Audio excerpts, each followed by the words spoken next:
Our very educational story begins by explaining that the natural talent you are born with is the most important thing of all. In a room, a girl calls out to Rui, while another girl with white hair approaches to give him a kiss. With the two girls by his side, his thought concludes by saying that this was what he learned from them. Soon after, the scene shifts to a peaceful and sunny location showing Quebec Village. Suddenly, someone steps hard on a boy's back and shouts his name, Rui-sha. The red-haired girl, Alina, humiliates him by saying he is 15 years old and doesn't know how to use magic. She says Rui-sha should be able to control magic, but he thinks that is not how it works.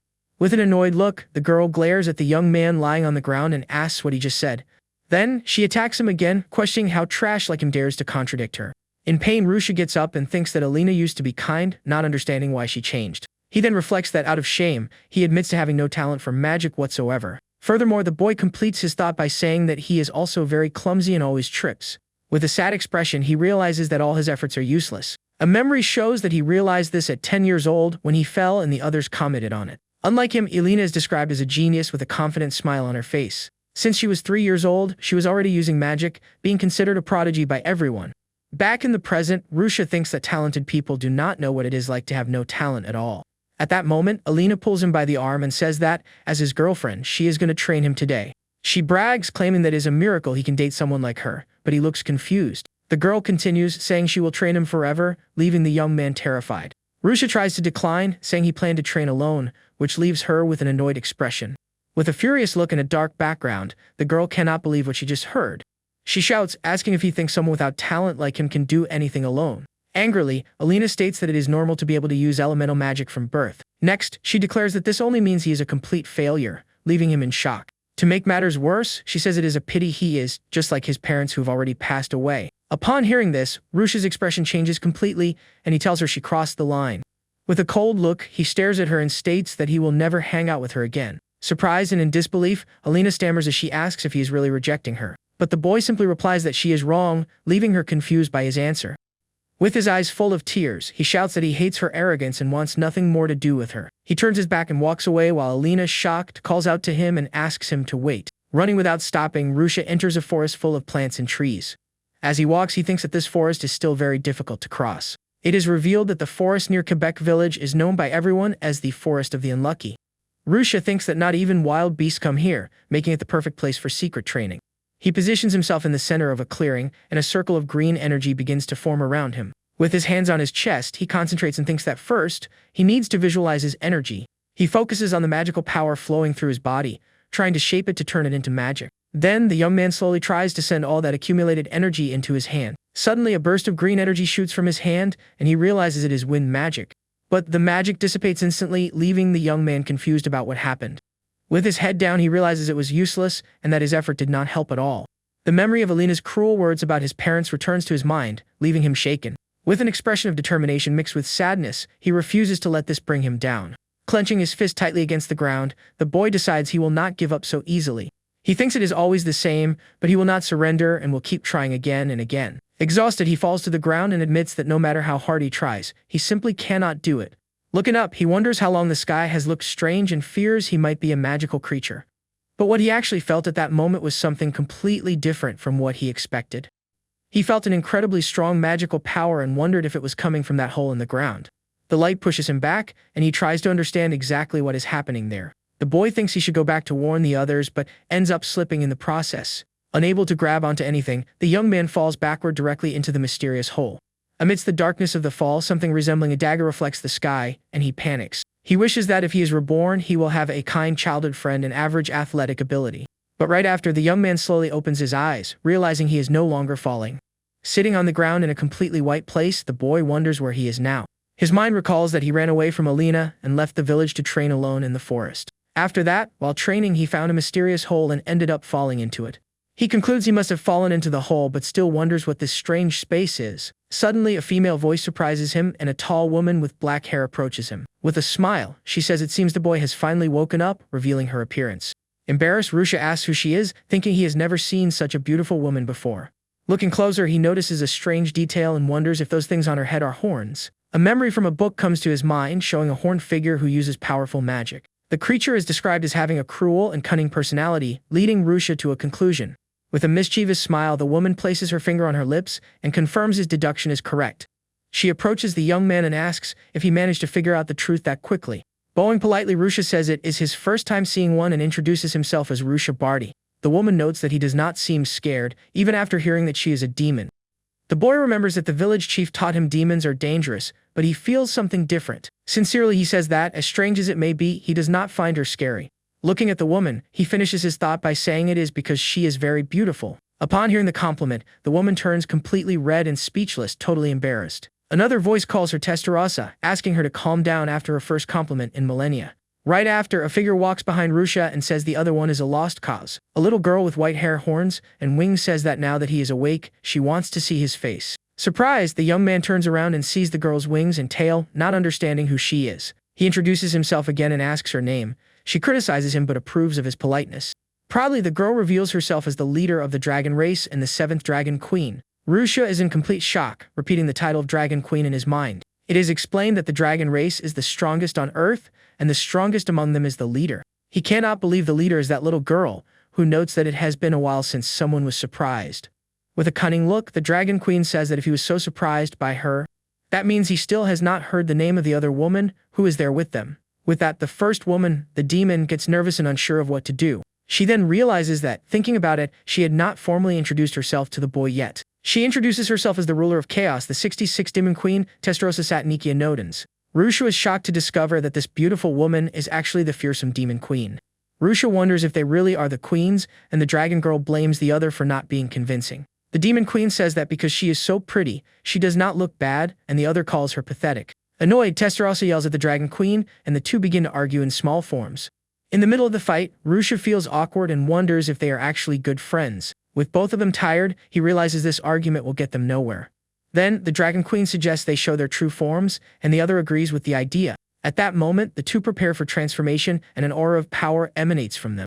Amidst a flash of light, the silhouettes of their transformed bodies begin to reveal themselves. Testarossa emerges in her demonic form, surrounded by intense purple energy. Meanwhile, the Dragon Queen unleashes a green energy, and Rui-sha is amazed by the immense magical power. The pressure of the energy pushes him back, making the boy finally believe in their identities. Testarossa asks if he believes them now as a giant dragon forms beside her. With the Dragon Queen in her monster form, the Demon Queen welcomes the boy. She welcomes him to the infinite prison, the place where the two were sealed away a long time ago. A story says that 300 years ago the hero Ogo was born, a man 3 meters tall. He saved humanity and, after defeating the queens, disappeared without a trace. Back in the present, Rui-sha remembers that this was how the story he knew ended.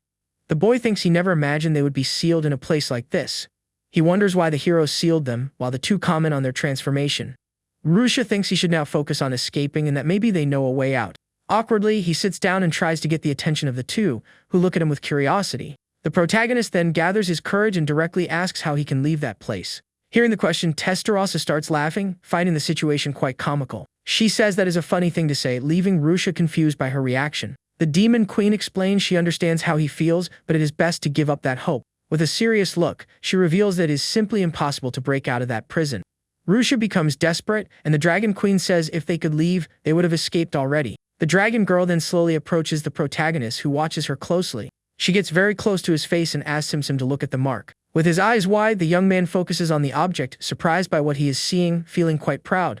She shows the necklace and explains that it is the sealing crest the hero placed on her. Because of these seals, their souls are chained and trapped forever in this space. That is why they cannot leave, even if they try to tear the dimension apart with their power. Suddenly, Testarossa starts looking for something on Rui-sha and says she cannot find the magic circle. Desperate, she pulls at the young man's clothes, refusing to believe the seal is not there. She continues searching his entire body for the crest, while he yells, feeling completely awkward. The search continues even in places he cannot see, like on his leg, but she does not find it. The two are shocked that he does not have a seal and ask how he ended up there. Scared, Rui-sha simply replies that he accidentally fell into a hole while training. With a sharp look, Testarossa understands the boy was not hit by the hero's magic. She concludes he simply wandered in by accident, which makes the Dragon Queen desperate.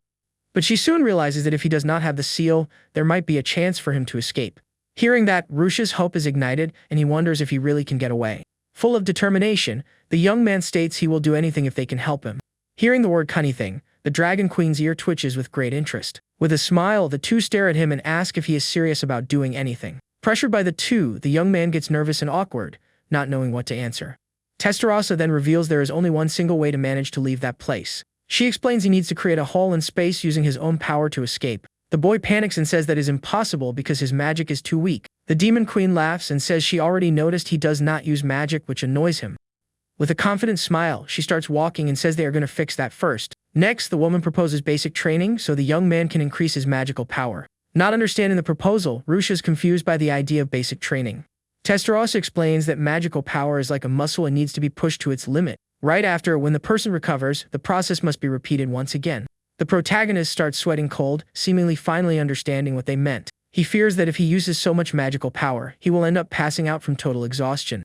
The queen confirms the risk but says he will become strong in about 500 years. Completely shocked, the boy cannot believe the training will take 500 years. The boy feels crushed by the news, but the dragon queen tells him not to worry. She explains that time flows slower there and 1 year in prison equals 1 day in the real world. Rui-sha realizes that if he trains for 500 years, only 500 days will have passed outside. The dragon queen proposes that he learn from them, and in return he will help both of them escape. With a nervous look, the young man wonders if he has the right to refuse their proposal. With various smiles, the two queens reply that he has no other option. Thus begins the first day of training in the prison, and Rui-sha is already completely exhausted. He falls to the ground without strength and thinks he is about to collapse after the first exercise. With a laugh, the dragon queen says it looks like he was completely worn out by her. The scene goes back a few hours when Testarossa said she would teach him to use magic starting today.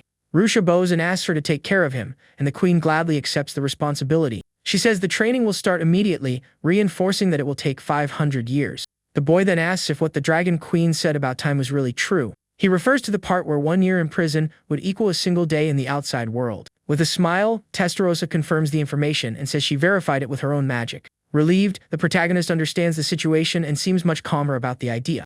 He remembers the village chief who raised him and thinks he would be sad and worried. With a determined smile, Rui-sha believes that when he gets out, they will surely meet again. Motivated, he turns to the queen and says he understands everything and will do his best. Happy with the young man's answer, the demon queen gives a sweet, satisfied smile. In an affectionate gesture, she gently places her hand on the boy's head. With a warm look, Testarossa praises him, saying he is a really good boy. The young man is surprised by the gesture, which reminds him of something from his past. He remembers his late mother, who treated him the same way and called him a good boy. That feeling makes him think of her as a mother, forgetting she is the demon queen. But she quickly changes the mood, saying she is sorry if he ends up fading away during training. Back in the present, the young man is on the ground, on the verge of collapsing after the first day. He begs for a break, but Testarossa, without mercy, orders him to do it all over again. From a distance, the dragon queen watches and thinks the other queen is doing a good job. Then she approaches and says it is now time for her special training to begin. Rui-sha shouts that he will pass out if he trains anymore, but the dragon queen tells him not to worry. She explains the training will not be for magic, but rather a special technique called Qigong. The boy is confused, repeating the word in his mind, not understanding what the technique is about. It is explained that Qigong, or Odo, is a mysterious power that dwells inside people's bodies. The technique can rival magic and grant physical abilities comparable to those of a dragon.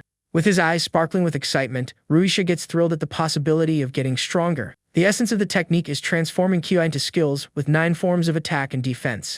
The queen says that if he masters everything, he will be able to handle any situation, which leaves him amazed. But the young man thinks of an important detail and decides to question the queen about that technique. He asks why everyone doesn't use it, and she thinks that is a good observation on his part. With a tense look, Rui-sha swallows hard as he waits for the dragon queen's answer. She then reveals that the reason nobody uses the technique is because it is too hard to learn. With a blank expression, the boy is speechless, expecting a more complex reason. Rui-sha asks if that is all, and the queen confirms, saying there is another reason for that. She thinks magic is popular because it is easy, since ordinary people can use it without training. But to master Qigong techniques requires very rigorous and time-consuming training. With a smile, the boy says that for someone like him, this is just as hard as using magic. The dragon queen agrees with the young man's statement, giving a slight smirk. She explains that talent is not necessary for Qigong, only hard work and dedication. Hearing that, Rui-sha's eyes fill with determination, and he understands what he needs to do. With great excitement, the young man shouts he will do his best, and the two get ready to start. But the queen thinks that although talent does not matter, the learning speed varies. She wonders how many years it will take the boy, while he remains focused with clenched fists. At that moment, the dragon queen turns around and watches the other queen with a careful look. Testarossa thinks about the training plan, starting with a week of repeating the same exercise. The dragon queen reinforces that the goal is to master everything in 500 years, starting with Qigong. Everyone gets ready, and the young man asks the two queens to take good care of him during training. The scene jumps to the 10th year in the infinite prison, with Rui-sha using powerful magic. The boy manages to create a large whirlwind by shouting the name of his new skill. He asks Testarossa what she thought, and the queen says he still needs to focus more. The queen thinks that, despite being strict, he never complained and is already novice mage. She wonders if all humans are training maniacs, noting that his power has been depleted. With that, she says training is over for today, but Rui-sha insists he feels great to continue. He explains he wasted a lot of time before and now has no more time to rest. With an intense look, the young man begs her to let him continue training a bit more. The queen wonders what makes him push himself so hard, thinking of an obsession for power. But she feels he is going too far and decides to intervene, calling him by his name. Kneeling, she says that among humans, his magical talent is indeed considered low. In a gentle gesture, the demon queen holds the boy's hand, trying to calm him down. She comforts him, saying this does not mean all his efforts were in vain. Surprised and blushing, the young man cannot believe what he just heard. Testarossa explains there are magic circuits in the hands that carry magical power. People without talent are born with narrow circuits, which deteriorate if not used. Rui-sha realizes that if he didn't use magic, his circuits would close forever, and she confirms. But she says he trained non-stop, and a golden energy wraps around both of their hands. With this, she demonstrates that his magical power now flows smoothly because of his training. The queen states his circuits prove he is more flexible than an ordinary person. She finishes by saying his efforts were never wasted and that he has grown stronger. Hearing that, the young man begins to tremble, and the demon queen stares at him in surprise. With tears in his eyes, Rui-sha says he is fine and is just happy with the news. He smiles and says he is glad to have met her, just to know his effort paid off. With a sincere look, the boy thanks her and calls her big sister, which surprises her. Embarrassed, the queen says she did not mean to say that and apologizes, leaving him confused. Suddenly, Testarossa turns completely red and seems to short-circuit. The dragon queen says to leave her be, as it is just a mental issue, while she faints. Not knowing what to do, the dragon girl warns that training with her will start after he rests. The scene shifts to Rui-sha doing a physical exercise with the count reaching 99. With a rock on his back, he does the 100th push-up, finishing his training set. The dragon queen says it is a good point to stop, and they will finally take a break. She thinks the strength in martial arts training is paying off for his development. The dragon queen thinks that during these 10 years, he also managed to feel his own chi. Suddenly, the girl shouts to get the young man's attention and startles him while he was training on the ground. She approaches and says she already told him not to push himself so hard training alone like that. With a sad look, Rui-sha replies he has a weak body, and that is why he needs to train even harder. The queen questions the idea of a weak body, stating there is absolutely nothing wrong with him. The boy says he is slower and weaker than the other kids and praises the dragon queen's strength. Hearing this, she realizes his inferiority complex runs deep and decides to act quickly. Without wasting time, she grabs the young man's arm and says he is understanding things the wrong way. With a smile, the girl tells him to look at his own body and see the strength he gained through his effort. She explains he was only weak before because he did not know how to use his own body correctly. The queen reveals his body has a high healing capacity, and he should thank his parents for that. Crying with emotion and relief, Rui-sha agrees with her words and feels he has finally been acknowledged. Seeing the young man's reaction, the dragon queen feels embarrassed and tries to calm him quickly. Calmer, the boy looks at her and asks what the queen's parents were like in the past. She replies her parents were defeated before she could remember them, but she heard they were magnificent dragons. Realizing he touched a sensitive subject, Rui-sha lowers his head with a guilty expression. But the girl smiles cheerfully and tells him not to worry, because she also has a strong body inherited from her parents. Hearing these kind words, the young man cannot hold back his emotion once again and begins to tremble. Crying heavily, the boy moves toward the dragon queen and hugs her tightly around the waist. The girl is caught completely by surprise by the hug and turns completely red with embarrassment. While crying, Rui-sha says it must have been very hard for her too, ignoring her complaints. Blushing, the queen accepts the affectionate gesture and gently rests her head on the boy's shoulder. Then, she raises her hand and starts stroking Rui-sha's hair in a comforting way. A short time later, with the young man calmer and wiping his tears, she asks if he feels better. He agrees and says that since they went through the same thing, he will never allow himself to feel weak again. The dragon queen smiles, saying he got cheeky comparing himself to her, but confesses she likes that spirit. Thus, she announces martial arts training will resume after the break, which gets him very excited. Watching from afar, Testarossa smiles seeing their good relationship and decides she also needs to do her best. The scene advances to the 100th year in the prison, showing the young man preparing the 5th stance of the Kaigong technique. With his fist wrapped in powerful red energy, he unleashes a huge strike on the ground called Great Lotus Cascade. With immense destructive power, the red and white energy devastates the prison area. With his eyes sparkling with happiness, the boy celebrates his success in the new technique. Excited, he waves to the dragon girl and receives a grand compliment for his incredible achievement. The white-haired girl crosses her arms and reflects on the cute nickname he gave her. A memory shows the moment the young man was in shock upon discovering she had no name. She remembers that since her birth, all dragons and enemies only cared about her title. With a slightly sad and distant look, the queen reflects that no one saw her in any other way. Amidst so many shadows of the past, she realizes the boy was the only one to treat her as an individual. Back in the present, the young man smiles excitedly and asks her to evaluate his technique's improvement. With a gentle smile, the queen praises his power and thinks she does not mind that name either. Satisfied with the compliment, the protagonist clenches his fist full of determination to continue training. Playfully, she jumps on his back and says she cannot believe how much he learned in just 1 century. Very red in the face, the young man looks back and confesses he has been thinking about something for a while. Without looking away, he states his heart races whenever she gets so close. The white-haired girl is completely shocked and immediately blushes upon hearing the confession. Very embarrassed, the boy tries to explain himself, saying she is soft and smells really good. Being called a very attractive woman, the queen's eyes spin from so much embarrassment and confusion. Completely nervous, the girl hits him hard and calls him a weirdo to try and cover it up. While the young man rubs his bruised head, she turns her face trying to calm her own heart. With a slight smirk, the dragon girl reflects that he is truly an unpredictable person. At that moment, Testarossa approaches with a calm smile and asks to talk about the training plans. The dragon girl agrees to the break, and the boy says he will train a little further away. Watching the young man walk away, the demon confesses she never thought they would get so close. A memory reveals the old brutal and fierce battles the two queens fought in the past. Now, all that seems like just a distant past that brings a great feeling of nostalgia. With a sweet smile on her face, the dragon girl reflects on how things have changed since the boy's arrival. She concludes by saying that all the lonely and boring routine they lived began to change for the better. Agreeing with her friend, Testarossa shows a serene look entirely full of affection. The boy continues training his energy while the queens think the days have become fun. Focusing on the young man's illuminated face, the thought ends thanking his arrival in that place. The boy approaches and asks if she can explain something he did not understand about yesterday's magic. Before answering, the queen says she already warned him not to call her by her full name. Very embarrassed, Rui-sha does not know what to call her, falling into an awkward silence. Blushing, he calls her big sister, which makes her completely happy and excited. With a smile, she hugs him and says magic training can start immediately. The scene shifts to Rui-sha preparing a large fireball in his hand under the queen's watchful eye. With a focused and concentrated look, he prepares to use the high-level fire explosion magic. The boy launches the attack, which generates an immense wave of fire and throws him back with the force of the impact. Testarossa congratulates him, thinking his magic is much better than it was 100 years ago. She realizes he is getting stronger, but this also means the farewell is near. The young man runs to her with his eyes sparkling with happiness and asks if she saw what he did. Not understanding, he observes her and notices something strange on her face at that exact moment. With a confused expression, the boy asks if she is crying, which catches her by surprise.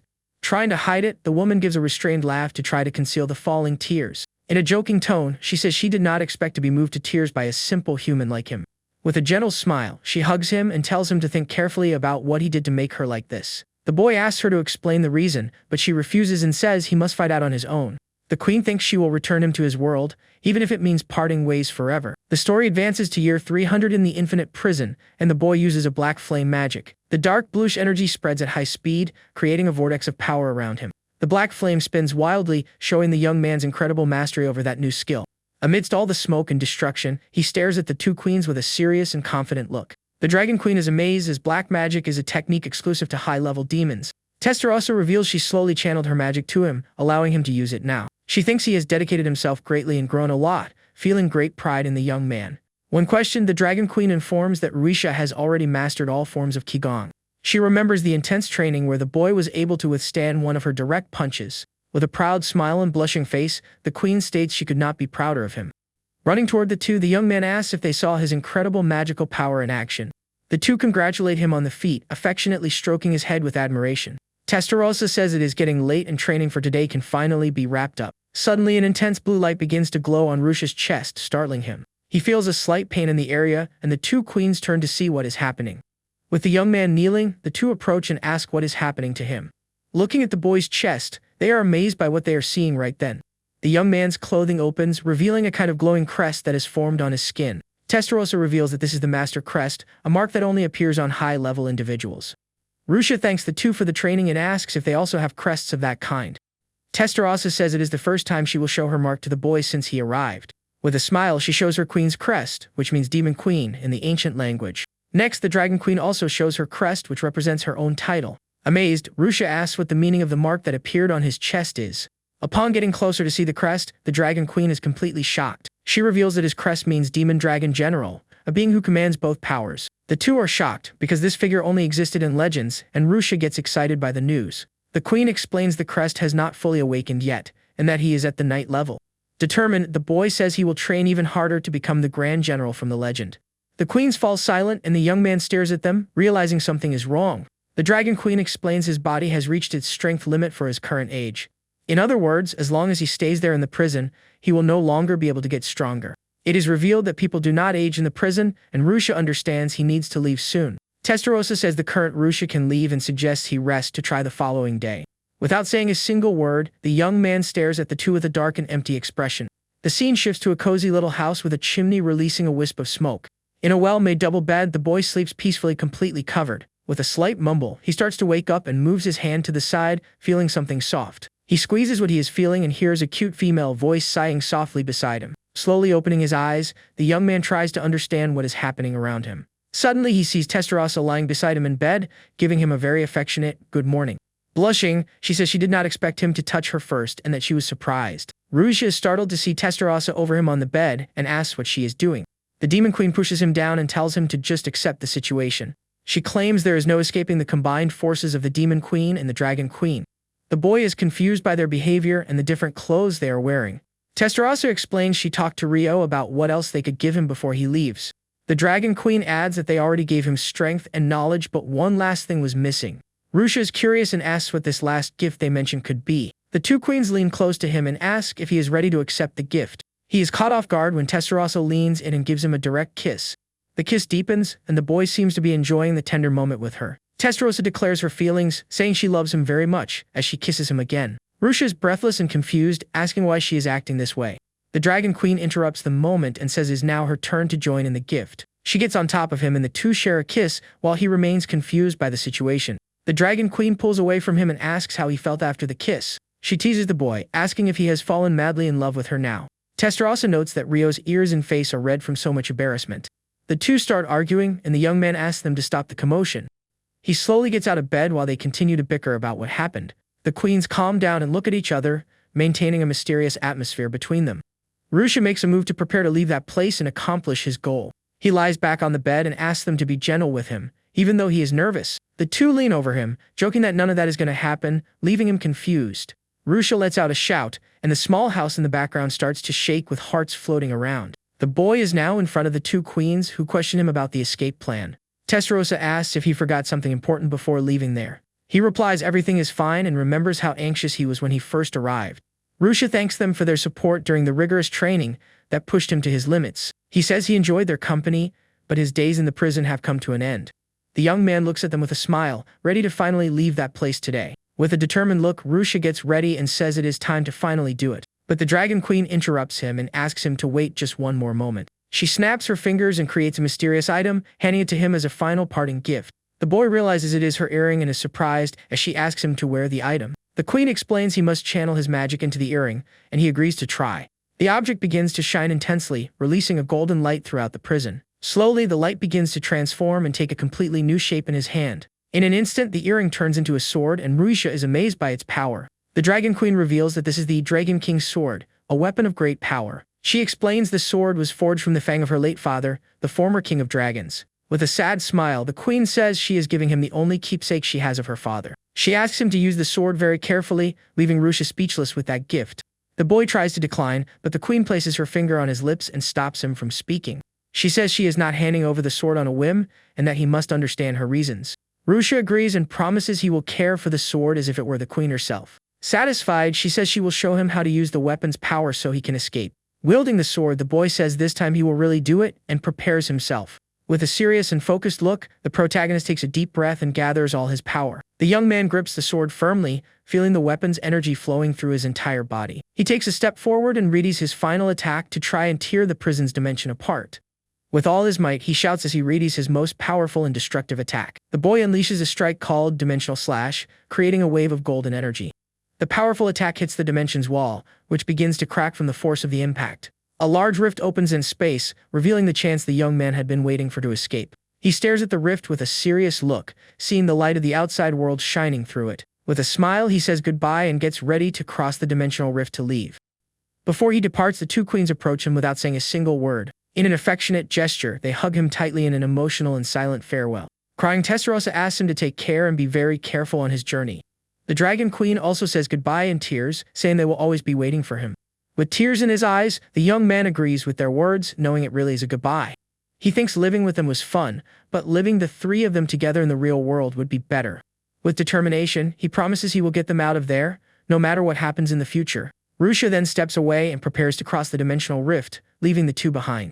The two queens hold hands and watch the boy walk through the portal to the outside world. With the rift slowly closing, Testarossa realizes the young man is truly gone from that place.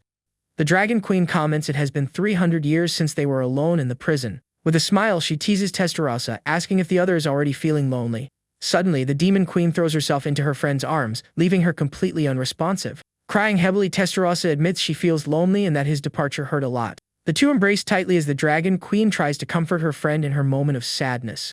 Amidst the tears, the Demon Queen wonders why the young man had to leave and leave them there. The Dragon Queen sighs, wondering how the strongest demon in history can be such a crybaby. Blushing, Testarossa asks if Rio isn't also feeling lonely with his departure. She replies she would be lying if she said no, but she believes in the boy's promise.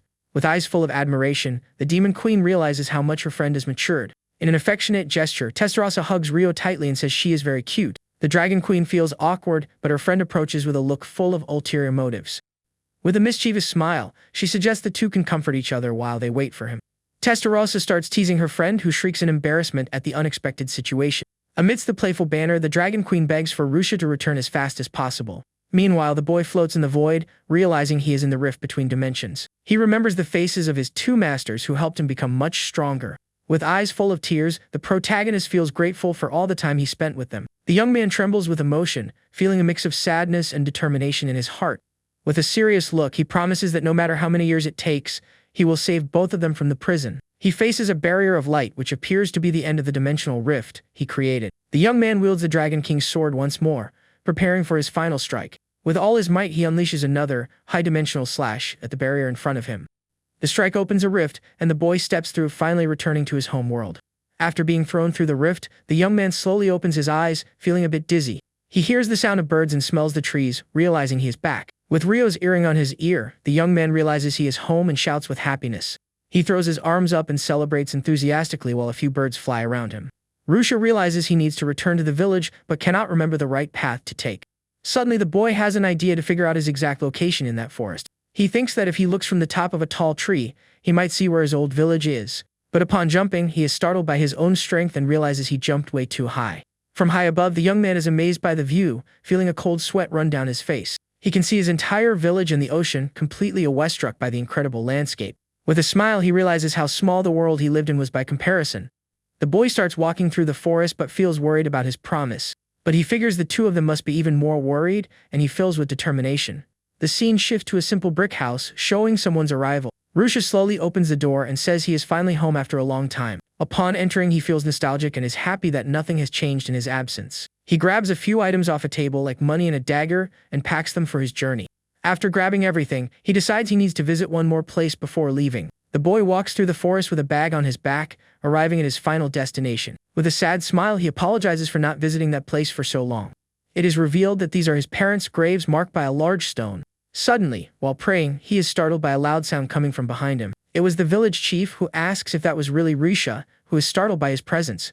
The old man asks where he has been, and the boy replies that many things happened. With tears in his eyes, the young man apologizes for disappearing and says he is glad to see him again. The village chief invites him to eat something warm, happy to see the young man is okay. Rui-sha clenches his fist tightly and apologizes once more, declining the invitation. With a fireball in his hand, he says he needs to leave and cannot stay in the village. The village chief is shocked, and the young man thanks him for worrying about him. Rui-sha says he is no longer weak, and the old man notices the determination in his eyes, even without understanding. The old man says he won't stop him and promises to protect the house, telling him to go without worry. With a bow, Rui-sha thanks the village chief for all his support and understanding. The young man turns around and starts walking out of the village, following his new path. Suddenly, a familiar voice surprises him, saying she finally found him. The boy turns around and realizes it has been a long time since he saw the person in front of him.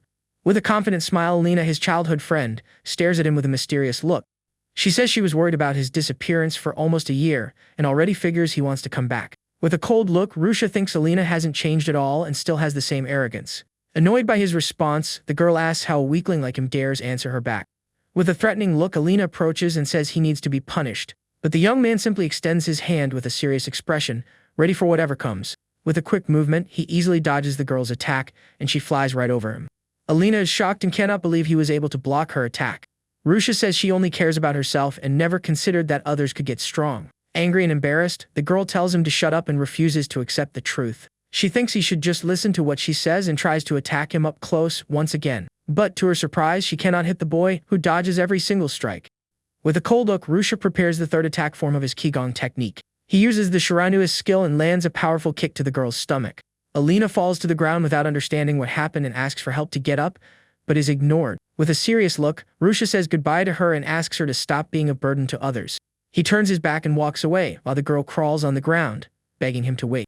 With a look of obsession, she swears she will make him hers, no matter what she has to do. Far from the village, Rui-sha walks down a dirt road, reflecting on his next steps. With a map in hand, he realizes he is lost and tries to remember what his master said. A memory takes him back to a moment when he asked what he should do after leaving the prison. Testarossa suggested he gather information about the hero, as only he would know how to break the seal. Rui-sha questioned the idea, recalling the hero was part of the human race and must already be deceased. The boy completes his thought by saying humans live at most 100 years, and the hero must have passed on by now. The Dragon Queen explained the hero's bloodline wouldn't die out, and his descendants must exist. With the memory of the conversation, he realizes he should start by looking for the hero's descendants. Back in the present, the young man regrets being lost in the middle of the forest. He realizes he needs to go to the royal capital to find the information he needs. It is explained that the royal capital of Exodoria is about a 3 days journey from Quebec Village. The Kingdom of Exodor is the second largest country on the Katarika continent, a very important place. With the map in his hands, Rui-sha regrets not asking for directions before leaving the village. Suddenly, he remembers something and has the idea to use detection magic to find his location. This magic is a demon technique, so he concentrates to expand his sensory field. In an instant, he can feel countless magical traces and finds his destination. With a smile, he realizes he found the royal capital and gets ready to leave immediately. Using his body's energy, the boy prepares to use the Qigong technique. He activates the flying step skill and sprints through the forest at high speed. The young man is amazed by his own speed, watching the landscape pass by in the blink of an eye. He keeps running through the forest, feeling the breeze and the freedom of using his new skill. After running quite a bit, he stops and takes a deep breath, realizing he got a little too carried away. Suddenly, the boy spots something in the distance and is surprised by what he sees. He sees many people in a line and realizes he has finally reached the entrance to the royal capital. Rui-sha gets nervous, as it is his first time in the capital and he doesn't know how the screening will be. One of the guards shouts for the next person in line to step up and show their documents. The guard turns to the young man and asks him to present his entry permit. Rui-sha panics because he didn't know he needed a permit to enter the city. Nervous, he approaches the guard, who rushes him so as not to delay the rest of the line. The guard stares at him with an annoyed expression, and the boy fears he has already been caught. Not knowing what to do, the young man despairs, thinking he could be arrested at any moment. But the guard just asks if he is there to take the entrance exam for the Magic Academy. Not understanding the question, the young man is confused, with a funny expression on his face. But the guard hurries him, saying the exam is about to start, and Rui-sha is startled. With a smile, the guard wishes him luck and lets him pass, much to the boy's surprise. Once inside the city, he still doesn't understand what happened, but is glad he got in. With sparkling eyes, the young man is impressed by the beauty and sheer size of the royal capital. Walking through the city, he marvels at the grandeur of the royal capital. Rui-sha is amazed by the number of people and the bustling commerce on the streets. Looking at a sign, he sees that the middle road leads to the city's residential district. Meanwhile, the road on the right, overlooking the sea, is where the large commercial district is. Finally, the road on the left leads to the Academy District, where the magic school is located. He thinks the school would be inspiring, but his focus right now is finding information. With a thoughtful look, the young man reflects on what would be the best place to start his search. He considers a tavern but drops the idea so he doesn't raise suspicions since he is a kid. Rui-sha then decides the best place to go is the Adventurers Guild to get a permit. Besides being able to travel, he could earn money, which would be perfect for his journey. Determined, the young man clenches his fist and decides he is going to become a great adventurer. But suddenly, a hand grabs his shoulder and an unfamiliar voice calls him boy. An older woman asks if he is lost, stating that the Magic Academy is not in that direction. Confusing him for a student, she drags him away, saying he can't run from his fears. She pulls the boy's ear and says not to worry, because she herself will take him to the location. Being dragged against his will, Rui-sha wonders what's going to happen to him now. It is explained that the Floy Royal Academy of Magic was created to strengthen the nation. While he is dragged, the woman explains that children can take the exam for free. Arriving in front of a large building, the woman lets him go and says they have finally arrived. Rui-sha is impressed by the beauty of the Magic Academy, with its fountain and stained glass. The woman pushes him inside and tells him to hurry up and register for the exam. She wishes him good luck, and the boy realizes there is no turning back now. With a smile, he accepts the situation and thinks maybe all of this is destiny at work. At the reception desk, he barely manages to register in time, but the attendant helps him out. The exam area has several targets floating by magic, awaiting the candidate's tests. One of the evaluators calls the next candidate, and Rui-sha gets ready for his turn. The instructor explains it is a magical aptitude test and he must destroy as many targets as possible. Rui-sha watches another candidate use wind explosion magic, creating a blast of energy. But the attack is weak and barely hits the target, proving to be just superficial magic. The boy thinks it's a waste, since everyone there is more talented than he is. Amidst the tension, the evaluator calls the name of the next candidate, Rui-sha. Positioned in the center of the arena, the boy prepares for the start of his aptitude test. He hears the others whispering about his clothes, but decides not to hold back for his master's sake. With a serious look full of determination, the protagonist promises to do his best on the test. Surprised by the change in attitude, the examiner prepares to give the starting signal. As soon as the test begins, Rui-sha shouts and focuses a large amount of energy into his hand. The young man unleashes a massive fireball, using the powerful superior flame magic. The magic surges forward with devastating force, exploding and creating a large crater at the site. All the other candidates are thrown backward by the force of the impact, screaming in shock. As the dust settles, everyone wonders what kind of magic he just used. The smoke clears, revealing that the arena was completely destroyed by the boy's power. The other candidates cower in fear, terrified by the level of power he just displayed. With a satisfied smile, Rui-sha clenches his fist and feels he used the right amount of force. He turns to the examiner and asks with an innocent smile how his evaluation went. But the man was lying on the ground, shocked by the scene, and Rui-sha asks if he is okay. The young man gets worried, thinking he might have been disqualified for overdoing his power. One of the staff members, trembling, says he was not disqualified and sends him to the next test. The woman runs away scared, thinking this year's new students are very dangerous. After the test, Rui-sha walks down the academy halls but stops when he notices something strange. He feels he is being watched and sees other students whispering about him from a distance. Suddenly, a blond boy approaches and greets him with an unexpected hello. The young man introduces himself as Yuri and asks if they can talk for a moment alone. Rui-sha is surprised by the boy's good looks and wonders what he could possibly want with him. With a bow, the protagonist introduces himself and Yuri praises his politeness and kindness. Rui-sha asks why he approached him, and the other says they can treat each other as friends. Embarrassed, the young man agrees to call him Yuri, feeling a little more at ease. With a bright and charming smile, the blonde boy confirms that everything is fine between them. The protagonist feels awkward, thinking any girl would fall in love with that smile.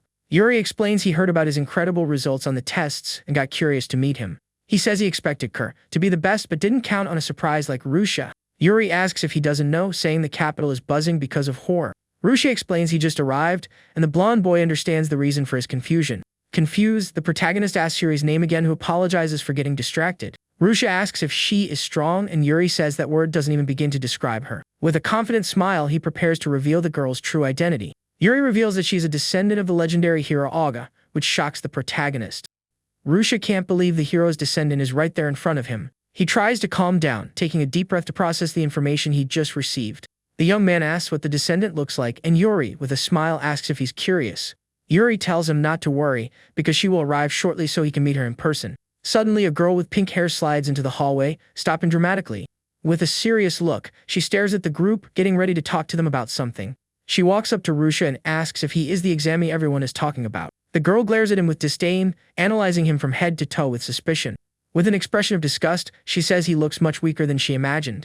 Yuri steps in and asks her to stop being rude to the boy they just met. The girl calls him Yuri and asks why he is hanging out with a guy like that. The blonde boy apologizes for the late introduction and gets ready to introduce the girl. He reveals that she is Charlotte Udilia, the true descendant of the legendary hero Oga. Hearing the word hero, Rui-sha's expression changes completely, becoming more serious. He remembers how he used to admire the hero as a child, before he knew the truth. Rui-sha thinks about how gentle the queens were, contrary to the legend that painted them as evil. Charlotte confirms she is the descendant of the hero who locked the two queens in prison. With a look of contempt, she says she cannot lose to a weak and timid man like him. The boy realizes she is completely obsessed with being number one at the academy. Yuri points out the exam is already over, but Charlotte laughs, saying isn't that smart. With a smile, she unfastens part of her outfit, preparing to show something. Yuri yells in surprise, not believing what the girl is about to do in front of everyone. Rui-sha is left speechless, watching closely to see what she is about to reveal. The girl throws a glove on the floor and challenges him to a duel, much to the protagonist's surprise. The other students are shocked by the proposal, creating a tense atmosphere in the hallway. She says if she wins, he must withdraw his admission, but if he wins, she has another proposal. With a confident smile, she says she will become his servant, but Yuri advises him not to accept. He says there is nothing to gain from the duel, and the boy agrees, thinking over the situation. Rui-sha doesn't want a servant, but realizes that if he wins, he might get information about the hero. Yuri tries to stop him, but the young man bends down and picks the glove off the floor, accepting the challenge. With a determined look, he confirms he will accept the duel, surprising everyone. An academy professor asks Yuri if it is safe to let them duel like that. The professor fears losing his job if someone gets hurt, but Yuri takes responsibility. With a smile, he says the professor must also be curious about the boy's power. The professor admits he is curious but still worries about everyone's safety. Yuri then asks the professor to act as the duel's referee, which leaves him shocked. In the arena, the professor explains the duel ends with surrender or loss of consciousness. He stresses that taking an opponent's life is forbidden and gets ready to give the signal. The referee shouts for them to defend their honor, and the two stare each other down with serious looks. Charlotte taunts the boy, saying he won't feel any pain if he just admits defeat right now. She draws her sword and asks Rui-sha to draw his weapon so the duel can begin. The girl points her sword at the young man, waiting for him to react to her challenge. With a thoughtful look, the protagonist recalls an important piece of advice from one of his masters. A memory of the Dragon Queen reminds him that the sword should only be used in life or death battles. He remembers agreeing to the promise, looking at his master with determination. In the memory, the two seal the promise, showing just how important her warning was. Back in the present, the boy decides he cannot use the sword in that duel. Irritated, Charlotte asks if he is trying to say he can beat her empty-handed. She feels underestimated and gets ready to attack with all her strength. The girl shouts her name, introducing herself as the descendant of the great legendary hero. In her ancestor's name, she swears she will defeat the young man and lunges forward to attack. But Rui-sha just stares at her with a serious look and clenched fists, ready for combat. Charlotte realizes he is not going to strike back and gets annoyed, thinking he wants to be defeated. With a smile, the boy prepares to use his Qigong technique to defend himself. He uses his fifth defensive form called Diamond Shell to block the girl's sword with his bare arm. Surprised by what she just saw, the young warrior drops her jaw, unable to believe his incredible defense. She steps back startled and asks how he managed to deflect an iron, cutting sword using only his bare hands. With a smile on his face, the protagonist introduces himself as Rui-sha and says he is neither a hero nor a demon king. He continues his explanation and calmly states that he is just an ordinary villager. The girl just stands there in shock, trying to process how such a simple young man stopped her grand attack. Looking at his own fist, the young man focuses his thoughts on the fifth defensive form known as Diamond Shell. He explains this technique hardens only one specific point and therefore can surpass the power of the iron body. The young man shows his glowing arm and says the non-hardened areas can move freely during the fight. But the girl refuses to accept the situation and angrily shouts that their duel is not over yet. Panting and full of determination, the swordswoman charges forward, rushing right past her opponent. She fires a massive pink energy slash at the boy, but he defends against the impact using his arm once again. Even after taking such a powerful magical attack, the protagonist maintains a completely calm and focused expression. Frustrated by that, she wonders who he really is to be able to keep up with her sword skills. Landing on the ground after the strike, the young woman decides she needs to change her combat strategy as fast as possible. Soon after, a glowing sphere of pink magic surrounded by flower petals begins to form in her hand. The delicate magical petals quickly transform into sharp blades ready for a fatal strike. With a swift motion, the swordswoman launches all the cherry blossom blades high into the battle arena. Noticing his opponent's new technique, the boy's eyes open wide, showing some surprise at the magic. He jumps backward right as the magical attacks hit the ground, kicking up a lot of dust. The young man lands safely in a crouch while watching the girl standing a few meters away. With a very confident smile on her face, she praises her opponent's quick dodging reaction. Next, she raises her hand, creating a giant storm of petals, and questions if he can dodge all that.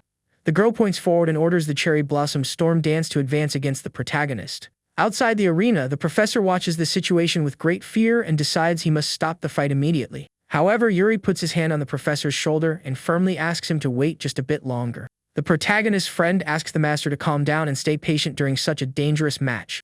Yuri explains that the gleam in Rui-sha's eyes hasn't faded as the boy faces the storm of blades. Amazed by the amount of magic, the young man concludes he cannot handle it using sheer brute force. Making a very risky decision, he sprints at high speed straight into the girl's sharp attacks.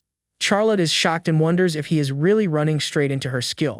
With a powerful leap, the protagonist stomps the ground so hard that the earth around him cracks. He then leaps into the air, gracefully dodging the multiple petal blades flying in his direction. Reaching his hand forward, the young man shouts the name of his elite area of effect fire magic. A giant wave of flames surges across the arena toward the girl, who braces for impact. The cherry blossom blades are completely incinerated by the young man's fire attack.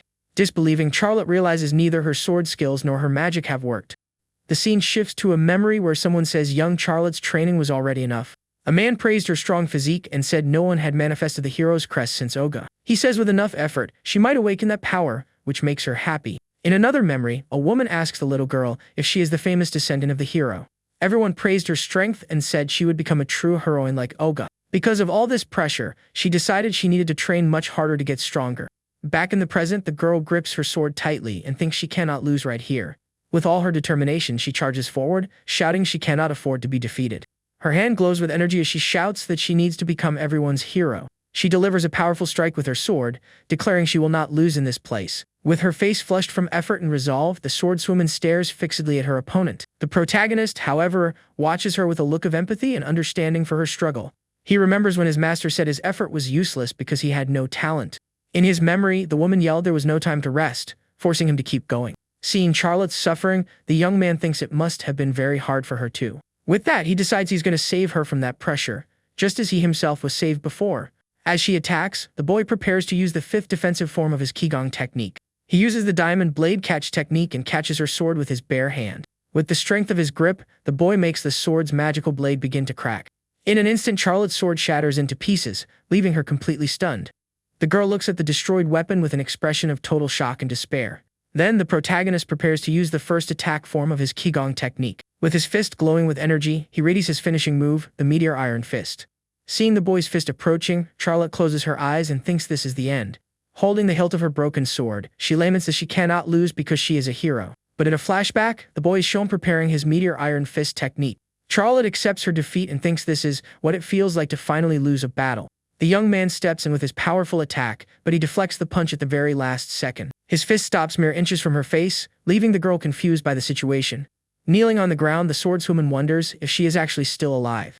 The protagonist then says he knew he would win and asks if she is okay with the outcome. Blushing, the young woman looks at him wordlessly, her eyes beginning to tear up. The boy watches her in silence and notices she is starting to cry softly. The girl breaks down in tears on the floor, asking why all this is happening.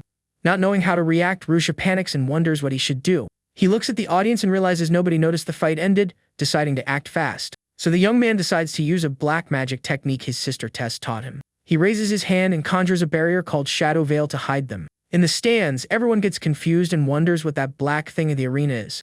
Amidst the crowd, one of his masters watches the situation with a serious and attentive look. On the other side of the barrier, the young man says they are now completely hidden from everyone. He carefully approaches and asks the still crying girl if she is okay. Scared, Charlotte wonders why everything went dark, but the boy calms her down. He explains he just used his magic to separate light and sound, which surprises her. She says she has never heard of that magic, but she is not surprised he used his strange abilities. As he kneels near her, the girl startles, and the young man apologizes for scaring her. He says he will heal her and asks her to hold on just for a moment. With a red face and watery eyes, the girl asks him to wait a bit. After healing her, the young man smiles and says that should do it, and she thanks him for saving her. The girl then asks why he went through so much trouble for her, even though she was rude. With a gentle smile, the protagonist simply repeats her question in a calm tone. He replies that it is natural to help someone in need, leaving her speechless. The young woman remembers her own motivation and realizes she forgot a simple truth about being a hero. With a smile, Charlotte admits her defeat and says he completely outmatched her. She then apologizes for her initial rudeness, saying she is very sorry for what she did. The girl admits Rui-sha is stronger than she is, both in body and mind. The boy says he still has a lot to learn and praises her strength in her final spell. Rui-sha warns he is going to drop the cloaking magic, and she shyly agrees. Embarrassed, she says her close friends call her Shero, leaving Rui-sha confused. She then stammers and says if he wants to, he can also call her by her nickname Shero. The protagonist looks at her for a moment and simply agrees to the young woman's request. Shaking her hand, the young man says he hopes he can count on Shero's help in the future. The barrier of darkness vanishes, and the crowd realizes the two are visible again. With a smile on her face, the girl raises her hand and yells to everyone that she surrenders. Upon hearing her declaration, the crowd is in complete shock, not understanding the situation. The professor asks if she is sure, and she asks him not to cancel Rui's admission. The master replies that is fine, but it seems there is still something bothering him. He reminds her of the promise she made in case she lost the duel, surprising them both. In a flashback, she had said she would become his servant if she lost the fight. The boy says he does not need a servant, and that everything is fine, leaving the professor relieved. But Charlotte interrupts him, and says he can't just ignore the rules of the duel. She then teases him, saying she doesn't mind and asks what he is going to do about the situation. The unexpected answer and the girl's tone of voice leave the protagonist speechless. Completely embarrassed by the situation, the young man's face turns entirely red. Shero asks what he will do, thinking he shouldn't get so embarrassed around girls. Impatient with his hesitation, she scolds him and grabs the boy's wrist tightly. The young man is surprised by her attitude and looks at his hand with great curiosity. Suddenly, a master and servant crest glows on both of their hands, leaving him in shock. With a smile, she says she belongs to him now and that it is bad luck for the young man. The girl warns that even if he regrets it, she will not let him back out. Awkwardly, the protagonist thinks the situation has turned into a massive problem. Meanwhile, the other students comment on how the academy entrance exam went. After the duels and tests are over, the students slowly begin to leave the venue. Soon after, Yuri approaches and congratulates Rui-sha on a good job at the entrance exam. The protagonist is happy to see his friend, who comments that the duel must have been tough. Yuri teases Shiro, saying he didn't expect the brave heroine to follow someone. Confused by the interaction, Rui-sha asks what the relationship is between his friend and the girl. Yuri turns to Shiro, who explains she didn't say anything to avoid creating a distance. Not understanding a thing, Rui-sha asks what they are talking about, and Yuri starts laughing. He then decides to formally introduce himself, revealing his full name, Yuri von Exodoria. With a smile, the young man reveals that he is the first prince of the kingdom of Exodor. Completely shocked by the revelation, the protagonist's jaw drops with no reaction. Rui-sha stammers, saying he should call him Lord, but Yuri asks him to stop. After agreeing to stay friends, Yuri changes the subject and asks his friend a question. He asks if Rui-sha has a place to stay, and the boy panics when he realizes he does not. Awkwardly, the young man shows he has no money or permit to stay in the city. Yuri understands the situation and Rui-sha bows, apologizing for all the trouble. The prince says he will take care of everything, while the young man was just thinking about leaving. Hearing the offer of help, the boy is surprised and asks what he means. Yuri offers him one of his favorite hotels with meals and help with the permit. Shiro gets suspicious and asks the reason for all this help, but Yuri says he has his reasons. The prince explains the capital needs talent to improve the academy's reputation. He then concludes by saying Rui-sha is exactly the kind of talent they need. The boy considers refusing so as not to leave his sisters alone in the village where they lived. But Yuri promises to be a sponsor, and Rui-sha realizes he can get information through Shiro. Thinking about the advantages, the protagonist agrees to enroll and shakes Yuri's hand. The next day, Rui-sha thanks the hotel receptionist for the delicious breakfast. Turning around to leave the place, the young man runs into a completely unexpected visit. Shiro was standing at the hotel door in a new outfit with a smile on her face.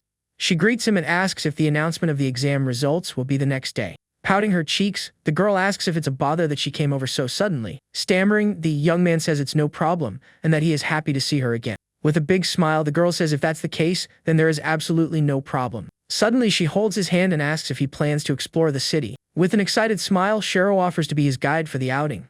Soon after, the scene shows the two in a store, with the girl picking out new clothes for him. Next, they are in a cave, chatting and laughing while eating together. As evening falls, the young woman holds a shopping bag and comments on how fun the day was. The young man walks beside her and agrees, saying he also had a lot of fun. But in his thoughts, Rui-sha feels guilty towards Shiro because of the hero Oga. In a memory, he recalls that Oga was the hero who sealed him along with Rio in the past. At that moment, Rio wonders how that is possible, and Tess says the hero was not normal. The master explains he might have created a space to prevent his own aging. Young Rui-sha then says he will find and defeat the hero to break the barrier. Rio warns him not to be reckless, because Oga was an extremely strong enemy.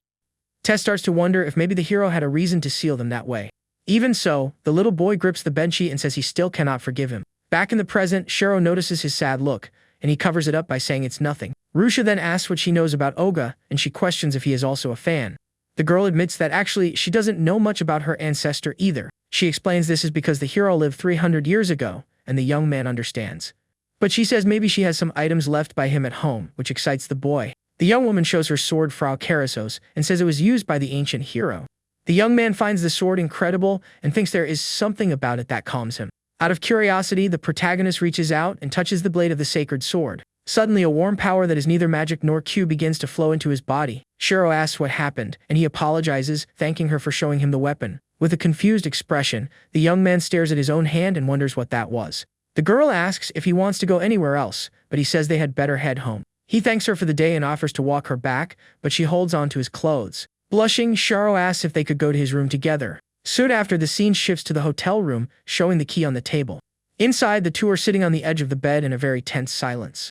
Nervous about the silence, the boy says the day was a lot of fun and thanks her for her company. With a sweet smile, Shiro says she had fun too and proposes they go out together again soon. She moves a little closer to him and thinks to herself that things are going very well so far. With a determined look, the young woman decides in her mind that she will make the protagonist fall in love with her. She remembers how in the past many people tried to take advantage of her hero bloodline with marriage proposals. Shiro was curious about romance, but her heart would never beat for someone weaker than she was. But at that moment when the protagonist reached out his hand to help her, she felt something different for the first time. The girl brings her hand closer and thinks the servant mark acts as a reminder that the young man belongs only to her. Shiro says she has now become his servant, and the young man simply nods his head quite shyly. Embarrassed, she comments that he finally got a servant but still seems a bit stiff. She gets even closer to the protagonist's face and shyly asks if he isn't going to do anything. Nervous about the situation, the young woman takes his hand and says he can touch her if he really wants to do it. Faced with such bold behavior from the girl, the protagonist is completely paralyzed, not knowing what to do. In his mind, he remembers his master Tess telling him he doesn't need to carry the burden of worrying so much about them. She explained they wouldn't be mad if he found someone important to his life in that new world. Lying nearby, young dragon Rio agreed and said only humans practiced union with a single partner. She added that for demons and dragons it is normal to have several companions, leaving the boy quite surprised. The protagonist said he thought it would be hard to do something like that, but his master comforted him, telling him not to force himself. She advised that if he found someone to protect and love forever, he should act in a way he wouldn't regret. Right after, Rio teased her companion, saying she was the jealous type despite saying all those things. The two started arguing about who is the oldest, while the boy asked them to stop doing that. Back in the present, the young woman calls the protagonist's name as she stays very close to him on the hotel room bed. The young man reflects that in the beginning he only approached her with the goal of getting information about the ancient hero. But he realizes that after fighting and spending that fun day together, his feelings for her slowly began to change. The more he got to know the young woman, the more he felt attracted to her cheerful personality and her beautiful, bright smile. The young man feels a strong desire to protect her and realizes he really wants to stay by her side from that moment on. Swallowing hard and filled with determination, he decides he will no longer hesitate about how he feels for the girl. In a swift and firm move, the boy pulls her close, leaving the young woman startled by his sudden action. He approaches affectionately and shares a sweet kiss with her, catching the girl totally by surprise. The two continue holding each other on the bed while enjoying that romantic and tender moment together in the hotel room. Rui-sha and Shiro kiss affectionately, feeling the connection between them grow intensely. The couple holds each other tightly, enjoying the romantic moment and the affection they feel for one another. They continue their tender moment on the bed, expressing their feelings through every touch. In a moment of passion, the young man helps her get more comfortable, leaving the young woman even more vulnerable and flushed. Shiro gently asks that they stop right there, saying they should end the moment for that day. The protagonist agrees and says he will be gentle with her, trying to calm her completely. The girl reflects that, if it is with him, she feels everything will be okay, giving herself over to the moment. Suddenly, the boy takes off his gear, and the young woman is startled to see what is happening there. She realizes he is going to continue with the moment, and Shiro asks him to wait a bit. With much emotion and intensity, the two finally share a deeply meaningful connection, marking a turning point in their lives. The next day, birds sing cheerfully at the window, announcing the dawn of a new morning. The two walk down the street together, but Shiro complains of pain as she moves with difficulty. Rui-sha asks if she is okay and if she needs him to use any healing magic to feel better. She kicks his foot, saying he should reflect on his actions from last night. The girl states she is very mad and demands that he take responsibility by being her boyfriend. The young man agrees and says he is a man of his word, so he will take full responsibility. Surprised by the direct answer, the young woman's jaw drops, unable to believe what she just heard. While they walked happily, a group of students approaches, asking if they are the new students. The group leader mocks Rui-sha, saying he looks much weaker than he imagined. The guy looks at Shiro and says she is way cuter than he thought, suggesting she leave him. The girl does not like the taunt at all and warns she will attack if he takes one more step closer. The bully keeps teasing, asking her not to be so cold to the group. Irritated, Rui-sha pulls the girl close to him and firmly states she belongs only to him. Shiro blushes and asks him to stop, saying they are being watched in public. The bully gets furious and attacks Rui-sha with a fireball, yelling at him not to get so cocky. Rui-sha is startled and questions using magic in the middle of the street, worried about the other people. To prevent anyone from getting hurt, he quickly conjures a stone projectile technique. He launches the small projectiles at high speed, aiming to disarm his opponent's attack. The projectiles hit the group of bullies accurately, making them all fall to the ground. Terrified, they apologize immediately and run away, leaving Rui-sha and Shiro alone once again. With a gentle smile, the boy extends his hand and invites the young woman to continue on their way. The girl gets a little red in the face and happily accepts the invitation. Soon after, she holds his hand and pulls him to walk faster so they won't be late. Arriving at the location, the scene shows a large crowd of students gathered near the board. The young man is surprised by the number of people, while she warns that everyone there is a rival. But the protagonist runs excitedly to see the results, leaving the swordswoman talking to herself. The girl explains the classes range from A to E based on each student's academic performance. Very confident in their abilities, the young woman states they will surely be in Class A. However, the young man points to the board and shows that their names were placed in Class Z. Not understanding anything, the young woman says this class didn't even exist before, and someone calls their attention. Yuri appears, smiling upon seeing his friend's energy so early in the morning. The prince approaches and introduces a man in armor whom the protagonist did not know yet. He explains that the heavily armored knight is his bodyguard named Ibuki. Very politely, the prince says they are both counting on Rui-sha's help at the academy. The armored knight suddenly takes the boy's hand and gives it a firm and unexpected shake. The armored man praises the young man's manners and introduces himself quite amiably. Ibuki offers a sweet as a symbol of friendship for the two, but the swordswoman refuses right away. Yuri explains the bodyguard always wears that helmet to keep his identity hidden. Impatient with the conversation, Sharo interrupts the prince to demand a quick explanation.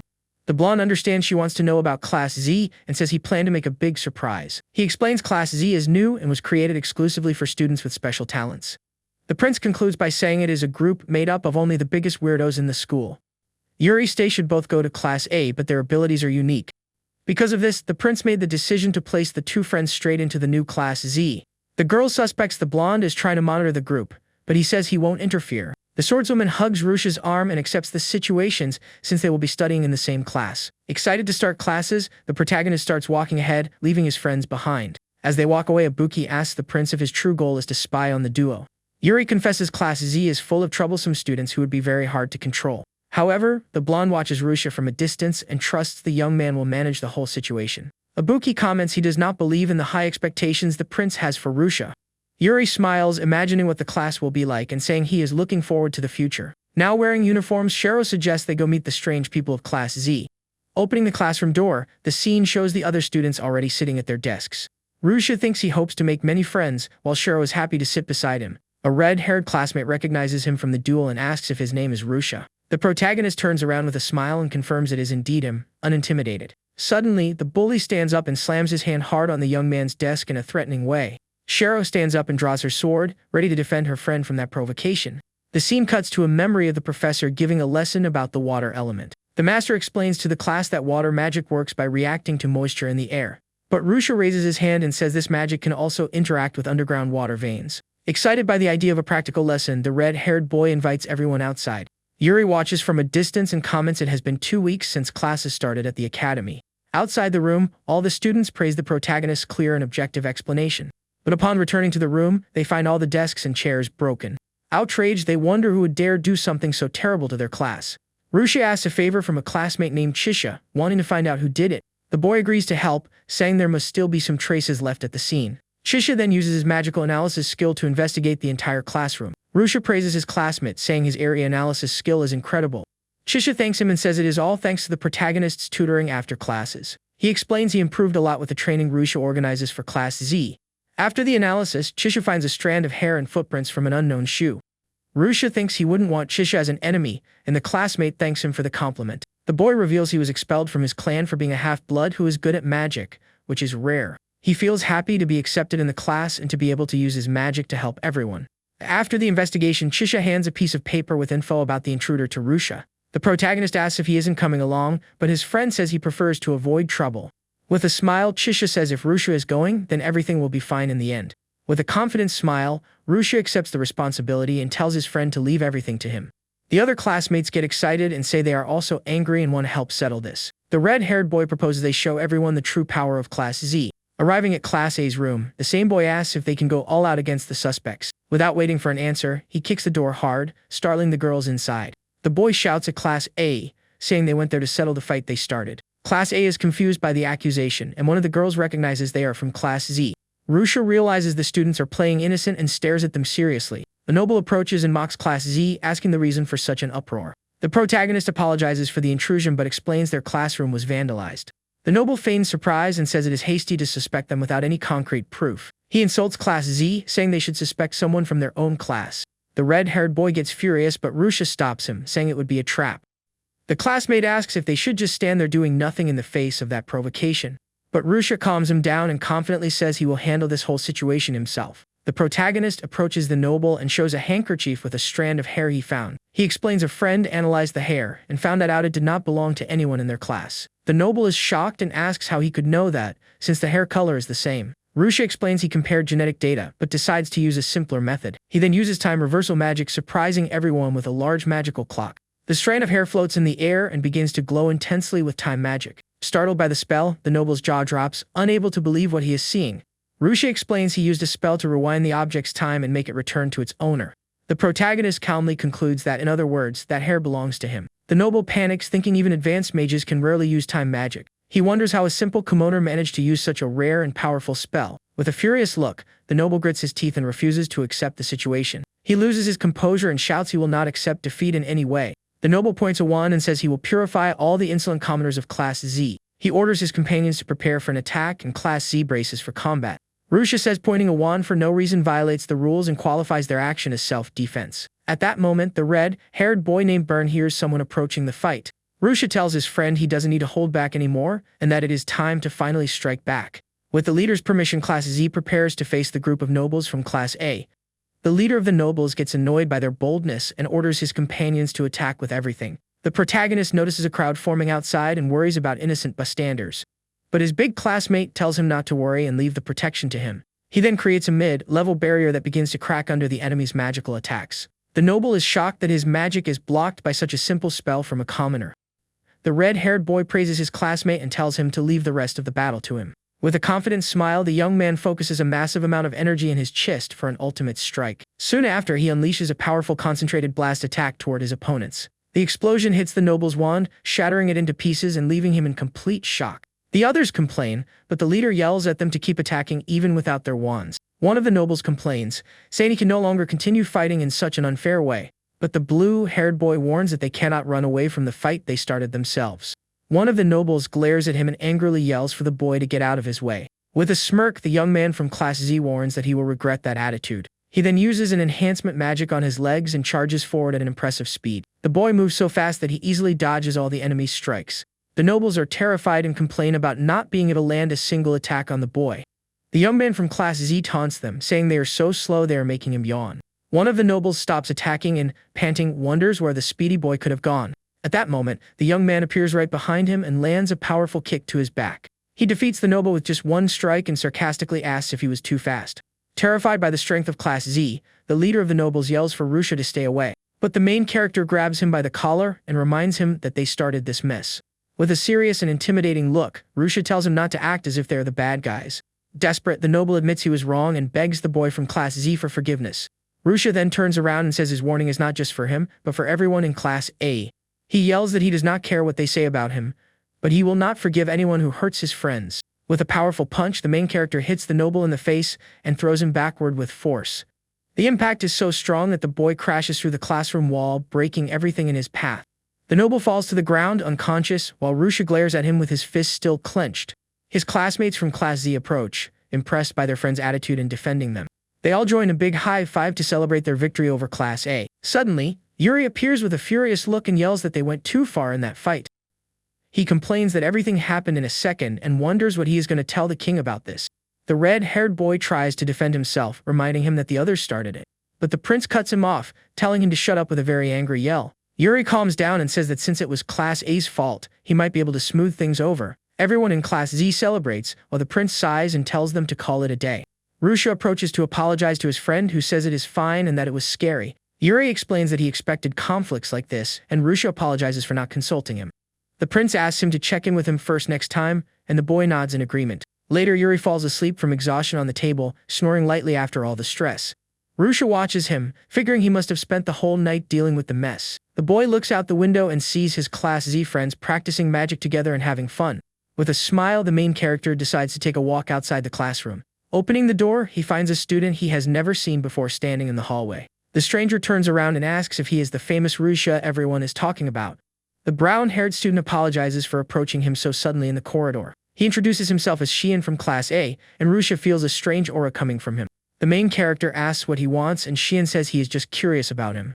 The young man explains that he is referring to the incident involving Class A's invasion the day before. Shion mentions that the second-year seniors are all excited about the arrival of Class Z. He praises Rui-sha's energy, but his tone of voice changes to something more serious and dark. Shion grabs him by the shoulder and warns him not to think everything will always go his way. He admits Rui-sha is strong, but reminds him that there are far more powerful beings in the world. Rui-sha tenses up, thinking he cannot read the intentions of that strange guy from the academy. Rui-sha bows, thanking him for the advice, but says he will be fine and there is no need to worry. With a confident smile, he says he knows two people who are much stronger than he is.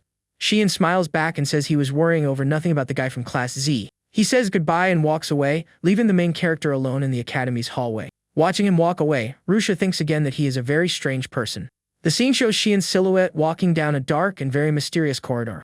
He looks back with an enigmatic smile, revealing a hidden and unknown intention. Back in his room, the boy throws himself onto his bed, completely exhausted after such a busy day. He thinks about how he had to fix the classroom, and that no one else should mess with Class Z now.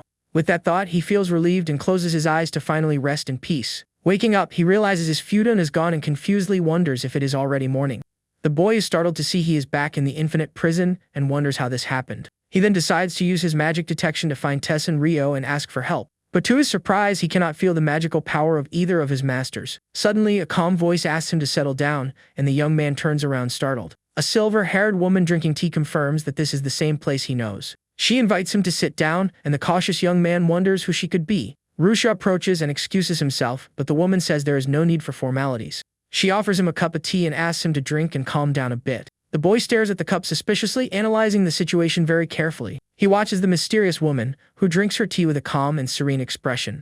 After taking a sip, Rui-sha praises the tea's flavor, and the woman is happy with the compliment. Confused, the young man finally asks who she is, and the woman lets out a soft laugh. She introduces herself as Oka and says she was tasked with managing the prison by the hero Oga. Hearing the hero's name, Rui-sha gets into a combat stance, but she tells him to calm down. Oka assures him she is not his enemy, peacefully taking another sip of her tea. Irritated, he asks what she wants and why he ended up back in that place.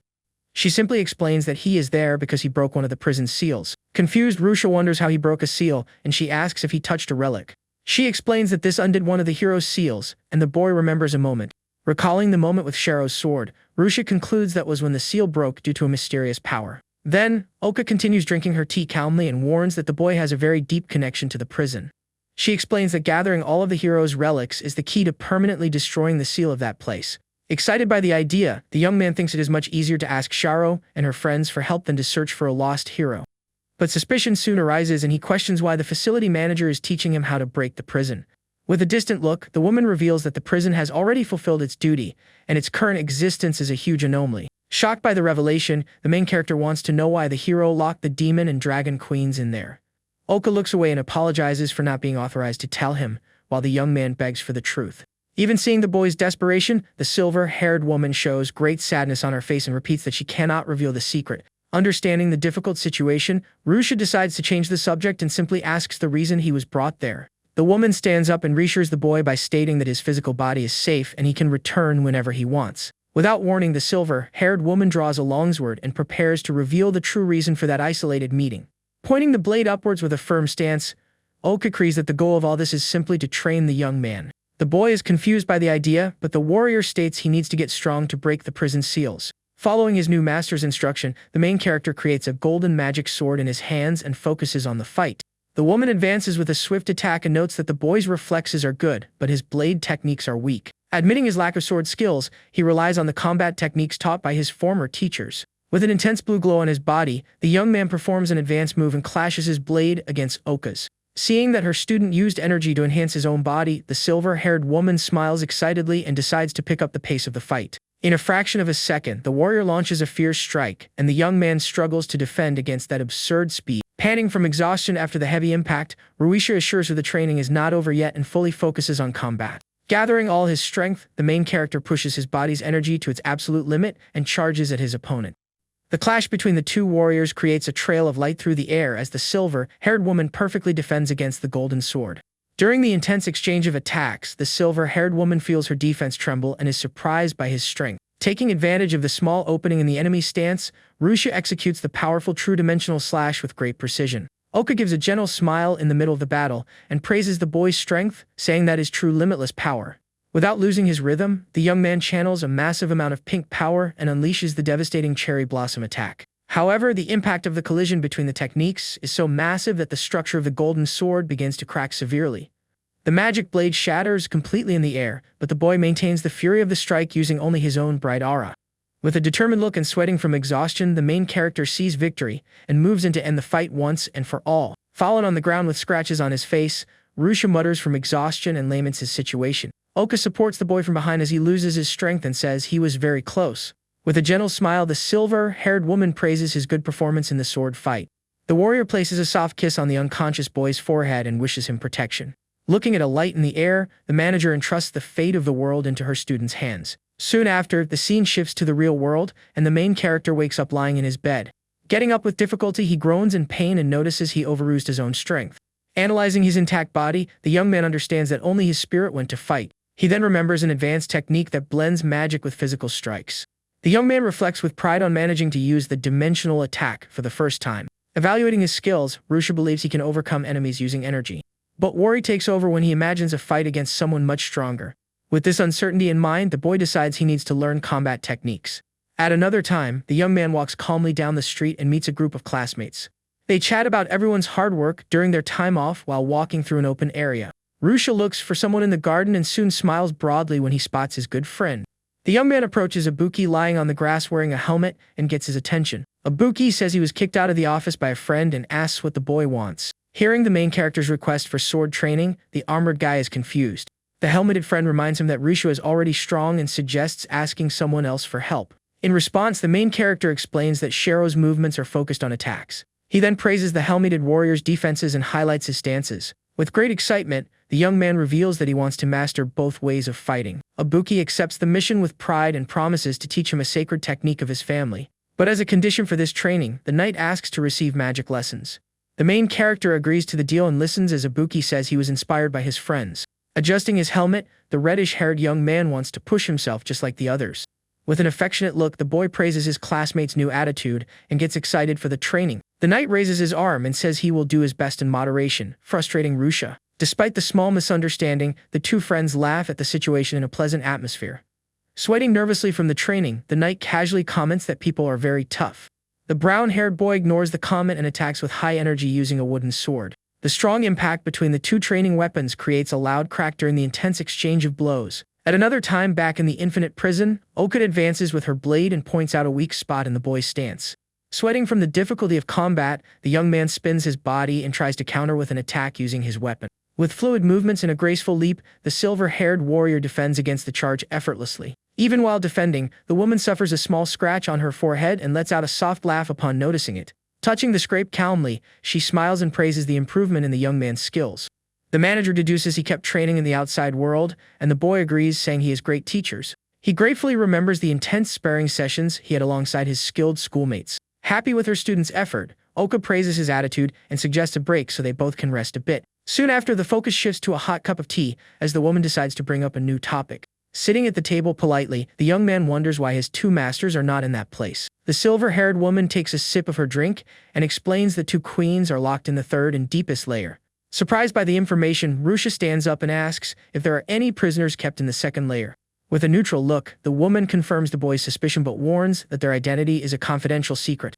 Understanding the warning, he sits back down and mutters to himself, thinking about a possible connection to the hero. Shifting focus, Oka comments on the boy knowing a descendant of the hero, and he immediately realizes she is talking about Shero.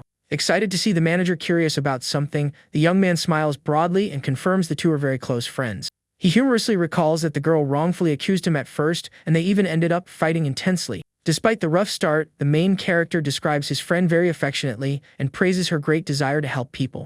The silver-haired warrior listens carefully and is very relieved to note that the descendant lives a happy life. Still smiling brightly, the young man assures her that he was also saved by the cheerful personality of his great partner. The boy's body begins to glow brightly to indicate his time in the prison is up, and he thanks her deeply for the training. As the student disappears in delight, Oka calls his name and sadly tells him he needs to be very careful with a cult. Confused by the mysterious warning, Rui-sha wonders about this group, and the woman regrets not being able to say more than that. With a very serious expression, she warns that the boy will cross paths with these enemies when trying to free the queens. The manager finishes by telling him to stay very alert, and the brown-haired main character firmly agrees. Finally, the young man's spiritual form completely vanishes from the prison, leaving the woman watching the light with a gentle smile. But her smile soon fades, and the guardian focuses on her cup with concern as she asks the boy to take care. Rui-sha walks alone down a commercial street crowded with city folks. With his arms stretched upward, the boy stretches and thinks that days off from school are pretty boring. He remembers that Shero was busy and regrets not having invited anyone to hang out. Feeling hungry around lunchtime, he uses his enhanced senses to try and find a restaurant. Instead of food, the young man hears an argument in the distance and is surprised to recognize someone's voice. Two armored guards just watch the scene while a person yells in sheer frustration. A gray-haired beast boy rants angrily and insists he did absolutely nothing. Rui-sha confirms it is his classmate named Wolf and finds it very strange to see the beast boy outside of class. Seeing a bald man holding the beast boy's wrist, the main character approaches the guard to ask for details. The soldier tries to shoo the young man away from the commotion, but Rui-sha points forward and says he knows the accused. Surprised by the information, the officer asks the boy to try and calm the beast down so they can figure out what is happening. With a calm smile on his face and always ready to help, the main character agrees to the soldier's request. The bald man accuses the boy and shows his hatred for the beast race, while Wolf swears he just found the item on the ground. The wolf boy becomes consumed with fury upon hearing the merchant's highly prejudiced words. Realizing the situation is about to spin out of control, Rui-sha quickly steps between the two and asks everyone to calm down. The beast boy is startled by his classmate's sudden arrival and yells nervously, but the main character asks for calm with a smile. The bald old man points his finger and accuses the wolf of stealing his valuable merchandise, and the young beast denies the crime once again.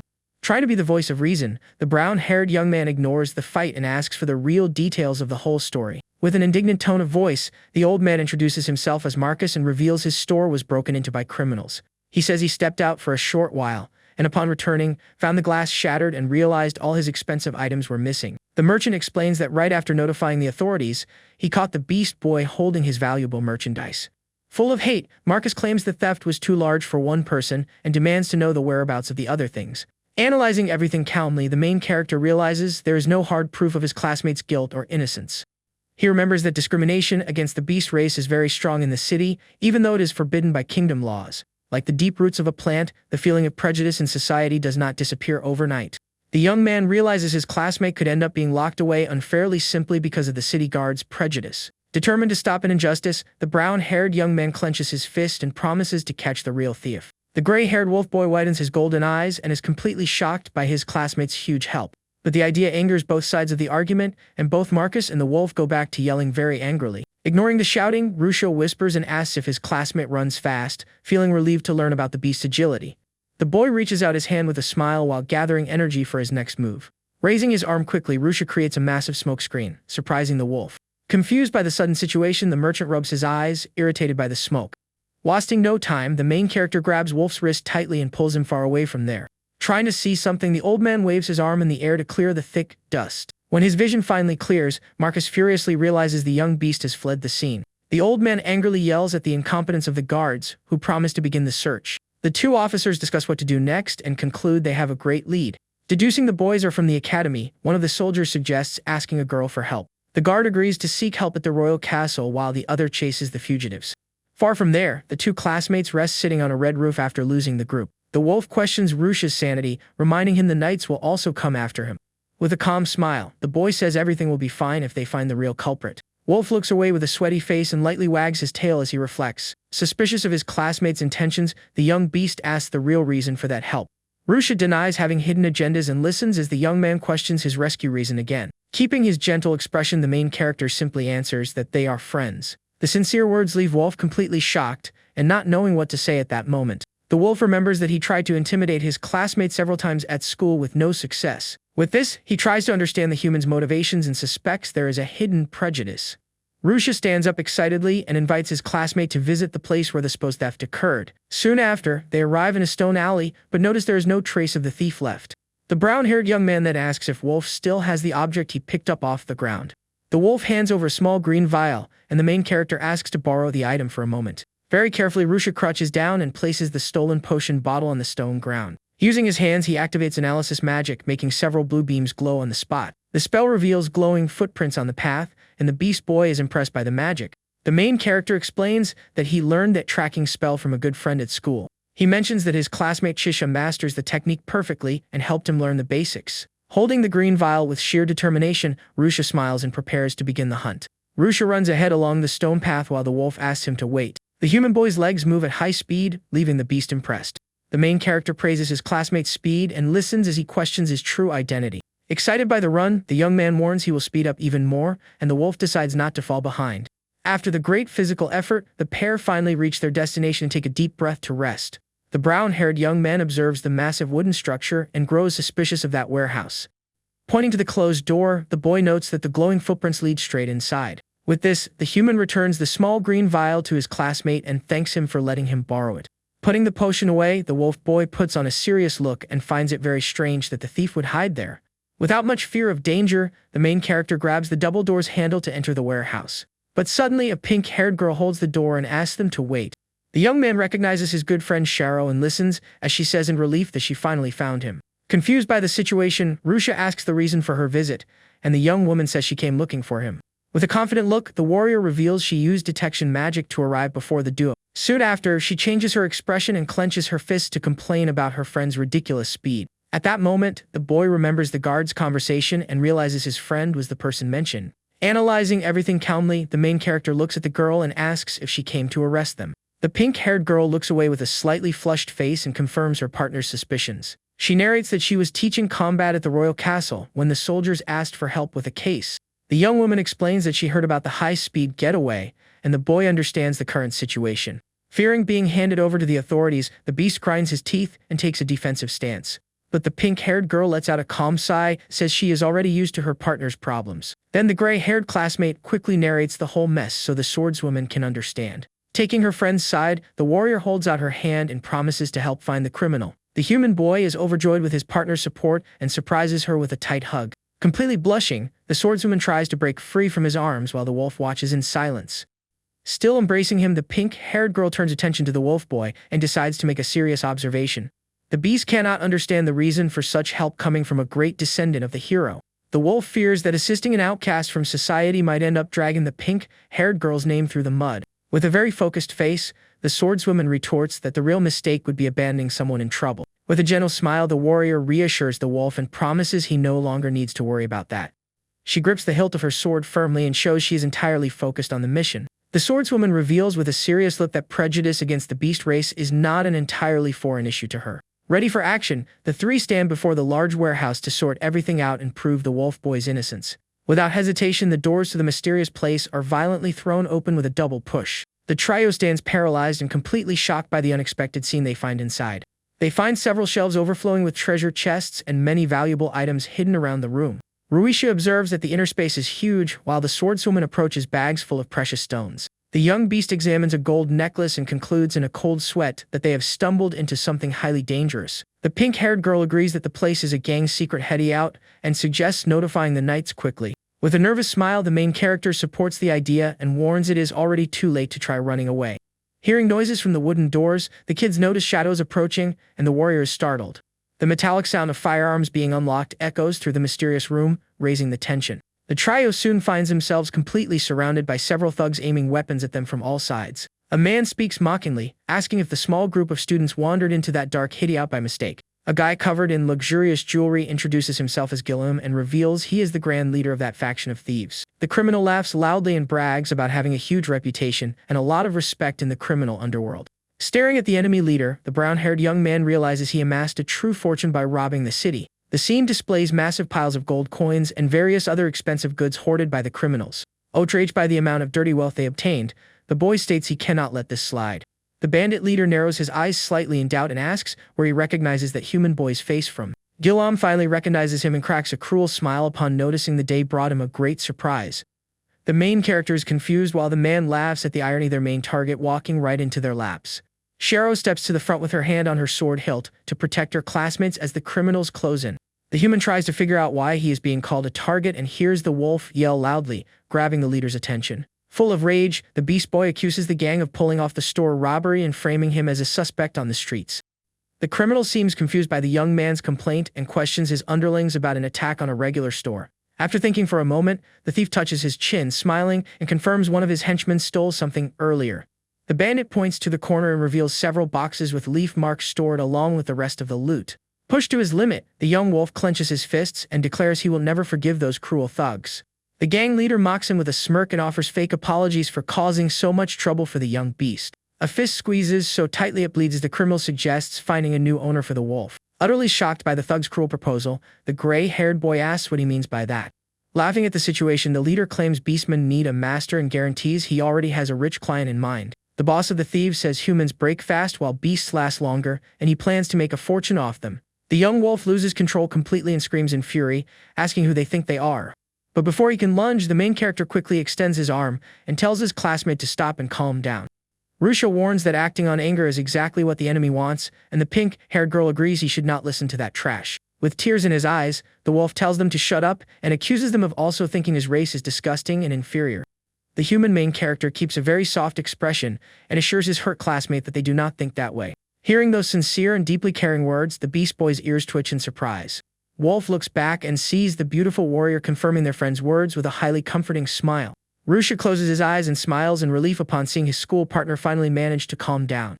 Blood drips on the floor, showing that the clenched fist from earlier belongs to the human, who is holding himself back to the max. With a dark and furious look, the main character vows that the bandit leader will pay dearly for insulting his friend. Scared by the pressure, the crime boss tells the boy to shut up and orders a henchman to finish him. A bald, highly muscular man cracks his knuckles with an evil smile and gets ready to beat the student. The giant steps forward, but the leader yells from the back, telling him to be very careful not to mess up the kid's face. Rui-sha shows immense disgust hearing the thug say his cute face could be sold for a high price. The strong man reaches his giant hand toward the young human's face with a scary, confident grin. Next, a loud snap echoes through the room, leaving the gang boss utterly confused by what he just saw. The muscular henchman drops to the floor screaming in pain as he grabs his own entirely twisted fingers. Rui-sha raises his hand, glowing with magic energy, and calls out the name of his defense technique while the giant cries on the floor. Terrified by the student's strength, the leader draws a firearm and orders his men to aim at the boy too. Staying calm in the face of danger, the main character coldly stares down his enemy and notices his weapon is shaking. Sweating nervously from the taunt, the bandit tells the boy to shut up and asks not to be underestimated. In a fit of desperation, the gang boss screams with all his might and orders everyone to shoot the intruders. With a very calm smile on his face, the student decides to use his second form of defense based on energy control. He raises his hand and creates a giant dome of blue light that blocks every gunshot with tremendous ease. The wolf boy is amazed by the magic barrier and confesses he has never seen such an incredible technique in his life. A thug pulls the trigger with no luck and complains that he ran out of bullets during the clash. Rui-sha charges to attack and tells his two classmates not to damage the merchandise. With his fist cloaked in blue energy, the main character lands a swift punch on one of the henchmen. Quickly, the brown-haired young man dodges a punch from another masked criminal in the room. Cheryl uses her magic sword to launch a powerful pink energy slash at their opponents. The pink-haired warrior flashes a hyped smile and asks her great friend to leave some targets for her. The trio works in perfect harmony and takes down several members of the criminal faction with ease. The Beast Boy watches the battle and is blown away by the flawless teamwork of the pair. The gang leader panics seeing his men down and calls the kids terrifying monsters. Enraged by his imminent defeat, the boss of the bandits draws his own weapon and aims with hatred. The man points the huge barrel at Wolf and swears to take down at least one of them with his strike. The fast projectile cuts through the air toward its target right after the criminal pulls the trigger. The wolf freezes in fear at the deadly threat while the human yells his classmate's name. In a heroic act, Rui-sha throws himself in front of the Beast Boy to protect him from the enemy's surprise attack. The scene shifts to a memory where two human boys say they have been waiting for a long time. A young wolf apologizes for being late and his classmates complain about the Beast Boy's delay. One of the boys pushes the wolf into a closed room and tells him not to worry. Wolf enters a dark room surrounded by shady men and is confused by the situation. The Beast Boy does not understand what is happening while one of his former friends waves goodbye. The human wishes the wolf luck, and Wolf cruelly realizes he was abandoned by his partners. One of the men points a weapon at the Beast Boy and reveals his friends set up the trap. The criminal claims the wolf will have a much better life after being sold to wealthy buyers. Utterly shocked by the reveal, the young boy refuses to believe he was sold out by his partners. With a look overcome by despair, the Beast Boy tries to convince himself this is all a lie. The man explains that everyone wins, while the image shows the humans counting their cash. The gray-haired boy hangs his head in defeat as he grasps the harsh reality of his situation. With deep pain in his eyes, the boy reflects on the impossibility of forming bonds with the human race. The young beast decides to never trust anyone again while fleeing past a man knocked out on the floor. Back in the present, Wolf watches in shock as Rui-sha takes the severe hit to protect him. The wolf's large golden eyes widen at his classmate's unexpected action. The Beast Boy catches Rui-sha by the shoulders before he falls and desperately asks if his classmate is okay. The main character manages a weak smile while the wolf questions why he helped someone who hates humans. The human replies softly that his classmate is just like him and all the other students in Class Z. Rui-sha calmly explains that they all face situations similar to the young beasts. He recalls the past and mentions that his friends were born with talents society found very strange. The boy says many did not have the expected skills and ended up being rejected by their own species. The wolf listens carefully as his classmate tells him they were all lonely and ran away looking for a place to belong. The human boy holds his classmate's hands and reveals his deep wish to see his friend change after meeting the class. Reflecting on his past, the wolf remembers he suffered intense discrimination from humans his whole life. He realizes he judged Rui-sha wrong and treated all humans as evil beings just like they did to him. The gray-haired youth closes his eyes with a regretful look as a tear hits the ground. Shortly after, the swordswoman approaches and offers healing to her injured friend, who says thanks with a hand on his stomach.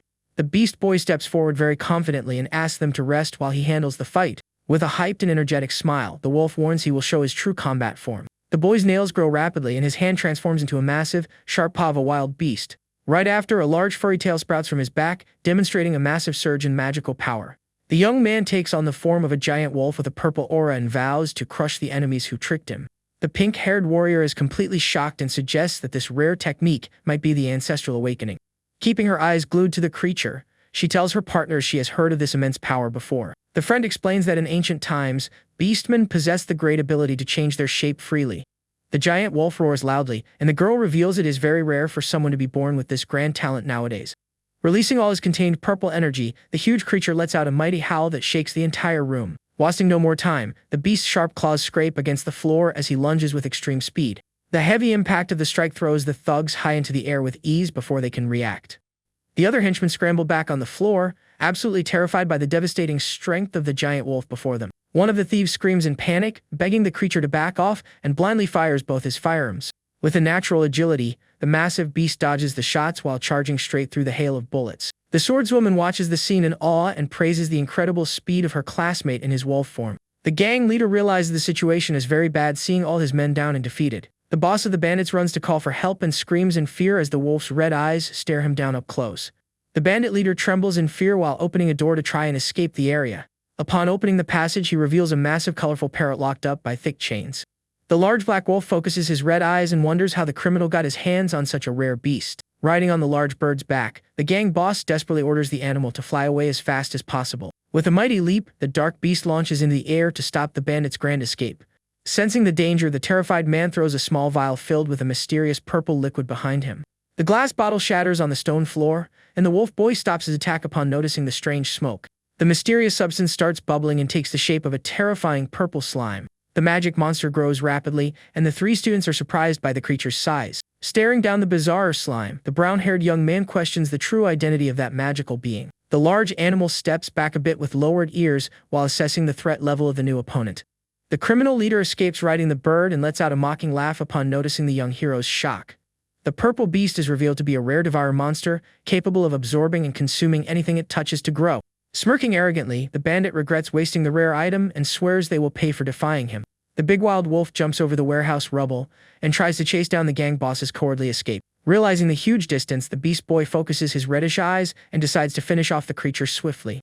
The purple slime stands still in the same spot, waiting for the invading students to attack. Without any prior warning, the creature raises a large extension of its gooey body, ready for combat. The shadowy being's eyes pop wide, and he instantly recognizes the danger of that surprise attack. Using his enhanced instincts, the giant beast leaps backward and dodges the purple monster's fast strike.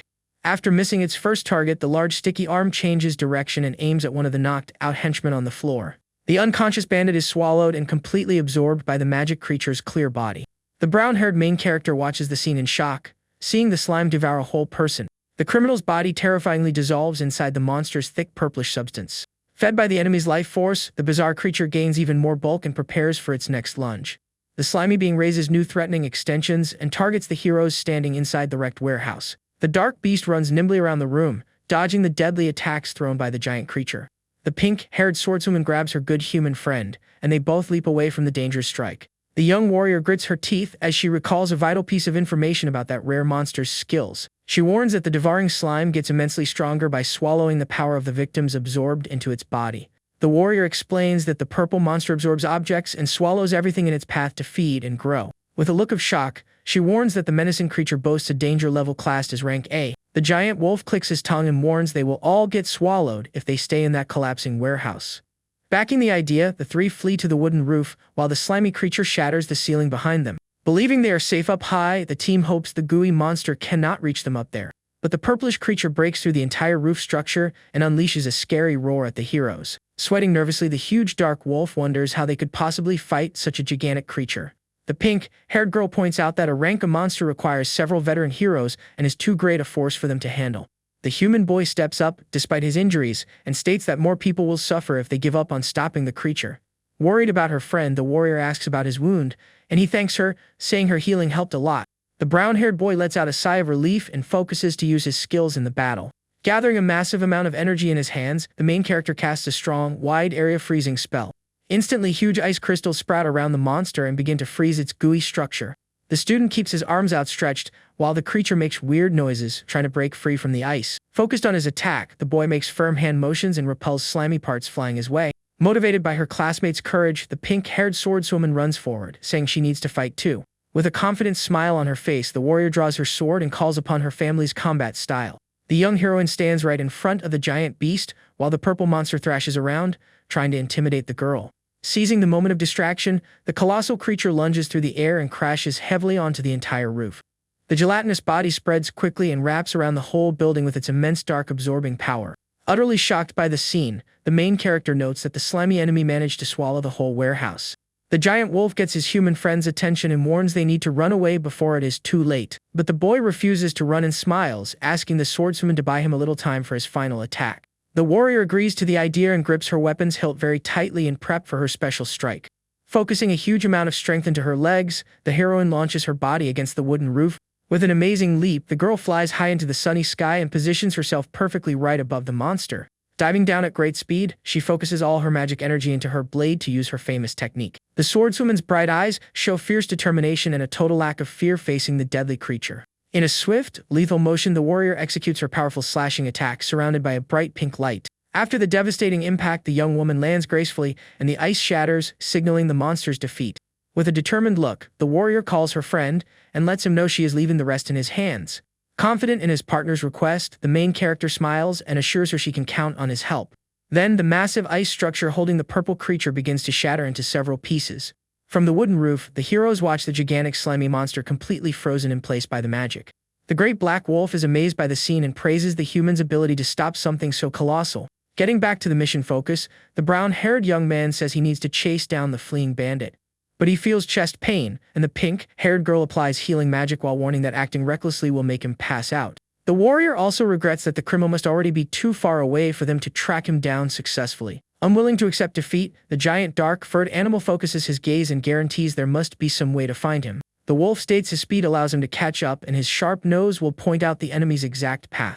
Surprisingly, the large beast invites his human classmate to ride on his back and start the chase. The main character is stunned by the invite, remembering that riding a beastman is a sign of ultimate trust. Being very honest, the wolf confesses he still cannot trust all of humanity very easily.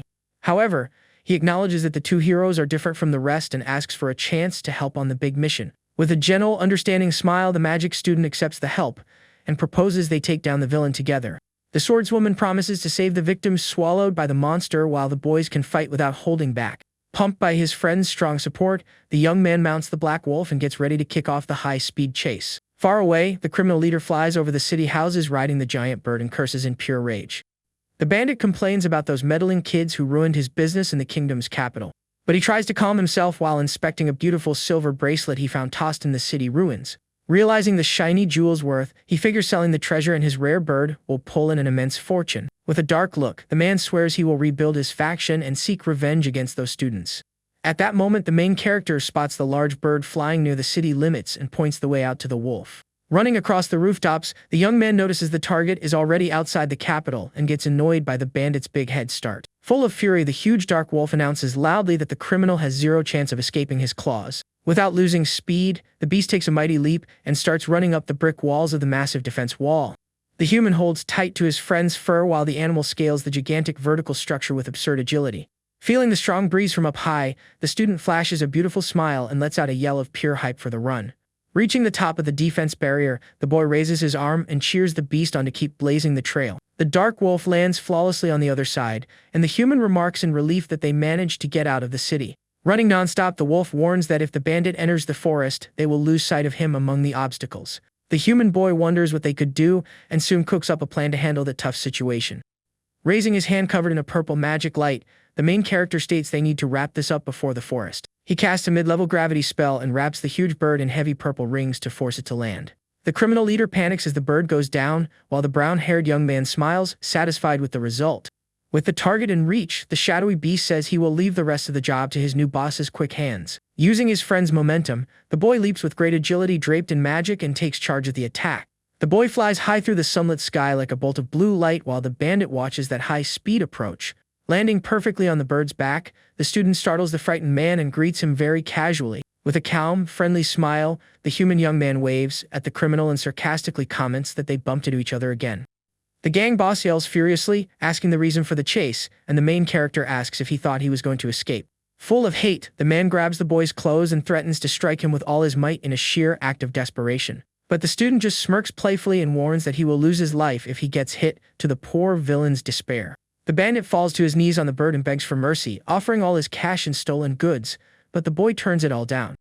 Sweating cold and out of options, the crime leader tries to bribe the young hero by promising to set him up with several pretty women. Keeping his soft expression and closing his eyes, the brown-haired boy declines the offer and apologizes to the man. He points his thumb at himself very proudly and confidently reveals he already has a cute girlfriend. Ignoring the villain's pleas to stop, the student channels heavy blue magic into his fist to use his fifth defense form. The powerful energy punch smashes into the man's face with brutal impact as the boy calls out the name of his technique. The crushing force of the magic strike sends the gang boss's body flying through the air in a long, violent arc. The main character cheers his brilliant victory, throwing his arms up hyped and claiming that punch felt pretty good. Next, he pets the giant bird's feathers to calm it down and very politely asks the beast to drop down to the ground. Hitting solid ground, the young man runs excitedly toward the great black wolf to hand over the captured bandit. The jewelry-covered man remains down and entirely out cold on the floor while the proud boy confirms the rescue. The dark animal looks at the defeated criminal and is confused to hear the human made that whole catch just for him. Recalling the fight, the wolf notices his partner set everything up perfectly so he could finish the job on the ground. With a very gentle and sincere look, the large creature realizes his classmate trusted him from the very start. The young man gives a shy laugh and tries to downplay his kindness, claiming he has no idea what his beast friend is talking about. A moment of peace settles between them while the massive, colorful bird makes happy sounds next to the heroic duo. The beast youth shifts back to his human form and calls his friend to head back to the pink-haired warrior who is still saving people. The main character looks down with a confused expression and mutters something. He notices a beautiful silver bracelet pinned to the passed-out crime leader's clothes. The wolf catches his classmate's reaction and asks why, but the boy plays it off and decides to keep moving. Soon after, they carry the knocked-out man and approach their pink-haired friend waiting at the spot. The swordswoman uses a shovel to clear away the magic slime and manages to rescue the henchman swallowed by the creature. The main character points out that the knights have arrived, and the beast boy agrees it is due to all that massive chaos. Seeing the soldiers rounding up the spooked bandits, the young warrior is very relieved everyone is okay. With a confident smile on her face, the pink-haired girl invites the two boys to prove the wolf's innocence. The team hands the unconscious gang boss over to the officers while pointing out the remains of the huge gooey creature. The blonde knight leads the operation at the scene and asks his soldiers to assess all the damage caused in the area. The blonde leader scolds the main character, who just laughs off the situation and apologizes to his gray-haired classmate. Picking up on the commander's annoyance, the human boy sarcastically comments about his stomach aches. Suddenly, the giant bird lets out a very loud squawk and ends up startling the brown-haired young student. The colorful bird rubs its head against the boy, showing lots of affection, while the knights look on confused. The beast boy smiles at the scene and explains that the giant animal wants to be cared for by the strong human main character. Rui-sha asks how he can understand the bird, and the wolf explains he awakened his great ancestral form.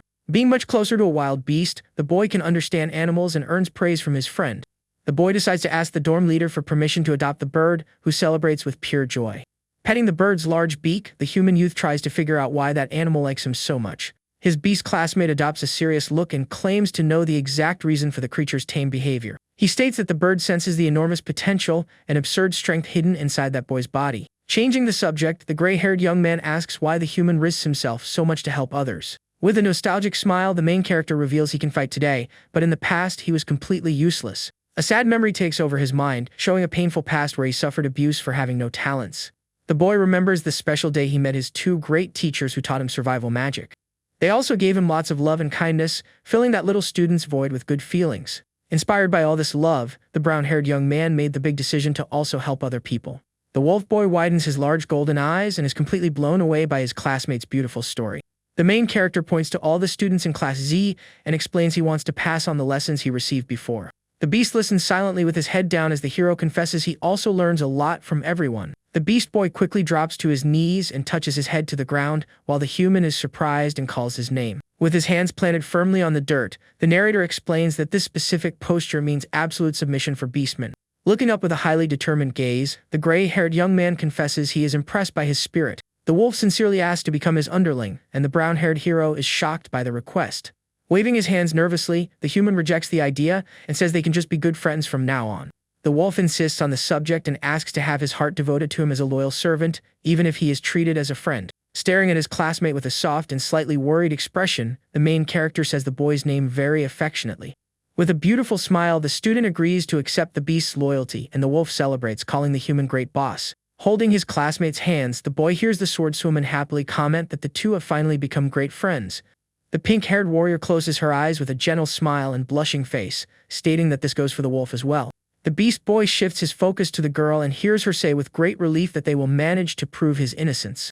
Bowing her head respectfully, the heroine asks for forgiveness and admits the blame for that discrimination is partly hers too. The young man is confused as she explains that the former hero tried to wipe out prejudice but passed away mid-journey. The warrior regrets that the hero's past descendants used their lack of power as an excuse to do nothing. The wolf listens quietly as the girl says her family's help could have drastically improved the situation. With an understanding look, the beast boy grabs the warrior by the shoulders and very gently asks her to lift her head. The pink-haired heroine looks up with streams of tears running down her face, and the wolf thanks her for caring about the beasts. The gray-haired young man tells her not to blame herself and states prejudice is also a big flaw of the entire beast race. With a beautiful smile, the wolf assures her that her words made him realize the huge need for unity among the races. The girl listens closely, and the young beast asks the warrior to create new chances for unity in the future.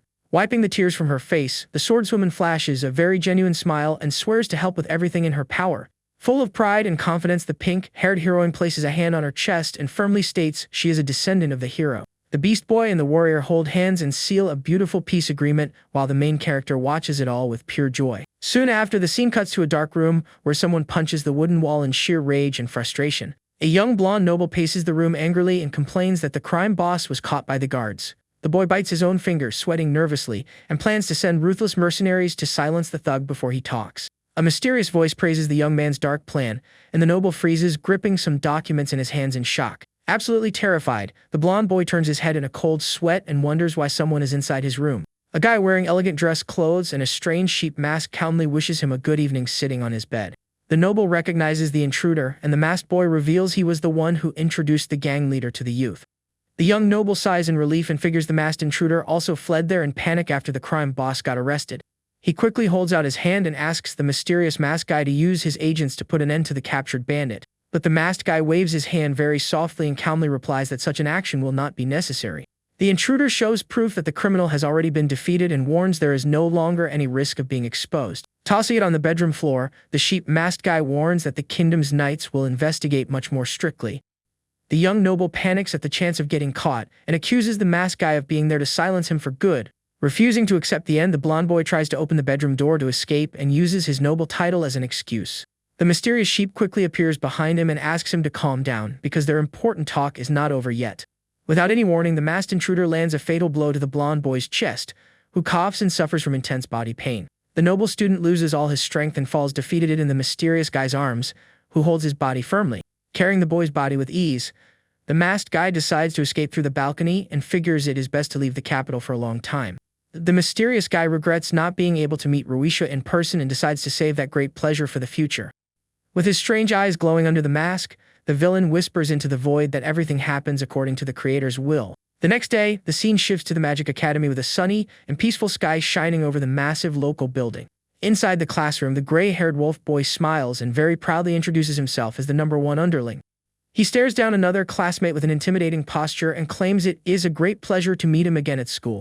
Rui-sha scolds his friends over the top attitude, and the wolf apologizes to the boss, admitting he is not very good with words. During the chat, a redhead boy with sharp teeth walks up to the desk and harshly grabs the two students' attention. The red-haired boy shows intense annoyance and complains that the wolf was always quiet and now acts with pure arrogance. The two classmates press their foreheads together in pure rage, and the redhead claims he is the story's main character's #1 best friend. The gray-haired boy smirks mockingly and agrees there is only room for one main sidekick next to the powerful boss. With his pride wounded, the red-haired student praises the beast vision for wanting to walk beside the human warrior. Not wanting to lose his valuable spot as best friend, the young redhead grips his weapon tightly and swears to keep his title intact. A huge brawl breaks out in the middle of the classroom as the furious redhead charges at the confident grayish wolf. Watching the mess, the brown-haired hero sighs and asks the armored knight to keep an eye on his two fighting partners. The whole room turns into a giant mess with students doing all sorts of weird activities while the two boys keep fighting. The pink-haired warrior asks if they shouldn't break up the fight, and the main character smiles, replying that the two will be fine soon. Right then, a blonde, light-eyed young man walks over to the hero and asks for a moment of his time to discuss a matter. The student named Yuri holds a fine cloth and reveals he has finished the full appraisal of the gang's mysterious silver bracelet. He reports that the valuable silver piece with red jewels was found in ancient ruins and is not part of the stolen goods. The blonde continues explaining and states he could not figure out when or who that silver accessory was made for. Surprised by this, the swordswoman points at the object in Yuri's hand and questions why something so mysterious is there. The pink-haired warrior gets a flushed face and swallows hard before revealing the massive importance of that silver item. She reveals that the accessory is actually the bracelet of the great hero from the past, leaving the two boys completely stunned. The blonde young man tries to verify the info, and the girl asks him to carefully inspect the inside of the bracelet. The shot focuses on the shiny accessory while the warrior explains that the ancient hero marked his items with a flower. The inside of the silver jewelry perfectly displays the mark of a cherry blossom, confirming the swordswoman's story. The friend asks them to keep her family secret, and the main character reflects that the mysterious item is the grand key. The brown-haired young man remembers his silver-haired master and concludes the jewel is the key to undoing the ancient seal. Thinking back to when he beat the bandit boss, the human boy realizes his initial gut feeling was right.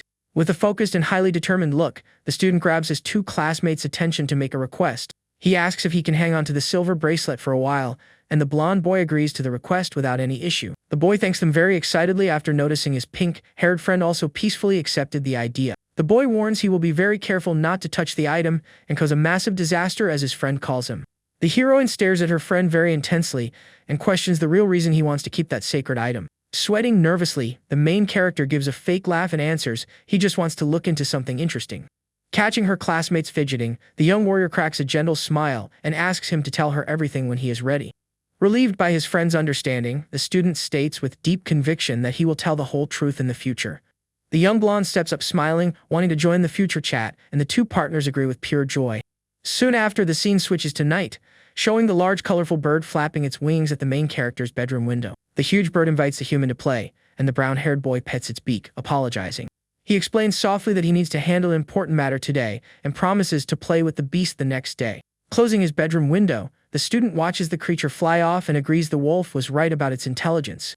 The young man recalls he named the rescued bird Palem and got the dorm leader's permission to care for the creature. The memory also shows that the colorful bird became very popular among the students and seems to have a blast in the forest. Back in his room, the student closes the window curtains, feeling immense pride for saving the animal from that gang. With the room darker, the boy focuses his attention on the silver bracelet left on the wooden desk and decides to act. Totally focused on his mission, the brown-haired hero grabs the mystery jewel with utmost care and expectation. As soon as the item touches his wrist, an intense pink light shoots out, leaving the boy completely shocked. The main character has to use his arms to shield his face from the massive magical flash that fills his entire room. Right after the flash, the main character wakes up confused and mutters something while slowly opening his eyes. He finds himself back in the infinite prison and wonders internally which floor he ended up on this time. Fearing hostile enemies, the boy decides to explore the area very carefully to avoid being caught off guard. The brown-haired young man looks up and is absolutely stunned to find two familiar figures. Filled with sheer joy, the boy runs and yells the names of his two prison masters upon finally finding them there. The hero approaches the two warriors and sighs in relief at being able to see them up close once more. The two powerful queens turn around and also yell the name of their young, beloved apprentice. With her eyes full of tears, the dark-haired woman asks if it really is her student standing there. The boy smiles emotionally and confirms with a voice trembling with joy that he managed to return to his two masters. Without wasting a second, the main character runs with wide open arms to hug and celebrate the grand reunion. The boy hugs the queen very tightly while the other master wonders what is going on in that place. With happy tears, the boy lets them both know he is back to rescue them from that prison. The two queens hug their beloved student highly affectionately, and the boy gets squished in the middle of that tight embrace. The dark-haired demon queen pets the boy's head and praises the good work he has done so far. With a very warm, gentle smile, the woman promises that both of them will be there to help the boy with whatever he needs. The white-haired dragon queen steps up with teary eyes and calls him a crybaby in a teasing tone. But the other master mocks her, pointing out she is crying too, and the white-haired girl denies the claim, shouting. The young girl points at her friend in pure anger and yells that it's her eyes that are wet with tears right now. After the emotional reunion, the scene cuts to the inside of a house with a pink roof and brick chimney. The young man sits at the table with his masters for tea and recaps everything he went through outside the infinite prison. The dark-haired queen suddenly stands up and asks for the boy's attention to talk about something very important to her. Overcome with jealousy, the woman hugs the student tightly and complains cruelly that he got a girlfriend. The main character runs out of air from his teacher's tight squeeze and struggles to ask her to let go a little. Rio pulls her friend off the boy and tells the jealous queen to knock off all that nonsense and stop scaring the kid. Catching his breath, the brown-haired hero jokes that he almost drowned, and the white-haired master calls him a poor thing. Next, she hugs him from behind and offers comfort playfully just to annoy the other teacher beside them. The dragon queen rubs her face against the boy and brags, asking if she isn't way better than the other one who only has big breasts. Tess gets mad at the taunt and grabs Rio's neck, yelling at her not to try and steal her precious student. The student watches them bicker with a sweat drop sliding down his face as he reflects on the situation. He wonders with a blank look if the two actually got mad because he got a girlfriend in the other world. The dark-haired queen smiles lovingly and assures her student that it was all just a little joke. The other teacher admits being slightly annoyed, but the brunette just laughs at her prison mate's childish reaction. The white-haired queen turns with a gentle smile and tells him not to worry about such trivial matters. She even jokes about the guy having a few mistresses, but the human boy decides not to talk about his girlfriend anymore. With a nostalgic smile, the main character mentions it feels great to be reunited with his two masters again. Hyped about the reunion, the boy asks if he can train new techniques, and the two women agree right away. The dark-haired queen raises her hand and creates a massive sphere of golden, powerful lightning to show the boy. The other teacher focuses to control her healing power and flies through the air with a huge burst of green energy. After the intense workout, the two masters hug the young man with immense strength and care to show how proud they are of him. Suddenly, the demon queen picks up on a weird energy and screams her student's name, realizing what is about to happen. The boy's body begins to glow and slowly fade away, and he figures his time in the spiritual prison is up. The two queens step closer, worried, and demand an explanation as to why the young man's body is vanishing out of nowhere. The boy explains that another teacher taught him how to split himself, and his true physical body is back in the real world. He reveals that this is merely his spirit form, and that separating the two body forms is a highly dangerous technique. The boy shares that 1 minute in the real world equals 6 hours in the prison, which is why he needs to leave that place. The dark-haired woman is sad she cannot spend more time with him, but calmly accepts the tough situation. Without warning, the demon queen steps up to the boy and pulls him into a sudden, incredibly tight hug. The hero is confused by the woman's move and watches her step back while his body vanishes into several golden particles. Tess feels time slow down after her student's departure, even though she has lived in the prison far longer than him. In a final tight squeeze, the demon queen tells her young student to be very careful in the world outside the prison.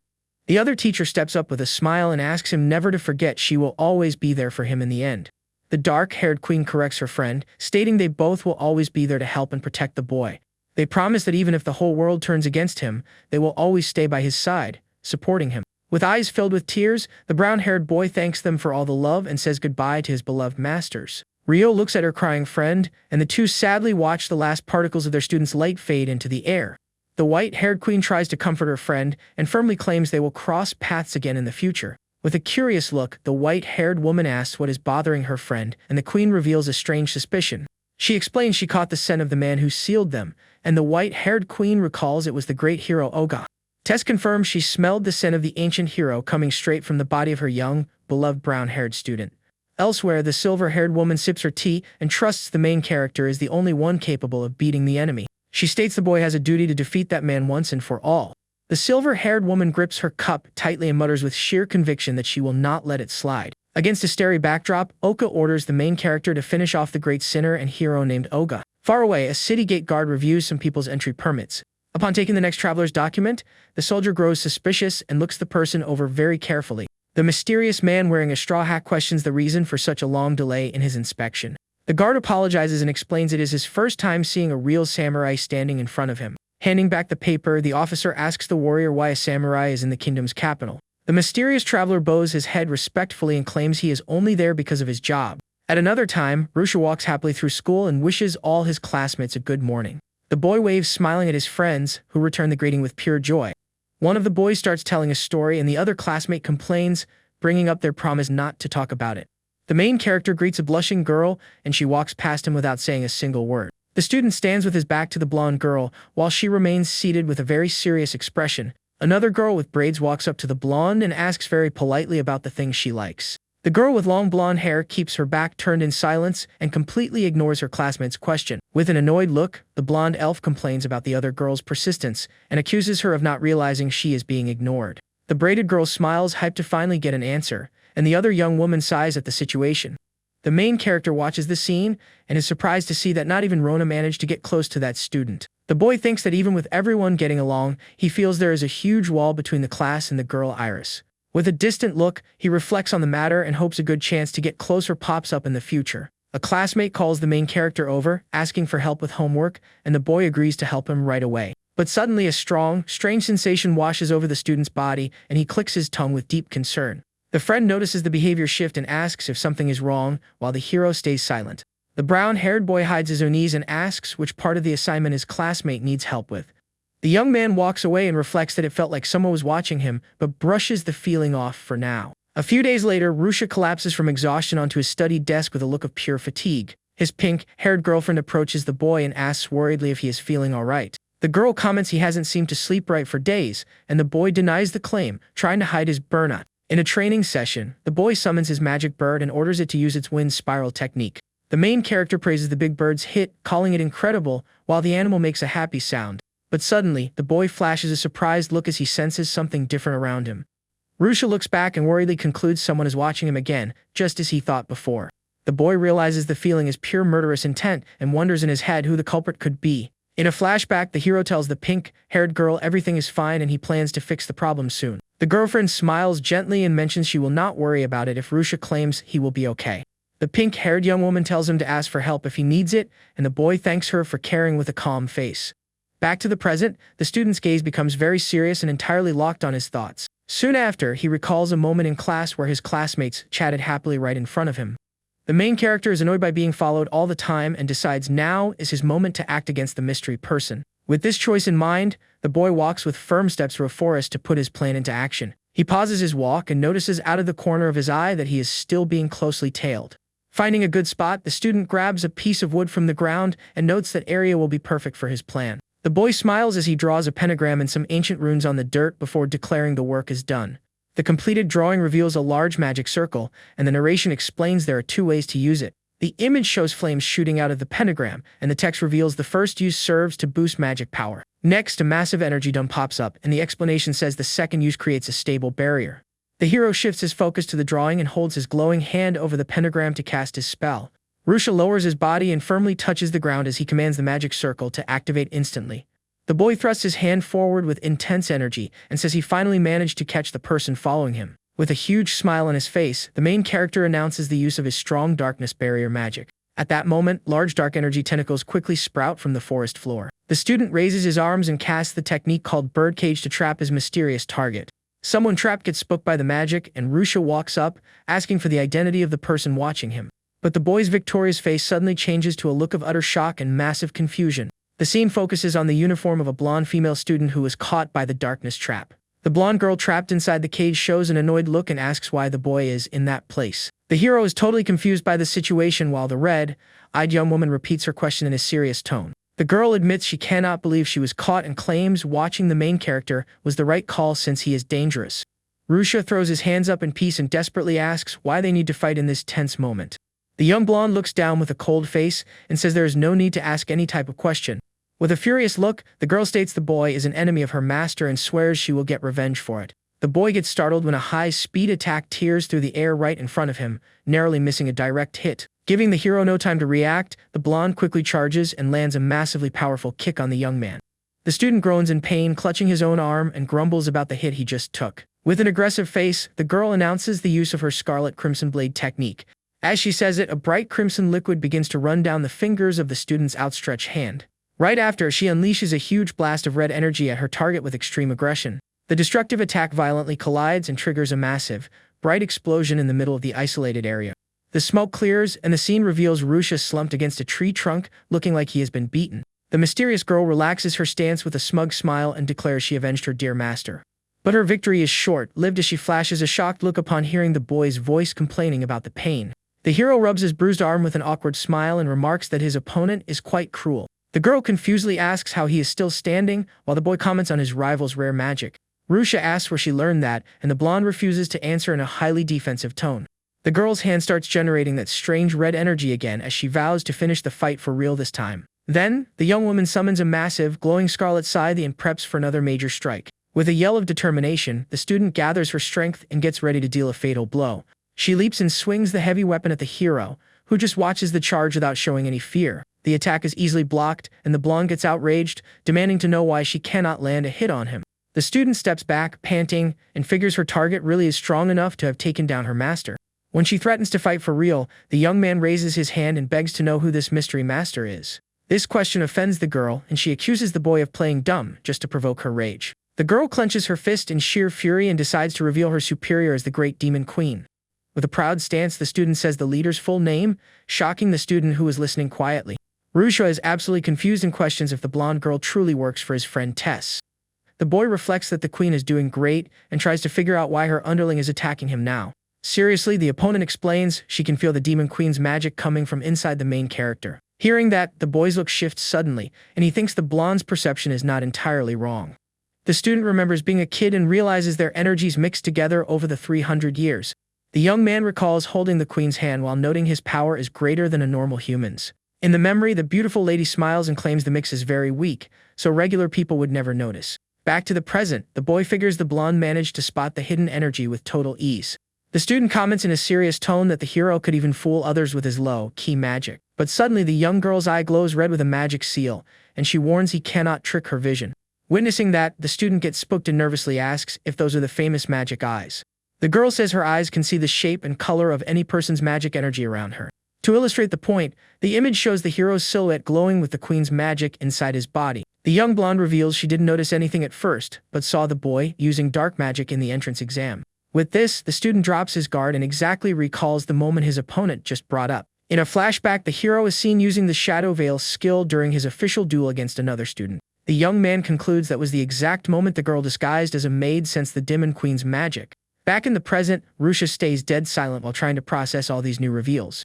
The main character thinks about how the blonde has superhuman physical skills and also masters the rare blood magic. Given this, he asks the student's true identity, and the girl starts talking with a dark smile. At that moment, a pair of dark wings sprouts from the girl's back, and she warns that her family serves the demon queen. A spiked tail also grows from her body as she reveals her real name is Iris Vondelson. The student flashes her sharp fangs with a highly intimidating smile, and her red eyes glow brightly. Showing off her true winged form, the young woman confesses to the main character that she is an original vampire. The text notes that vampires are a top-tier race among demons with incredibly high magic power. The hero is stunned and remembers the species is heavily hunted due to their members' extreme rarity and beauty. Rui-sha watches the girl's mystical figure with wings and a tail, confirming she really belongs to the vampire race. Looking a bit sad, the blonde explains her people came very close to total extinction in the past. The vampire says the race was saved by the demon queen herself and she grew up hearing tales of the leader's kindness. Iris claims to hold on to hope that the queen is alive, while the young man understands the master is locked away forever. The boy figures the queen cannot be found because of the infinite prison, but many are still looking for her. The scene cuts back to the entrance exam, and the student explains she finally found a human with her leader's powers. The vampire accuses the main character of being the queen's enemy, and the hero desperately asks how she jumped to that conclusion. Iris fires back, saying it is simple because there are only two ways to take someone else's magic power. The student turns pale with sweat upon hearing the girl conclude the first stealing option is impossible for humans. Iris accuses the main character of taking the demon queen's life to steal all her magic power. The young man sweats cold at that heavy accusation and quickly tries to explain that things did not go down like that. But the blonde girl totally loses her patience and yells out in outrage, accusing the boy of playing dumb. With her red eyes blazing with rage, the vampire decides continuing the chat makes zero sense now. The hero agrees her anger is justified but readies a spell in his hand, warning he cannot afford to pass away there either. The student casts a scarlet magic spell with raw fury and orders the student to pay for his crime with his own life. At that moment, the young woman summons her ultimate technique and forms a massive red lance shaped like a cross in mid-air. The giant red weapon begins to glow intensely as it gathers a terrifying amount of destructive energy. As the colossal strike drops toward him, the main character praises his opponent's power and charges up his own defense. With a gentle smile, the boy realizes the girl's deep feelings for the queen are manifesting as sheer power. Motivated by this loyalty, the hero declares he will not lose and unleashes an intense golden light from within his body. The boy announces he will show the queen's true power and fires off his special technique, called Radiant Flash. The massive blast of golden energy rips through the air and violently clashes against the vampire's scarlet lance. The collision between the two ultimate spells creates a huge explosion of light that brightens the entire area around the fight. The winged girl steps back trying to shield herself from the heavy impact, while the student stands firm amidst the gale. When the light fades, the student widens her eyes in utter shock, recognizing the familiar essence of that magic defense. The young woman drops to her knees on the ground and realizes it would be impossible for a mere power thief to use that legendary spell. Completely confused and drained, the vampire stares at the boy standing before her and begs to know his real identity. With a highly affectionate look, the hero replies he is just a loyal disciple of the demon queen, just like her. Rui-sha kneels in front of the girl, reaching out a friendly hand, and states his biggest wish is to help their leader. Soon after, the tense vibe fades, and the scene shows the student crying heavily while sitting on a log next to the main character. The blonde wipes her tears, relieved to know the queen is alive, and offers a sincere apology for her behavior. The girl hangs her head in shame for trying to end the life of someone so close and important to her master. She swears to take any punishment even if it costs her life, and the boy tries to calm her down, saying he is not mad. The student holds the vampire's hands and hyped up tells her they now need to focus on working together on the mission. The student sweetly agrees, promising to take her punishment after the rescue, and the hero sighs, sweating cold at her stubbornness. Changing the subject, the young woman wants to know if he told this secret to anyone else, and the boy swears he hasn't said a word. The girl breathes a sigh of relief and explains the relationship between the demon and dragon races is getting worse by the day. The vampire fears that the discovery of the two queens being alive could spark a brutal, return war in the kingdom.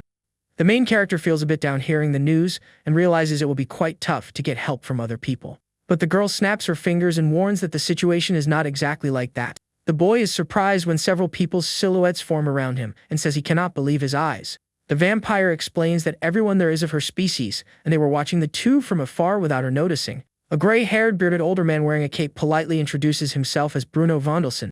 The Lord bows and claims the queen is their only master, but he makes an exception since he views the boy as her husband. The student is utterly shocked when the gray-haired old man asks for permission to become his loyal servants. Bruno explains they had zero clues for 300 years until they finally found a connection to their leader. In a highly serious tone, the vampire lord wraps up by calling the hero the group's last hope. The boy understands the weight of the request and agrees to take on the responsibility, leaving the older man highly impressed. The other vampires celebrate super hyped, and the hero sweats cold, thinking they were supposed to be quieter people. The student walks up and apologizes for her loud comrade's behavior while calling the hero her lord. The girl smiles, blushing with her hands clasped, and thanks him from the bottom of her heart, explaining everyone is just very happy. The main character touches his gold earring and says he is glad to make new friends before promising to save the queen. The shot focuses on the two holding hands firmly as they mutually agree on the mission. Iris kneels holding the boy's hand and blushing tells him she is eager to work with him from now on. Right after, the story changes scenes showing the brown-haired boy sleeping peacefully in a comfy bed. The hero tosses under the covers as he mutters in his sleep about smelling something incredibly delicious. He suddenly pops his eyes open as he wakes up and wonders internally where that amazing smell is coming from. The boy sits up in bed and reacts with pure confusion, seeing a girl's back as she cooks in his kitchen first thing in the morning. The young blonde girl wearing a maid outfit turns around with a gentle smile and wishes her lord a good morning. The vampire asks the student to wait just a bit longer for breakfast, and he listens, sweating cold from sheer shock. As the girl stirs the food in the pan, the young man questions why she is there in his room. The blonde brags about easily picking the lock, and the boy sighs, warning he didn't want to know how she broke into his room. Walking over with a plate of food, the vampire explains that taking care of his daily needs is completely natural.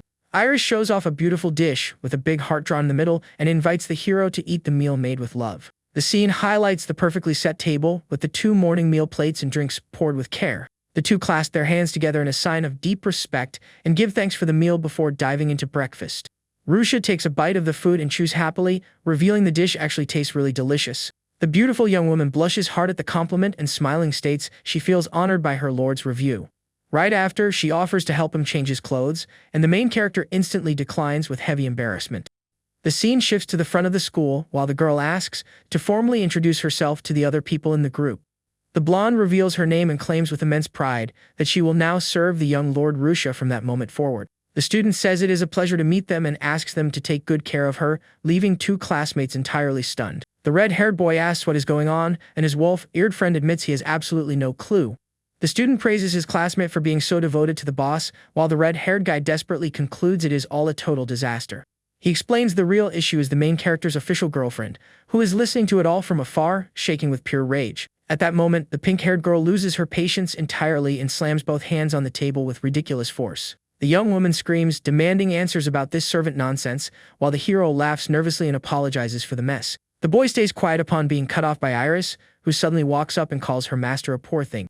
The vampire pulls the student's face into a hug against her own body and tries to comfort him with a sweet smile and blushing cheeks. With a teasing look, the servant advises the boy to completely ignore the words of that muscle-head woman. Hearing that insult, the hero's girlfriend freezes in place and flashes a face filled with nothing but pure murderous hate. The student leaps out of her chair violently and warns she will tear the blonde to pieces if a fight is what she wants so badly. Iris adjusts her gloves with a confident grin and declares this is the perfect time to drop some hard truths. Panicking over the chaos, the hero reaches out toward the two girls and begs them to stop fighting immediately. But the rivals glare at the main character in sheer anger and ask together that he stay out of this personal matter. The student sighs in defeat while his two friends watch the scene and comment that they feel bad for their leader's situation. Soon after, class finally begins with the glasses, wearing teacher writing on the board while the class stays quiet. The main character focuses his attention on a notebook filled with demon drawings and jots down some key info during the lesson. Rui-sha sweats cold noticing the two girls giving off a dark aura and wonders how he will get the rivals to get along in the future. The boy refocuses on the teacher, who announces a very important section of the subject and asks for all the students' attention. The green-haired teacher smiles at the class and introduces the topic, noting everyone should already know the lore about the races. The teacher explains that the strong receive the silver mark, which later upgrades to the gold crest if they grow more powerful. The instructor writes on the green board and tells the class about the rare existence of a special crest among the king class. The master points to the student Ben, who eagerly raises his hand after he asks if anyone knows the bearers of the rare marks. The glasses-wearing student acts very politely and says he is deeply honored to be called on by his esteemed teacher. The boy calmly explains the special crests belong exclusively to the Great Demon Queen and the Dragon Queen. The boy highlights that the two are different and notes ancient legends also speak of the mighty Ogre King and the Fairy King. Ben pushes up his glasses and suggests focusing on the two queens, leaving the master impressed by the accuracy of his smart answer. The Demon Queen's silhouette comes into focus as the explanation reveals her strength is tested in the martial arts tournament. The text states the title is passed down directly if the winner claims victory using their magical powers. The vampire watches her book closely as the teacher comments that this is a highly fitting tradition. Next, the explanation reveals the Dragon Queen inherits her position directly through her own bloodline. The master says the royal baby is born with the queen's crest, and the two past rulers were the strongest ones. The girl takes notes as the teacher reveals the ancient hero Olga defeated the queens for a mysterious reason. The main character smiles in awe hearing the story and thinks to himself about how Tess and Rio are incredible people. With a thoughtful look, the young man figures uncovering the real reason behind that ancient clash could help rescue both of them. The teacher wraps up the magic history class and announces he invited a general crest bearer for the practical lesson. The students are amazed by the news of the famous guest, and the master asks them to ask plenty of questions. The hero agrees with his classmates and gets really hyped to find out what kind of person the mark bearer is. The scene cuts to the training area showing a man wearing a straw hat near a large sliding door. The mysterious newcomer calmly takes off his straw hat, revealing a young face with long tied-back hair. Meanwhile, the image highlights the peaceful scenery of trees and the gate just as the visitor asks about the class. The warrior places his hand on his chest and introduces himself as the swordsman Kojiru before announcing he will be the temp instructor. The pink-haired girl questions his strength, and the boy with the earring agrees the warrior has perfect posture. The other students doubt the gentle guy holds the powerful crest and watch this situation with a bit of surprise. Keeping his polite tone, the swordsman smiles friendly and asks if anyone in the class wants to fight him. The temp master warns he will fight unarmed and gives the students a free pass to use magic or weapons in the big match. The red-haired boy gets pumped by the offer, and the wolf-eared guy pushes his friend aside, saying he will fight the rookie. The two boys start arguing to decide who fights first, and the swordsman chuckles at the strong class's hype.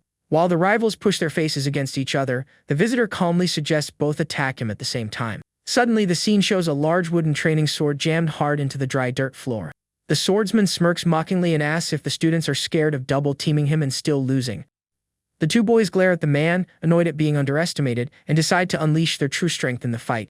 Kojiro locks his gaze darkly and sizes up his opponent's battle instincts before commenting that this will be fun. The master drops into a serious martial arts stance and says his full name, announcing his charge against the duo. The frame focuses on the warrior's bandaged foot stomping the rocky ground hard to launch his huge opening dash.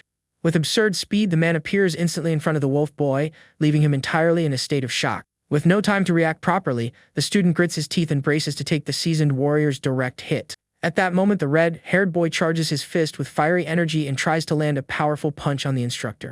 The red-haired youth yells out his spell and triggers a massive fiery explosion right in front of his classmate. The swordsman pops up standing in the smoke and calmly remarks that the last strike missed by a hair. The two students are stunned by the dodge, and the wolf boy apologizes for lowering his guard to the calm warrior. The redhead warns the instructor is charging again, and the duo braces for another attack from their opponent. The instructor analyzes the situation up close while the boys prep magic and physical moves at the same time in the arena. With a smile, the master praises the duo's tactic of splitting the fight into fast close, range, and long-range attacks. The wolf-eared student tries to throw a punch and warns the older guy will bite his tongue if he keeps talking. But the warrior blocks the fast punch with a simple slap on the student's hand, who reacts with total surprise and confusion. Instantly, the swordsman drives a heavy knee into his opponent's stomach, completely knocking the wind out of him in pain. The red-haired young man yells his partner's name, seeing him drop defeated to the ground after that counter.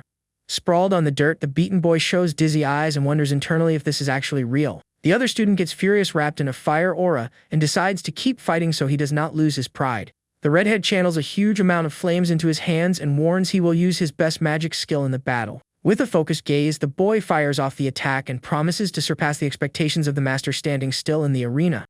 The student focuses all his strength and unleashes a giant wave of fire that covers a large chunk of the training field. Surprisingly, the master splits the massive flame right down the middle with a swift swipe using just his arm. After clearing a path through the fire, the warrior rushes the student at high speed, flashing a confident grin. The swordsman closes in and throws a heavy punch at the air, creating a powerful shockwave toward the student. Realizing the insane impact of that strike, the young redhead freezes and breaks into a cold sweat with a terrified face. Kojiro stops his fist right in front of his opponent's face and calmly asks if he still wants to keep fighting. The student sighs in total exhaustion and places his hand on his head, admitting total defeat against the strong-armed instructor.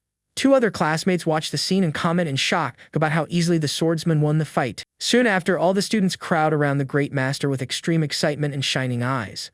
In another corner, the blonde girl notes things are about to get lively, and they will be getting sword lessons now too. The main character agrees with a smile and admits he is eager, feeling like the upcoming lessons will make him stronger.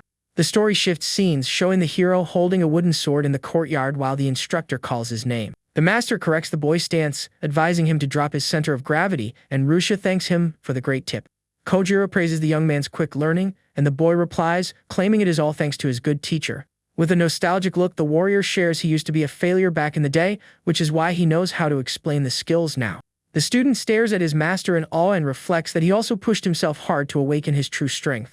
The swordsman asks the blonde boy if he should instruct the prince next in the arena, but an armor-clad hand suddenly jumps in the way to cut off the warrior's action. An armored knight states he is already training the prince and tells the master there is no need to interfere. The ponytail-wearing warrior replies there is no reason to be cautious and promises not to do anything inappropriate. The red-haired knight points out that this is his job and hopes the great instructor can understand. The blonde prince touches the guard's shoulder and comments, smiling there is no need to take the situation so seriously. With a calm smile on his face, the swordsman takes the rejection very peacefully without causing any drama. The master asks who else wants to fight, and the two defeated students raise their hands asking for a rematch. The blonde boy notes it is very rare to see a Buki acting that way, while the knight crouches down embarrassed. The knight apologizes for showing that side of himself, but the blonde prince reassures him, praising his attitude. Ibuki reflects that the master isn't a bad guy but claims he cannot let someone so strong get close to the prince. The young man laughs happily, thanking his knight for his immense concern, who swears to protect his great friend. Rui-sha watches the duo from afar and praises the tight bond between the two training buddies. The main character smiles hyped and asks to spar with Ibuki that day, and the guard accepts the offer right away. The temporary instructor walks away with his hand on his wooden sword, regretting the loss of that opportunity. The story changes scenes, showing the outside of a building under a blue sky while someone lets out a heavy sigh. The brown-haired student flashes a look of pure exhaustion and frustration, sweating cold over his situation. Rui-sha wonders how things ever got to this point as he's being dragged by both arms by two girls. His pink-haired girlfriend angrily asks why the blonde is following them and demands she stop getting in the way. The vampire fires back, saying it is natural to accompany the lord, and tells the girl to fix her own behavior. The two girls glare aggressively at each other behind the boy's back, and he mentally begs for any kind of help. Someone greets the main character and asks if he is okay, making the boy look sideways in slight surprise. The scene reveals the long brown-haired classmate is there, and the student says his friend's name in relief. Sheehan remarks on the huge coincidence and jokes the hero is caught up in another romantic mess. The newly arrived youth takes an interest in the ladies, and the main character decides to politely introduce the two girls. The pink-haired girl claims to be the boy's girlfriend, while Iris states she is the one who understands the young lord best. The classmate praises the main character's charm for hanging out with such beautiful girls, and the student laughs awkwardly out of embarrassment. Changing the topic, Sheehan asks if the boy has free time and reveals he has some solid intel, grabbing his attention. With a massive smile on his face, the classmate raises his hand and reveals a new dungeon was just discovered in the area. Rui-sha is blown away by the big news, while his friend hugs him from the side, knowing he is super curious. Sheehan smiles, saying he doesn't want to steal her prince, while the two girls glare at him furiously in the background. The main character finds the info sharing weird, and his classmate explains the spot holds rare monsters and treasures. With a slightly mysterious look, the long-haired young man reveals something very important about the ruins. He claims the area might have some connection to the ancient hero, and the earring-wearing boy listens very closely. The student tries to figure out what that means, and his friend just smiles happily for having caught his eye. Soon after, the boy pulls a piece of paper from his pocket and starts talking about the new dungeon's entrance. The image focuses on a large glowing seal, and the explanation reveals a strong barrier is blocking anyone from entering. Sheehan mentions there is a specific drawing on the seal, and the pink-haired girl gets spooked upon seeing the paper. The paper displays the beautiful illustration of a flower, and someone recognizes the shape of that mystery emblem. The young man asks Charlotte to explain the meaning behind that symbol since she wears an identical mark on her clothes. The main character's girlfriend sweats cold while his classmate asserts the place must be tied to the hero's bloodline. With this huge reveal in mind, the long-haired boy asks what Rui-sha plans to do from here on out. Next, the scene focuses on a man's boots stepping firmly through the grass near several trees. The glasses-wearing student adjusts her clothes and excitedly comments on the possible treasures they might find. Shia notices the young woman's unique way of speaking and asks, with a gentle smile, which region she comes from. The small group walks down a forest trail while the two students chat happily about the topic. The main character smiles, sharing that his wolf classmate has been training intensely with the red-haired boy. A memory shows the two friends fighting hard, and the narration explains the duel against the master fired them up. But the walk is cut short when the hero spots the swordsman crouching in the middle of the deep woods. The man holds some plants in his hands and reacts very calmly when the surprised boy calls him by his name. The warrior explains that he came looking for medicinal herbs, but wishes to know what the young ones are doing in that isolated place. Rui-sha reveals the plan about the new dungeon, and the instructor shows an enormous concern for everyone's safety. The master frowns and states that the place might have cruel traps and very dangerous unknown monsters. The student tries to calm the swordsman down by swearing that everyone will run away immediately if they notice any great danger. With a firm look, the brown-haired young man reinforces that he needs to check the place in any way possible. Noticing the unwavering determination of his dear student, the older man sighs and decides to offer a helpful item. He hands a rounded container into the protagonist's hands, explaining that it is a healing potion made by himself. The instructor asks again for everyone to be very careful, and the hero thanks him for the gift with a cheerful tone. The group watches the master slowly walking away while the young man praises him for his immense kindness and dedication. Right after, the great friends gather with an adventurous spirit and set off together to explore the mysterious place. Rui-sha and his friend finally arrive at the location, and the boy announces that they are standing before the new dungeon. The place is made up of ancient stone ruins taken over by vegetation, which seem to have been there for a very long time. The narration explains that people thought there were no more treasures there until they discovered an underground entrance the week before. Upon approaching the entrance, the group notices several adventurers fallen on the ground, and the girl in the hat reacts with disgust. The young woman with glasses adjusts her accessory and asks her friends what could be happening with those people. One of the fallen men gets irritated by the comment, and the three adventurers stare at the young ones with a threatening look. The confused men question who those people standing in front of them so suddenly could be. One of the guys stands up and complains that he was expecting someone important to arrive, not just a bunch of kids. The bearded man focuses on the girls in the group and tries to warn them that this area is not exactly safe for them.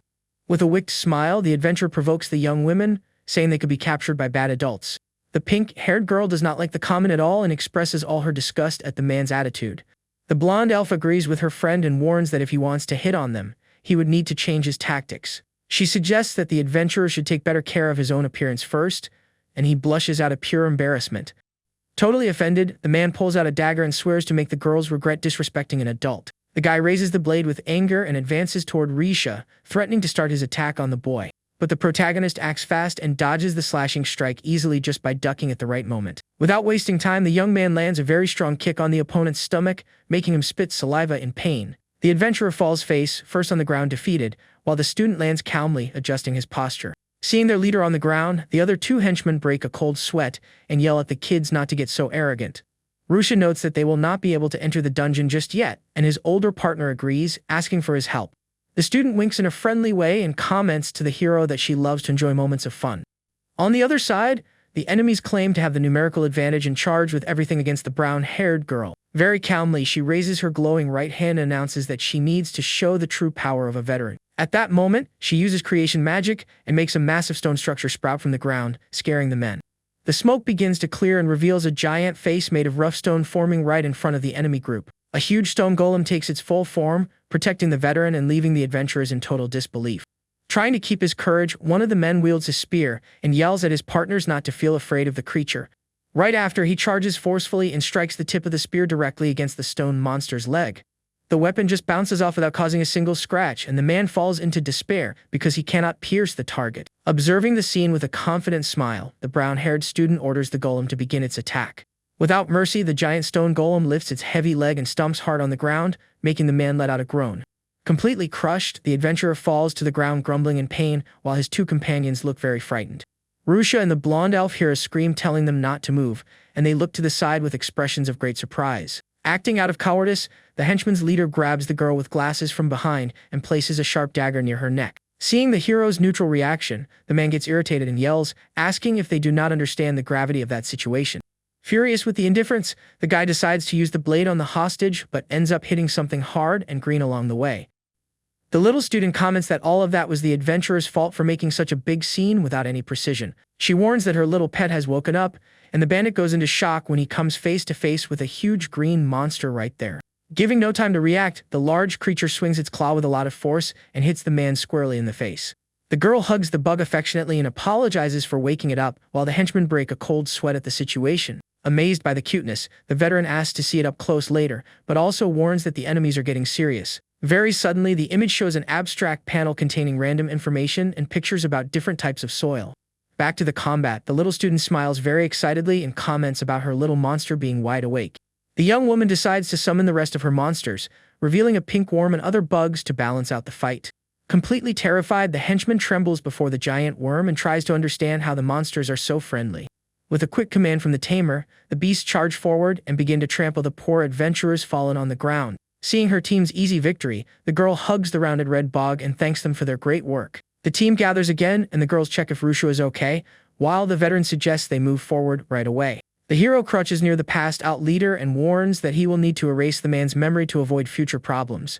The protagonist uses a glowing magic on the guy's head, while the girls close their eyes, impressed by the light. Smiling in a friendly way, the student explains that he learned that special technique from his dear swordsman master. He reveals that giving electrical shocks to a person's head can erase memories, which scares the pink-haired girl. Right after, the adventurer's leader begins to open his eyes, looking very confused, and tries to understand where he is. Suffering the effects of the magic, the man is left with frizzy hair and asks if he already knows them, while Rui-sha gives a thumbs up. With the problem solved, the group climbs the ancient stone steps and stands before the massive entrance door of the dungeon. The narration focuses on the details of the immense pink magical barrier covered in symbols that protects the entrance to the secret location. Curious about the door, the brown-haired veteran picks up a stone and agrees that the magical seal seems to be powerful. She throws the small object against the barrier to test its resistance, and the stone hits the pink energy shield. Immediately, a strong electrical discharge bursts from the seal and shatters the stone into tiny pieces floating through the air. After confirming the danger, the veteran smiles at the pink-haired young woman named Charlotte and asks her to take the lead. The boy gets worried about the situation and calls out to his friend Charlotte with a very gentle tone of voice. He holds the young woman's hand and states that she does not need to push herself because he will try to break that seal on his own. The pink-haired girl gives a little giggle and thanks the hero for being so concerned about her well-being. But the student explains that she is doing that for her own good, and the protagonist listens to everything attentively. With a big smile on her face, the young woman reveals that she wants to find out who her ancestor really was with her own eyes. Determined to move forward, the student raises her right hand toward the seal, stating that she cannot feel fear. The moment she touches her fingers to the pink barrier, a spark of magical energy glows and suddenly lights up the place. A very bright light takes over the environment, revealing a huge magical symbol in the shape of a flower right in front of the girl. Shortly after, the energy wall breaks like glass, and the young woman tells her friends that she finally managed to undo the seal. The brown-haired veteran smiles excitedly and comments that her guess about the magic was totally correct. The other two students peek through the open door, noticing that the fact that this seal required a descendant is scary. But Rui-sha notices something strange approaching and turns his face, asking his friends to wait attentively. Soon after, 3 unknown adventurers come running and ask the group to wait a little longer before going inside. Everyone stares at the newcomers with great curiosity while they ask the group of students to wait once again. The leader of the small team takes a deep breath from exhaustion and announces that they want to enter the new dungeon along with the kids. Quite confused by the sudden situation, the hero questions who these people standing in front of him could be. With a friendly smile, the young man apologizes for the scare and introduces himself as Max, revealing he is the leader of the Jackal team. By his side, a guy with a beanie and blue hair raises his hand to greet everyone and says he is a thief named Zim. Next, the purple-haired girl holds her staff and introduces herself as Moral, explaining she is a beginner mage. The protagonist asks the reason for the approach and Max asks for calm, warning that they are only copper-rank adventurers. The leader explains that they get very nervous exploring alone, and that is why they had the idea of forming an alliance there. Feeling awkward, the young man confesses that they were watching the previous fight from hiding and apologizes for not helping. Charlotte crosses her arms and asks what the advantage would be of taking that team along with them on the new exploration. Max agrees that they are very weak in combat but guarantees that everyone has an enormous amount of experience in dungeons. He points out that the hero's group does not know how to look for traps, and the students stay silent, accepting the truth. The girls talk about the strange proposal and decide to leave the final decision in the hands of the young protagonist. Noticing the boy's great doubt, the adventurer opens his bag and says that they also have some rare items. He shows a silver cylindrical object, explaining it is a charging ring capable of absorbing and storing magical power. Upon hearing the explanation, Rui-sha clenches his fists in awe at the equipment's usefulness, and the adventurer smiles proudly. But Max reveals that the item leaks magic when it gets completely full, and the young ones stare at the guy with enormous disappointment. Trying to convince the group, the leader shows a protection medal against attacks, and Rui-sha gets excited, asking to test it. The two girls in the group stare at the adventurer with sweat drops on their faces and get totally disappointed by his attitude. Desperate, the adventurer tries to offer a special earring, but the protagonist raises his hand and accepts the team's help. Hearing the positive decision from the young adventurer, the three team members break into big smiles of pure happiness. The hero agrees, smiling in a friendly way, while the pink-haired young woman watches everything with a lot of suspicion. Right after, the scene focuses on one of the adventurer leader's feet stepping firmly on a cracked stone on the floor. With the new group formed, the students and the three adventurers start walking together down the dark stone corridor. Walking in the back, the team's thief whispers his cowardly plan to run away and leave the students behind in case of danger. The red-haired adventurer shows a wicked smile while he plans to keep all the treasures from the secret location for himself. Noticing the leader's distraction, the boy calls him, and Max tries to play it off by warning about the presence of traps in tight spaces. Raising his finger thoughtfully, the older guy explains that there could be spears and arrows triggered by pressure plates on the floor. At that exact moment, the young protagonist accidentally steps on a loose stone block, sinking the structure into the ground. Feeling very awkward, the hero asks if that would be a trap plate, and the team leader agrees, breaking a cold sweat at the scene. A thunderous sound echoes through the corridor, and the rocky ceiling right above them begins to crack and collapse in a scary way. The massive block of stone starts falling toward the floor, and the group of young ones watches the scene with their eyes wide open in fear. The adventurer screams desperately about the boy's lack of attention, asking the students to do something right there. The beginner mage gets scared upon hearing her leader's scream, calling for her, and panics, pointing to herself nervously. With no other choice, the young woman points her wooden staff upwards, prepares to conjure a strong purple magic arrow. The spell hits the giant stone but ends up shattering into little pieces of light, leaving the small student completely in shock. The team leader falls into despair when he notices that the falling rock was a special sealing stone immune to magical spells. Scared by the warning, the protagonist quickly questions if there is any other viable way to destroy that massive block. Max remembers a very powerful adventurer slicing through the material, but soon states it is impossible for them and suggests a quick escape.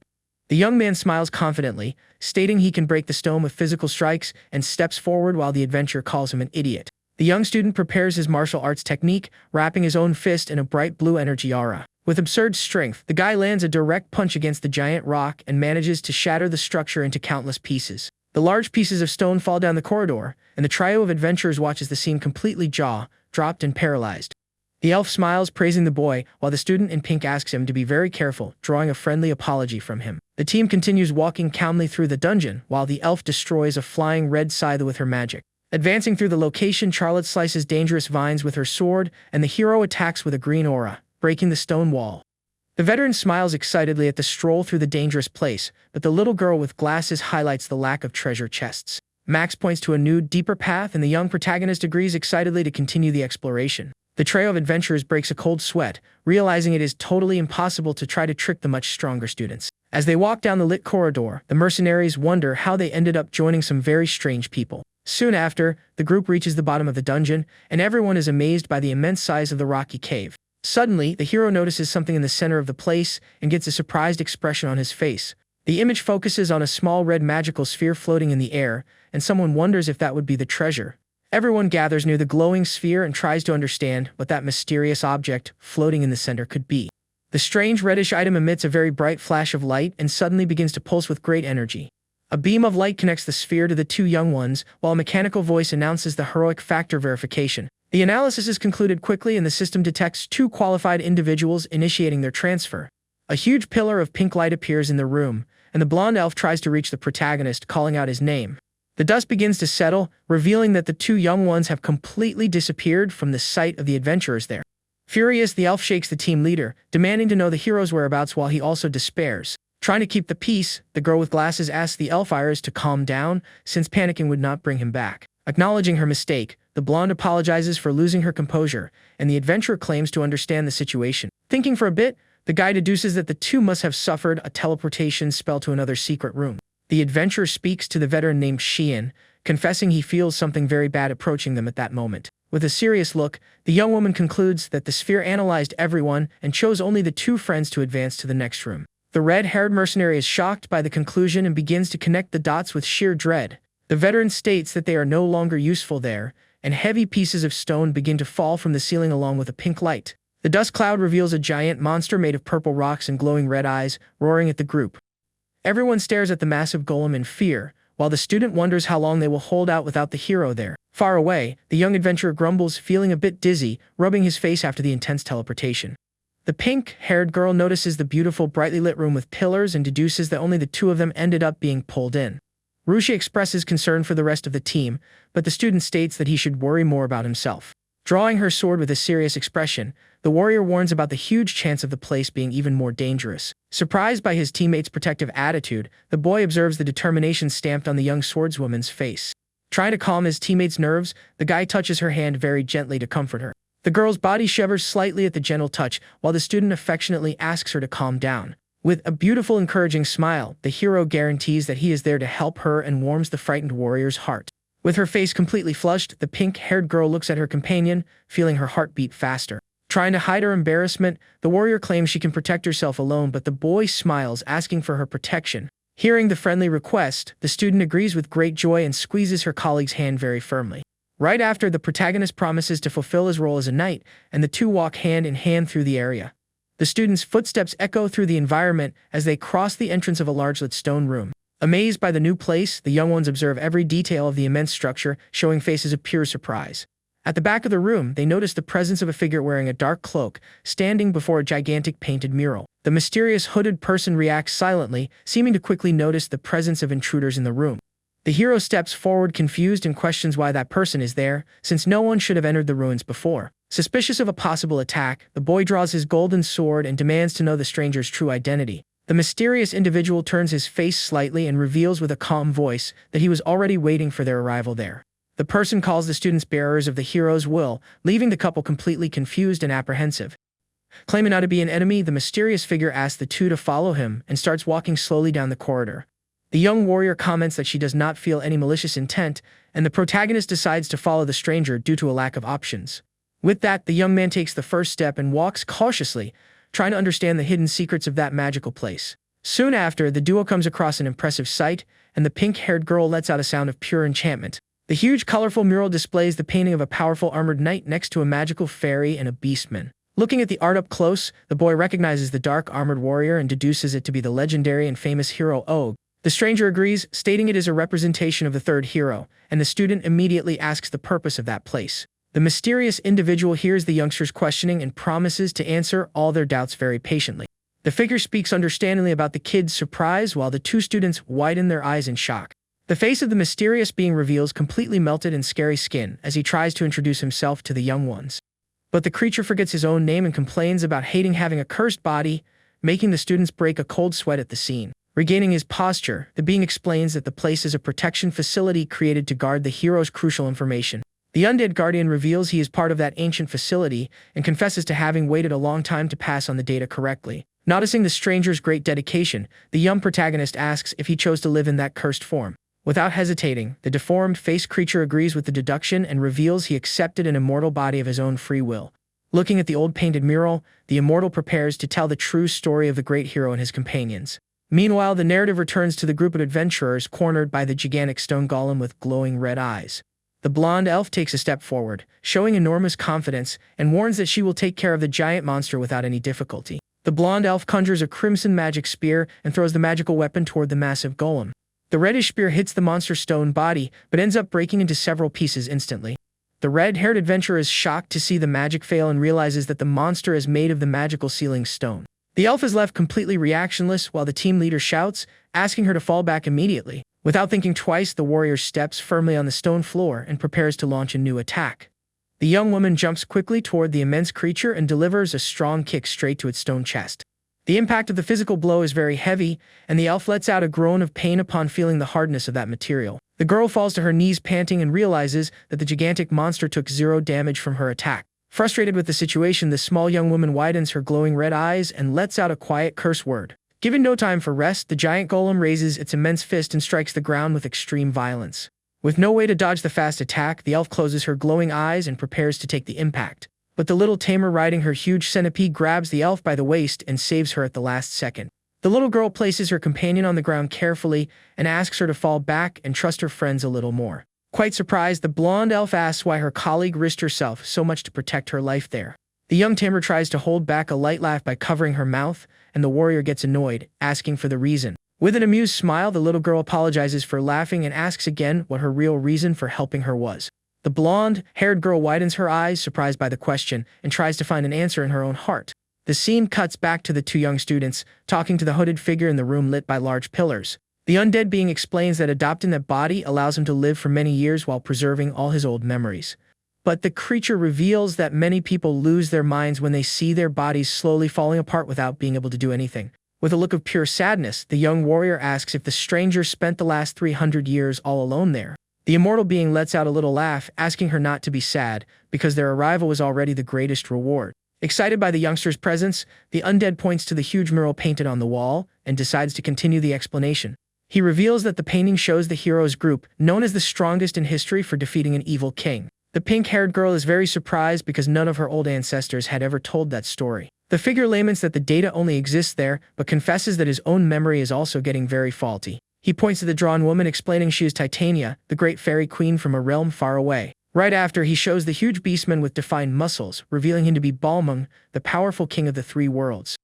The young protagonist observes the old painting with great curiosity and asks what the warrior's personality was like. The immortal tries to force his mind by touching his sinister hand to his head, making the two students break a cold sweat at the scene. The undead being twists his own head around, and the young warrior is totally terrified by the creature's bizarre attitude. After messing with his own brain, the hooded monster claims to finally remember that Balmung was the strongest fighter of all. The student is amazed by the Beast King's great skill and comments that he will ask his wolf master questions about him later. The painting shows a snake woman named Echidna, and the undead says she commanded an entire race and could foresee the future. Rui-sha has never heard of her, and the girl in pink confesses she knows nothing, lamenting inheriting such mysterious secrets. The protagonist realizes that the ancient heroes were not human, and the girl hears his comment with a very thoughtful look. The young woman suspects that her ancestor wanted to avoid scandals and feels sorry since the truth could have ended a lot of prejudice. The young man smiles, stating there is a reason for everything, and the warrior girl gives thanks for her dear friend's great comfort. The student asks why the boy is there, and he smiles awkwardly, thinking it has a connection to his previous imprisonment. With new hope, the young man clenches his fist and claims he might find some secret clue about the infinite prison seal. Excited, he asks if the guardian has any more advice, and the stranger asks for a brief moment to jog his own memory. The creature pokes his macabre head again and remembers an old quote from the great hero for times of difficulty. The undead reveals that people should always trust their allies if they encountered any great danger in the facilities. Confused by the hint, the young man repeats the phrase about trusting allies, and his mind begins to process the situation clearly. The monster then warns about the other invaders being under attack, and Rui-sha panics at the late news. The student focuses his energy into his own shoes and creates a bright greenish aura while apologizing to his companion. Without hesitating, the guy jumps, destroying the stone ceiling with his green aura, and the undead is shocked, questioning the hero's strength. The immortal stares at his own glowing ghostly hand, confesses to feeling very lonely now that he has fulfilled his ancient duty. Very grateful, the pink-haired girl holds the creature's hands and thanks him for all the effort dedicated to her beloved clan. The student hugs the macabre figure with a lot of love and declares that the undead guardian was also a grand hero in history. The monster sheds tears of emotion, recognizing the nobility in the young woman's blood, and says goodbye, wishing eternal peace for the whole world. The creature's body loses its shape and melts onto the dungeon floor, turning entirely to dust, while the girl watches everything in silence.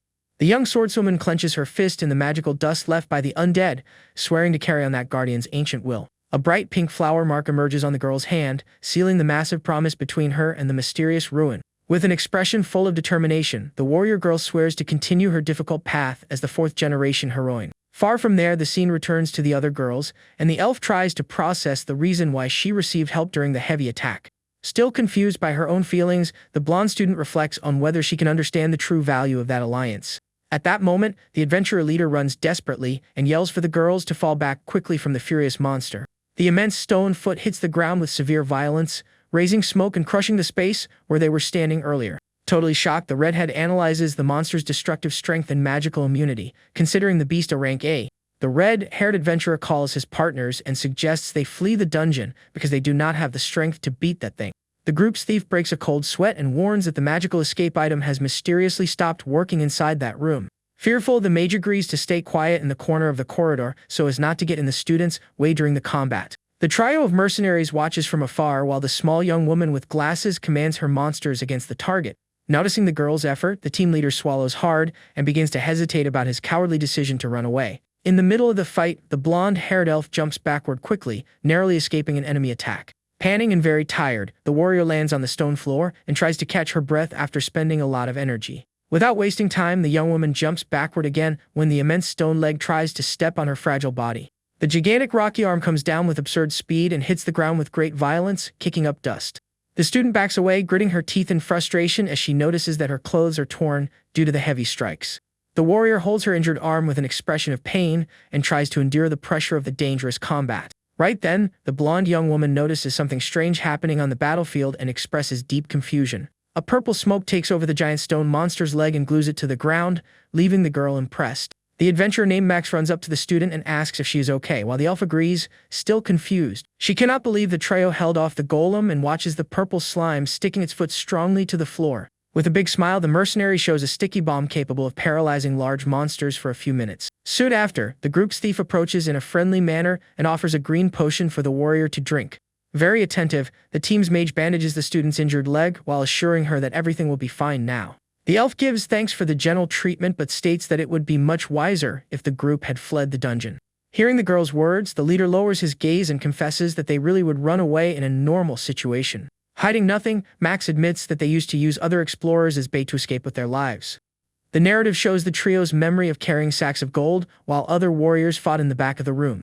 But the redhead explains that he started to rethink his cowardly acts after seeing the young hero's bravery breaking the rock. He remembered his own childhood dream when he held a wooden sword wishing to be a great adventurer. With an encouraging smile, the guy states that they will help in the battle no matter the cost, surprising the elf. The mage and the thief join the conversation excitedly and promise to show the true pride of beginner adventurers. The massive creature with red eyes begins to thrash violently, trying to free its foot glued to the stone floor. An intense magical energy surges in the rocky monster's hand, and flames of fire begin to glow in the dark environment. The golem uses the strong heat of the flames on its own leg to melt the purple slime holding it in place. Freeing its leg, the monster attacks with a flaming punch while the mage and the thief scream in pure despair. The red-haired adventurer smiles confidently beside the elf and comments on the massive stone creature's immense durability. Showing no fear, the guy pulls his slingshot very firmly and claims he is counting on the help of his dear partner. The blonde warrior is shocked, questioning if he will fight using only that, and the leader tells her to watch the attack. Preparing his aim, the mercenary explains that this small weapon has managed to save his life countless times in the past. With a very agile move, he shoots a small round sphere, revealing it to be a powerful smoke bomb against the enemy. The small object hits the immense creature's rocky body, creating a large explosion of gray smoke throughout the room.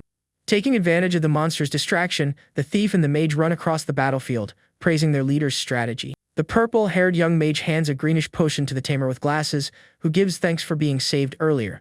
The thief hands a healing flask to the brown-haired veteran, and she thanks him a lot for the great surprise help. The smoke clears, revealing the giant golem staring at the redhead and the elf, while the guy laments that the situation is not easy at all. Accepting the challenge, the brave adventurer readies his slingshot again, swearing to do everything in his power. He shoots a new special bomb that explodes right on the creature's foot, spreading a very slippery oil on the stone floor. Right after, the skilled blue-haired thief also throws a flask containing a type of magical oil at the creature.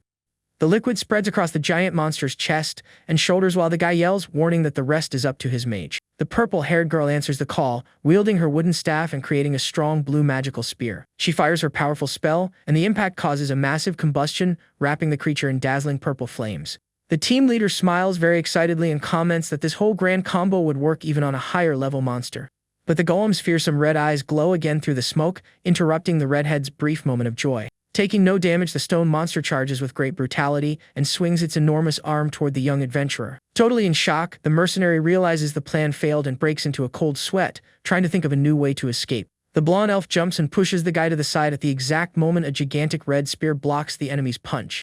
The impact generates a strong shockwave, kicking up dust, while the fallen adventurer realizes he has just been saved. With immense relief, the mercenary thanks the beautiful girl, calling the young woman his savior, but the warrior denies the title immediately. The blonde-haired student blushes slightly and confesses to doing only what felt most natural in that desperate situation. The blonde recalls the little tamer's words about the real reason to help other people without overthinking it. The memory shows the moment the warrior protected the adventurer in the past, revealing she acted without thinking of the consequences. With a beautiful smile, the young elf claims that people do not need a grand reason to help the others around them. The mercenary watches the warrior, commenting that he feels much stronger fighting alongside allies than completely alone. The student's face takes on an expression of pure confidence and determination, while her eyes shine intensely. Facing the giant stone golem, the brave elf announces that it is now her turn to attack and prepares for a fierce combat. The blonde elf stares at the gigantic stone golem as she prepares for the enraged monster's heavy attack. The stone creature swings its massive arm with great speed, creating a strong gust of air in the area. With agility, the girl manages to jump backward at the last second, avoiding the giant beast's dangerous strike. Mid-air, the warrior summons her intermediate-level dark energy sword with a deeply focused expression. She lands, driving the crimson blade deep into one of the enemy's rocky joints to test its resilience. The giant monster slowly turns its face to look at the girl on its shoulder, showing 0 damage from the attack. With a very sudden movement, the creature hits the young warrior head-on, throwing her far away with brutality. The blonde student flies through the air, letting out a groan of pain upon feeling the heavy impact of the blow on her fragile body. She hits the stone floor with great violence, kicking up dust, while the red-haired adventurer runs to help her. The team leader offers a healing potion to the injured elf, while the monster's heavy footsteps draw closer. Trembling with fear, the adventurer squeezes his eyes shut, gritting his teeth, and laments feeling completely useless there. The injured young woman smiles softly and comforts the guy, stating that his sad words were not true. A large dust cloud appears suddenly, and a confident voice echoes, praising the team's excellent work. The young hero appears in front of the two, acting as a strong protective shield against the massive golem's advance. With a handsome smile, the protagonist turns his face and apologizes for making everyone wait so long. The stone monster does not back down and begins to charge a glowing energy attack in its enormous rocky mouth. Keeping his cool, the student extends his hands, conjuring his analysis magic, which creates blue screens around him. The spell ends up being deflected, and the boy quickly deduces that the creature is made of the famous magical sealing stone. Holding a small flame of energy, he realizes the reason for their struggle and decides to use a special physical technique.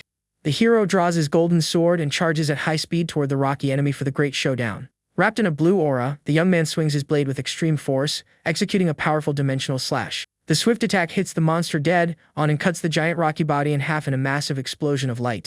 The pieces of the golem collapse to the floor, and the protagonist lands very softly after finishing off the tough opponent. The boy sighs in relief, wiping the sweat from his face, and guarantees with a smile that the situation is under control now. Very worried about his allies, the student runs to the mage and the thief, asking if they have suffered severe injuries. The trio cries with emotion, grabbing the hero's hands and begging on their knees to become his faithful followers. The brown-haired veteran approaches relieved, commenting on how life beside the hero is always an adventure.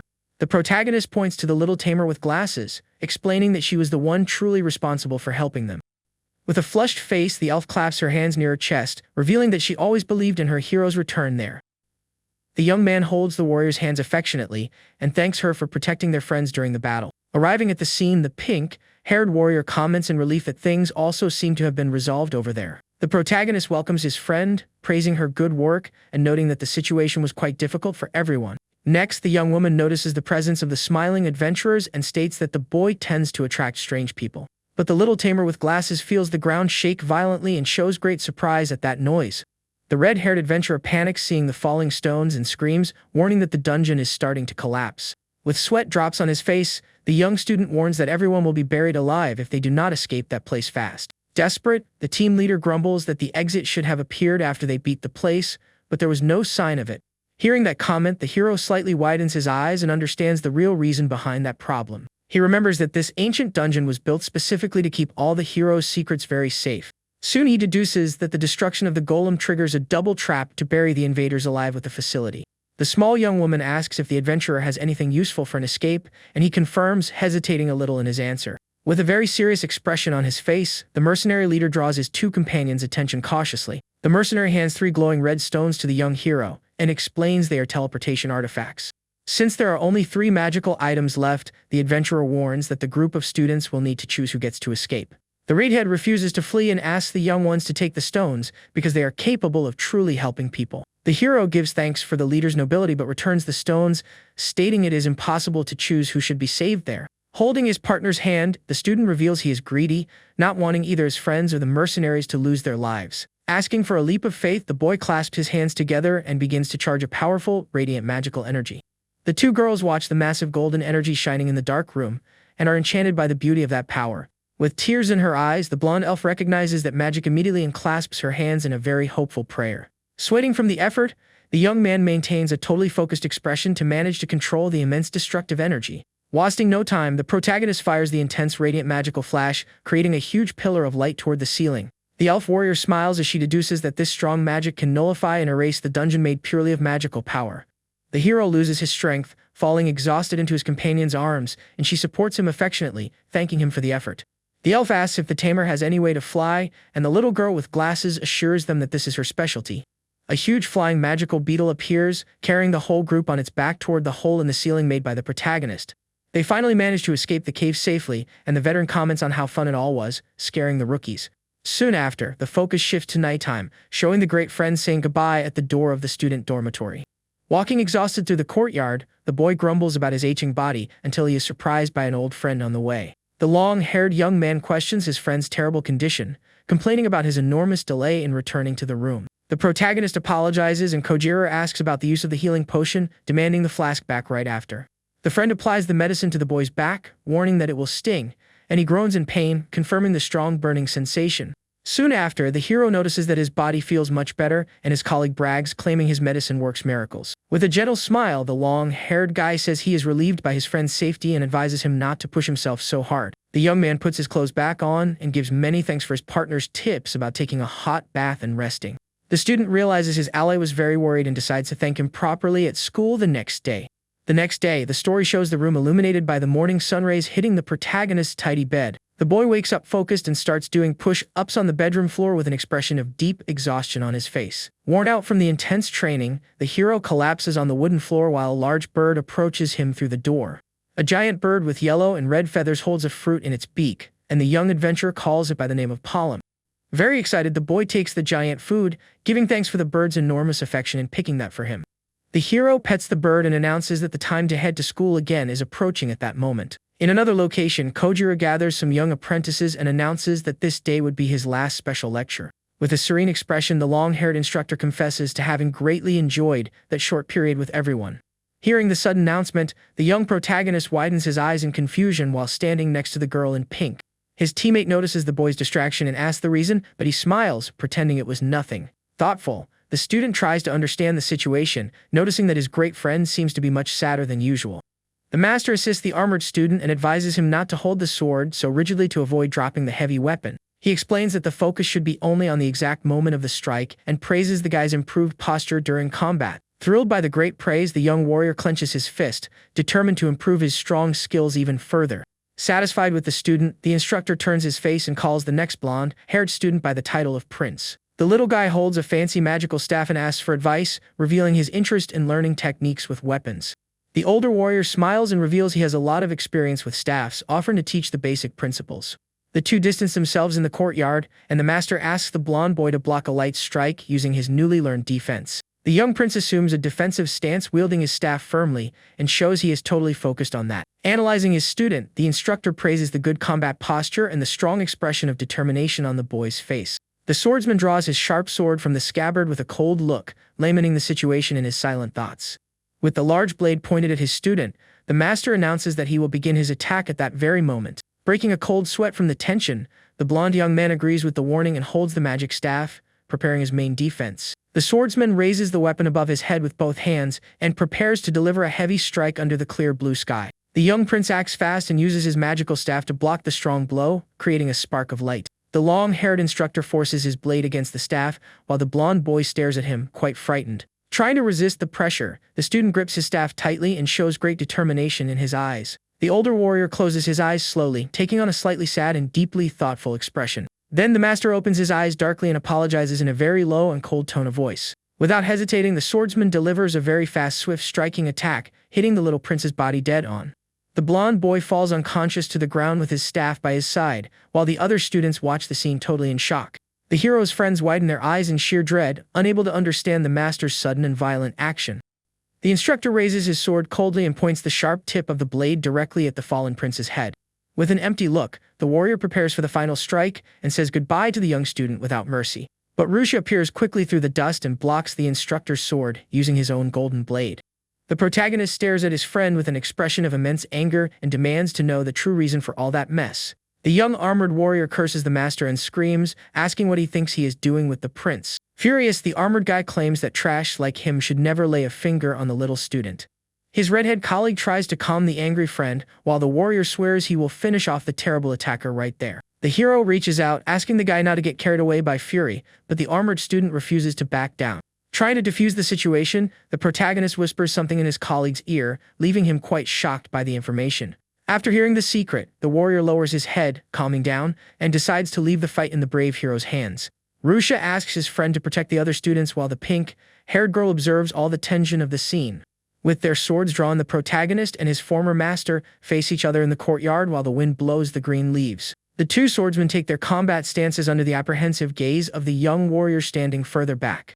The student clenches her fists worriedly, noticing there are no openings and feeling the massive difference in power between the two. The boy with cat ears also feels useless, lamenting not having enough strength to help his great friend. The pink-haired young woman agrees, confessing she feels like a burden and understands all the great frustration of that bad moment. But she asks the boy to pay close attention to the hero's fight and use that enormous bravery as a strong inspiration. With a heavy heart, the warrior grips her own clothes and prays silently for the protagonist to return safely. The brown-haired student stares at the instructor with sadness and asks the reason he committed such a cruel act.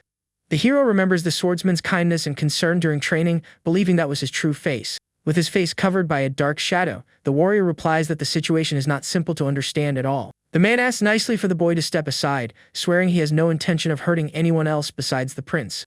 The attacker thinks to himself that the attack should have been final, but decides to ensure the elimination of the target just to be safe. The hero defends his fallen friend and states it is impossible to step back because there are no guarantees the other students will be safe. The long-haired man agrees with the boy's reasoning, revealing it would be foolish to trust the words of a ruthless attacker. Readying his glowing blade, the opponent reveals he has his reasons not to retreat in any way before the young student. Showing no mercy, the experienced master points his sword at the hero and warns that he will use brute force to move forward. The two warriors' blades clash with extreme violence, while the attacker reinforces his strong will to complete his mission. With a piercing look, the swordsman warns that he will begin his real assault and charges at the brave student all at once. The man moves with absurd speed through the courtyard, leaving a huge luminous trail that surprises the young protagonist. Appearing right in front of the boy, the master delivers a terrible top-down strike, forcing the student to defend himself with difficulty. Resting one knee on the dirt floor, the hero manages to duck quickly and narrowly dodges a terrible horizontal slash.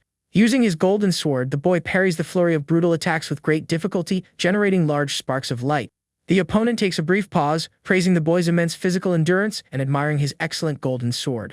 Sweating from the enormous effort, the student smiles confidently and reveals that he received all those qualities from his great masters. Without losing his rhythm, the protagonist falls back with great agility, dodging the new slash, and swears he will not be defeated easily. The master delivers another fast and brutal attack, forcing his young opponent to use his own blade to endure that impact. The terrible strike makes the hero let out a muffled scream of pain as he tries to steady his feet on the dirt ground so he will not fall. Realizing the extreme disadvantage in close combat, the young man jumps back, seeking to create a good gap between the two there. Taking advantage of the safe distance, the boy extends his hand and conjures a flaming fire magic against his dangerous opponent. A massive wave of burning flames lights up the environment and advances at high speed toward the calm warrior in the courtyard. The warrior praises the pure quality of the spell conjured but asks the young student if he really thought he could win like that. Showing no concern, the master swordsman raises his heavy sword up high, announcing his stone-style technique. With a single fluid motion, the terrifying sharp blade comes down with full force and manages to slice the massive wave of flames in half. The young student widens his eyes, impressed, realizing the ineffectiveness of his own magical attack against the strong opponent. Pushing through the flames, the enemy attacks swiftly, warning that the hero should not waste his time looking shocked.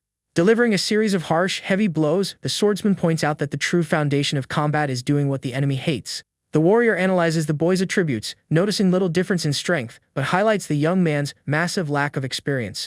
Under heavy pressure from the master, the student tries to endure the heavy impacts while the attacker plans to end the fight right there. The experienced man goes into sudden shock when he notices that all his strikes are not even hitting the young hero. Facing the combat with deep seriousness, the skilled student starts predicting all the enemy's movements very quickly. Panting, the young man is glad to notice that watching his friend's training sessions helped him easily understand that complex style. The master strikes with his sword from top to bottom, while the hero manages to block the blow with his golden blade. Pressured by the weight of the attack, the boy thinks of creating a safe distance so he can use his magic freely. But the student analyzes the opponent's steps, noticing that his sliding technique makes his movements unpredictable. The experienced swordsman smiles subtly while the protagonist finally manages to find a small opening. The attacker moves fast and lands a critical blow on the young hero's chest with his terrible secret technique. Right after, the skilled warrior strikes the student's face with the hilt of his sword, praising his strength. The long-haired man is engulfed by a large thermal illusion barrier using the 7th magical defense form. The older warrior widens his eyes, extremely surprised, when the young student reappears right in front of him. Surrounded by a glowing magical aura, the hero grips his weapon and warns that he is going to end that intense fight. The boy fires a massive golden light beam with a dimensional slash while the instructor steps back, praising the attack. The opponent prepares his Heavenly Rock-style secret sword and points out that the move would only be good if it actually hit. The attacker executes his ultimate reversal and hits the young student's body with a slicing red light beam. Taking massive damage, the protagonist falls to his knees on the ground and lets out a groan of pain before the experienced warrior. The experienced man asks the boy not to get discouraged and praises his good work against that great lethal technique. The defeated student collapses on the ground while the attacker announces he will check the little prince's breathing and leave. At that moment, the protagonist's friends step in front of the warrior and block his path with serious expressions. The master swordsman confesses he does not like unnecessary fights and promises not to hurt anyone if everyone backs away. The pink-haired girl is outraged by the proposal and warns the man not to underestimate the group's strong bonds. With a very somber look, the long-haired man laments the decision and warns that the situation cannot be avoided. He points his large sharp blade at the students and swears he will have to make the 3 of them suffer a little. Totally exhausted on the dirt ground, the young hero tries to move and reaches his hand out toward his great friends. The wounded boy quietly begs them to wait, feeling deep despair at seeing his group in huge danger. The scene shifts to a serene place where the white-haired master praises the kneeling young hero's great growth. The horned woman points out that the boy still lacks something essential, and the student asks what could be missing. With a beautiful smile, the experienced master reveals that he lacks the determination to face the outside world. The serious woman warns that a dark time will come when the boy will need to defeat an opponent for good. The peaceful student tries to argue that any conflict can be resolved by talking, and the master understands his purity. The horned woman hugs the young hero affectionately and comforts the boy, stating that his kindness is also a strength. But she emphasizes that dialogue does not prevent wars and warns that the most important things can be lost quickly. The memory warns him not to hesitate in decisive moments, and the injured boy on the ground agrees with that final advice. Rui-sha mentally apologizes to his old master while the pink-haired girl watches everything very worriedly. Kneeling and hurt, the hero confesses he has just remembered that important teaching from the past. The long-haired master is surprised to see that the boy can still get up even with so many severe injuries. But the warrior highlights the guy's weakness and asks if he really plans to keep fighting in that deplorable state. Panting and badly bruised, the young student looks up with an expression of pure determination to continue the fight. Understanding his student's attitude, the instructor apologizes for treating him like a child and swears to eliminate him as a real obstacle. Without wasting time, the powerful swordsman delivers a heavy top-down strike, warning he will put an end to the young boy's journey. At that moment, the hero reacts fast and slides his foot across the dirt ground, showing enormous movement agility. With this subtle move, the protagonist dodges the slashing blow, passing very close to the older warrior's body.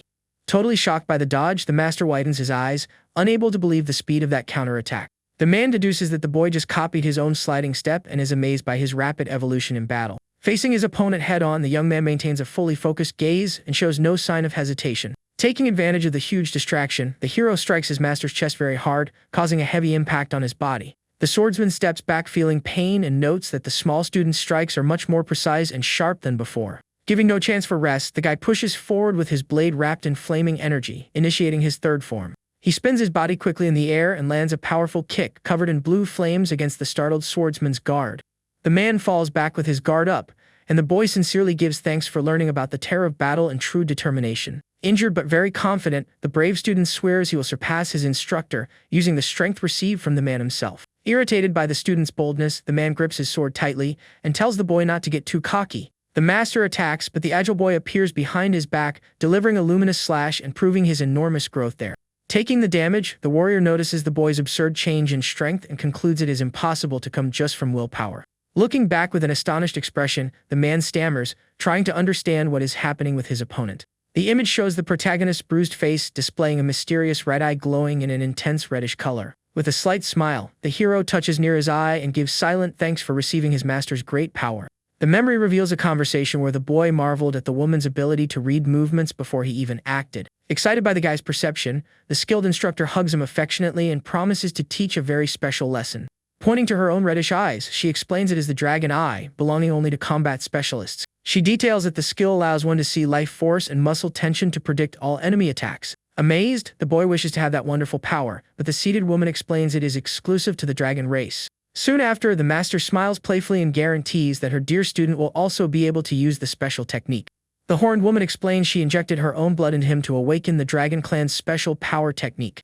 The boy holds the master's hands asking about the dragon eye, and she warns that the awakening will not be that easy. Touching his own face, the student hears that the power will emerge when he feels his life is in grave danger. The skilled instructor smiles gently and assures him that the dragon race's strength will certainly come to the young boy's aid. Back to the current fight, the protagonist shows a wound on his face while mentally thanking his dear master. The long-haired warrior is startled when he notices the change in the boy and realizes the true vision the master possessed. The skilled swordsman steps forward in a fast attack and dares the young hero to try to dodge that slashing strike. The student steps back, using his blade to defend himself, and realizes that the big frontal move was just a feint.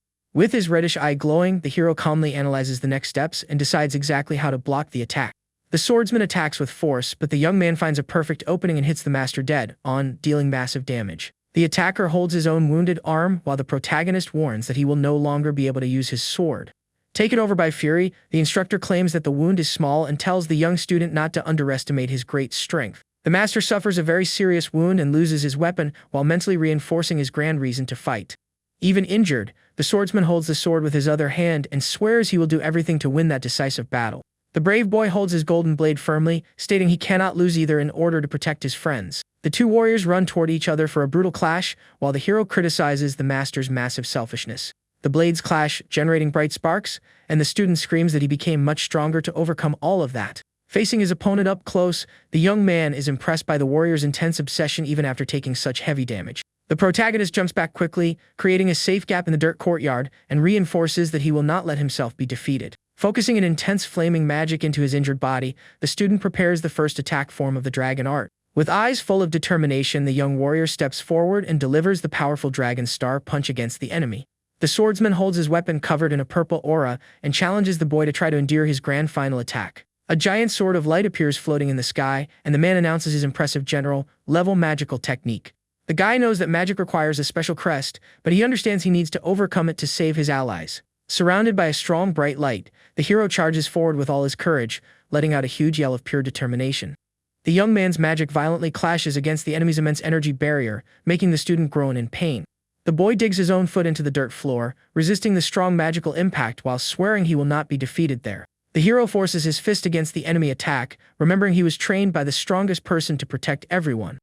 The impact destroys the sword of light and shatters the blade of the warrior, who mentally admires the brave guy's incredible strength. With a small smile and an injured face, the master confesses he would not need to act so darkly if he were that strong. With his dragon eye activated, the young hero lets out a loud shout of determination to begin his attack. The powerful impact of the boy's strike hits the massive sword of light dead on and shatters the technique into several pieces. Without losing the rhythm, the student dashes forward swiftly and lands a flaming punch right in his opponent's stomach. The older warrior falls defeated to the ground while the panting protagonist remains standing, victorious in combat. Relieved by the end of the fight, the hero sits on the dirt and touches his own face, thanking his beloved master for the help. Right after, all the boy's friends run toward him and give him a big tight hug to celebrate. After all the confusion, the scene shows the beautiful late afternoon sky lighting up the gates of the school's vast grounds. Lying on the ground, the defeated swordsman slowly regains consciousness and opens his eyes in a very exhausted way. Upon waking up, the master realizes that his student and the other young ones are tending to all his severe injuries. The protagonist notices that his teacher finally woke up and asks in relief if he can understand the situation. Holding the instructor's hurt arm, the young man warns that the next step of the medical treatment might sting a little. With that, the hero asks for the little blonde mage's help, and the little girl readies her magic staff carefully. The young student in the white cape focuses her energy and casts a high-level healing spell on the man's arm. A strong green light surrounds the injuries and restores the warrior's arm in a matter of seconds. The long-haired man is completely bewildered to see a one heal so fast using only magic. The little mage politely asks if the treatment hurt and guarantees that his limb will be in perfect condition soon.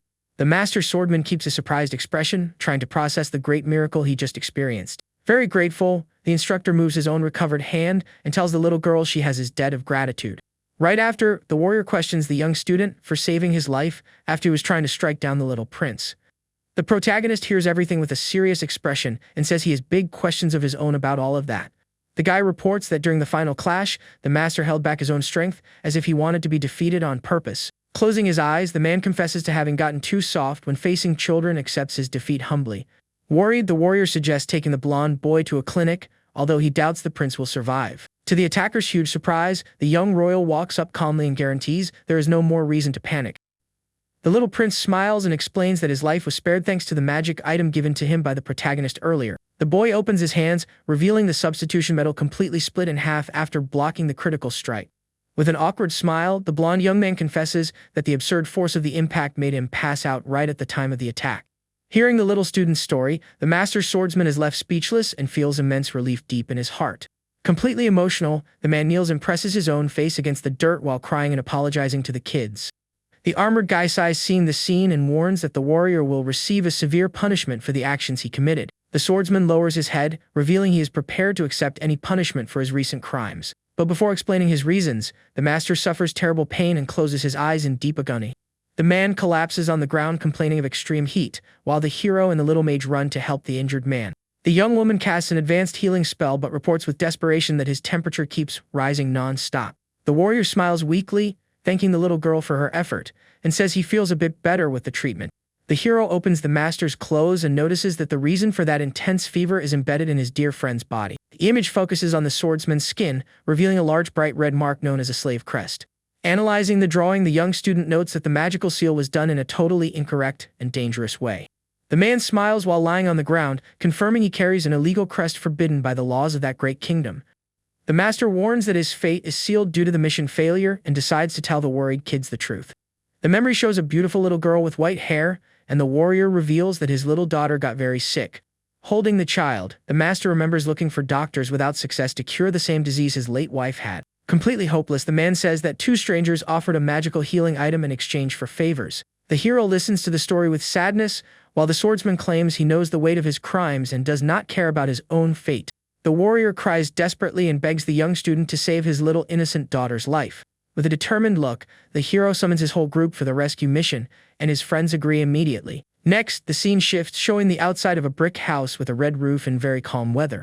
Inside the place, the two men responsible for the blackmail talk excitedly about having found a gold mine.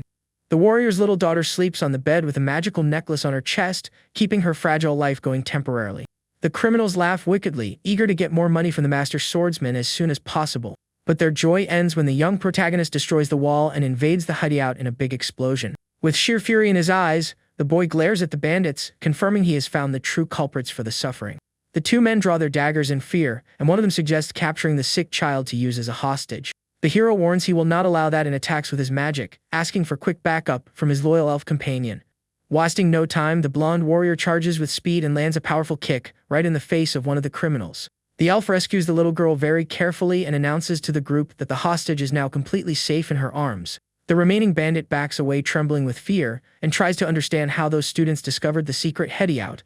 The young man with wolf ears smiles next to the tamer, revealing that his monster's sense of smell caught their scent. The pink-haired girl praises another colleague's analysis, who crosses his arms showing great pride in his work. The criminal tries to recruit the strong kids to his side, proving the wicked way the master was tricked in the past. Furious, the protagonist steps forward and warns he will not forgive the humiliation done to his great master's efforts. Without hesitating, the young hero lands an extremely powerful punch straight to the blonde criminal's face, making him groan in pain. With the heavy impact, the man is sent flying far away and crashes through the wooden wall, breaking everything in his path. The hero asks about the hostage's condition, while the elf confirms that the little girl still has a high fever. Worried, the student touches the child's forehead, noting it is a mysterious illness capable of confusing great doctors. The pink-haired warrior tries to hold on to hope and asks her colleague if there is any way to cure the girl. The guy holds the master's daughter in his arms, suggesting taking the patient for a quick check up at the royal castle. Soon after, the scene changes, showing the royal castle's beautiful massive towers being lit up by the late afternoon sun. Inside, the little blonde mage holds her staff, trembling with anxiety beside the student with glasses. With a very worried look, the young healer wonders if the brave protagonist will return safely. The smart guy asks his friend to stay calm and teaches her deep breathing to relieve all the tension. Taking a deep breath, the magical little girl cracks a gentle smile and gives thanks for her companion's great emotional support. Seeing the girl's beautiful smile, the student's face blushes slightly, and he shows a very surprised expression. Trying to hide his embarrassment, he adjusts his own glasses and states he is very happy about his friend's calmness. At that moment, a loud bang echoes through the room, and the two react startled, noticing their friend's quick arrival. The hero walks through the door carrying the sick little patient in his arms and deeply apologizing for the delay. The child is placed on the bed carefully while the mage notes the girl's weakness and says she will begin the treatment. The healing spell kicks in, lighting up the face of the small patient, who opens her eyes slightly, looking very tired. Quite confused by that unknown environment, the little girl wakes up, and the healer holds her hand in a friendly way. With a very soft and calm voice, the blonde student tries to talk to the child to comfort her little heart. The boy with glasses flips through a book and comments worriedly about how incredibly pale that sick young girl in bed is. The smart student warns that the situation is delicate, and the protagonist agrees, looking for an urgent solution there. Assessing the magical situation, the young hero deduces it is no ordinary illness, making it hard to bring down the high fever. The colleague with glasses claims good doctors would notice the same thing, pointing out it is not just a simple symptom problem. The guy investigates if there is anything really strange involving the child herself, and the protagonist widens his eyes. The young fighter remembers a huge detail and shares that the sweet sick girl has an extraordinary amount of magical power. Excited, the hero claims the child could be a great mage, while his ally asks him to focus on the main problem. The researcher finds the clue amazing, revealing that the swordsman's late wife had the very same magical capacity. Putting the rare information together, the smart guy is extremely shocked by the conclusion formed in his head. He points to the old book, revealing similar symptoms that perfectly match the little girl's fever and fatigue. Analyzing the situation, the glasses-wearing scholar totally agrees with the theory and states that the illness is very problematic. He explains that the girl suffers from magical poisoning by accumulating too much power since her body cannot expel it. The protagonist suggests releasing the trapped energy, but his colleague warns that the power would just build up again after a while. At that exact moment, an orange-haired young woman appears smiling between the two, claiming to have a wonderful idea. The new ally offers a magic piece as a special favor, while the boy with glasses gets quite surprised by the visit. The hero takes the artifact and immediately understands the function of that item, greatly thanking her for the huge help he just got. Wasting no time, the young warrior immediately calls for the blonde girl, who listens to her name with a very curious face. Handing over the object, he asks his companion to put on the child and promises to cast a healing spell to help with the fatigue. With the item in hand, the young woman approaches the sick little girl's bed and offers the piece as if it were a beautiful new gift. The little patient wears the metallic bracelet on her arm and is delighted by the enormous beauty of that shiny object. Even though she is still weak, the sweet child breaks into a gentle smile and thanks her blonde companion with a very tired voice.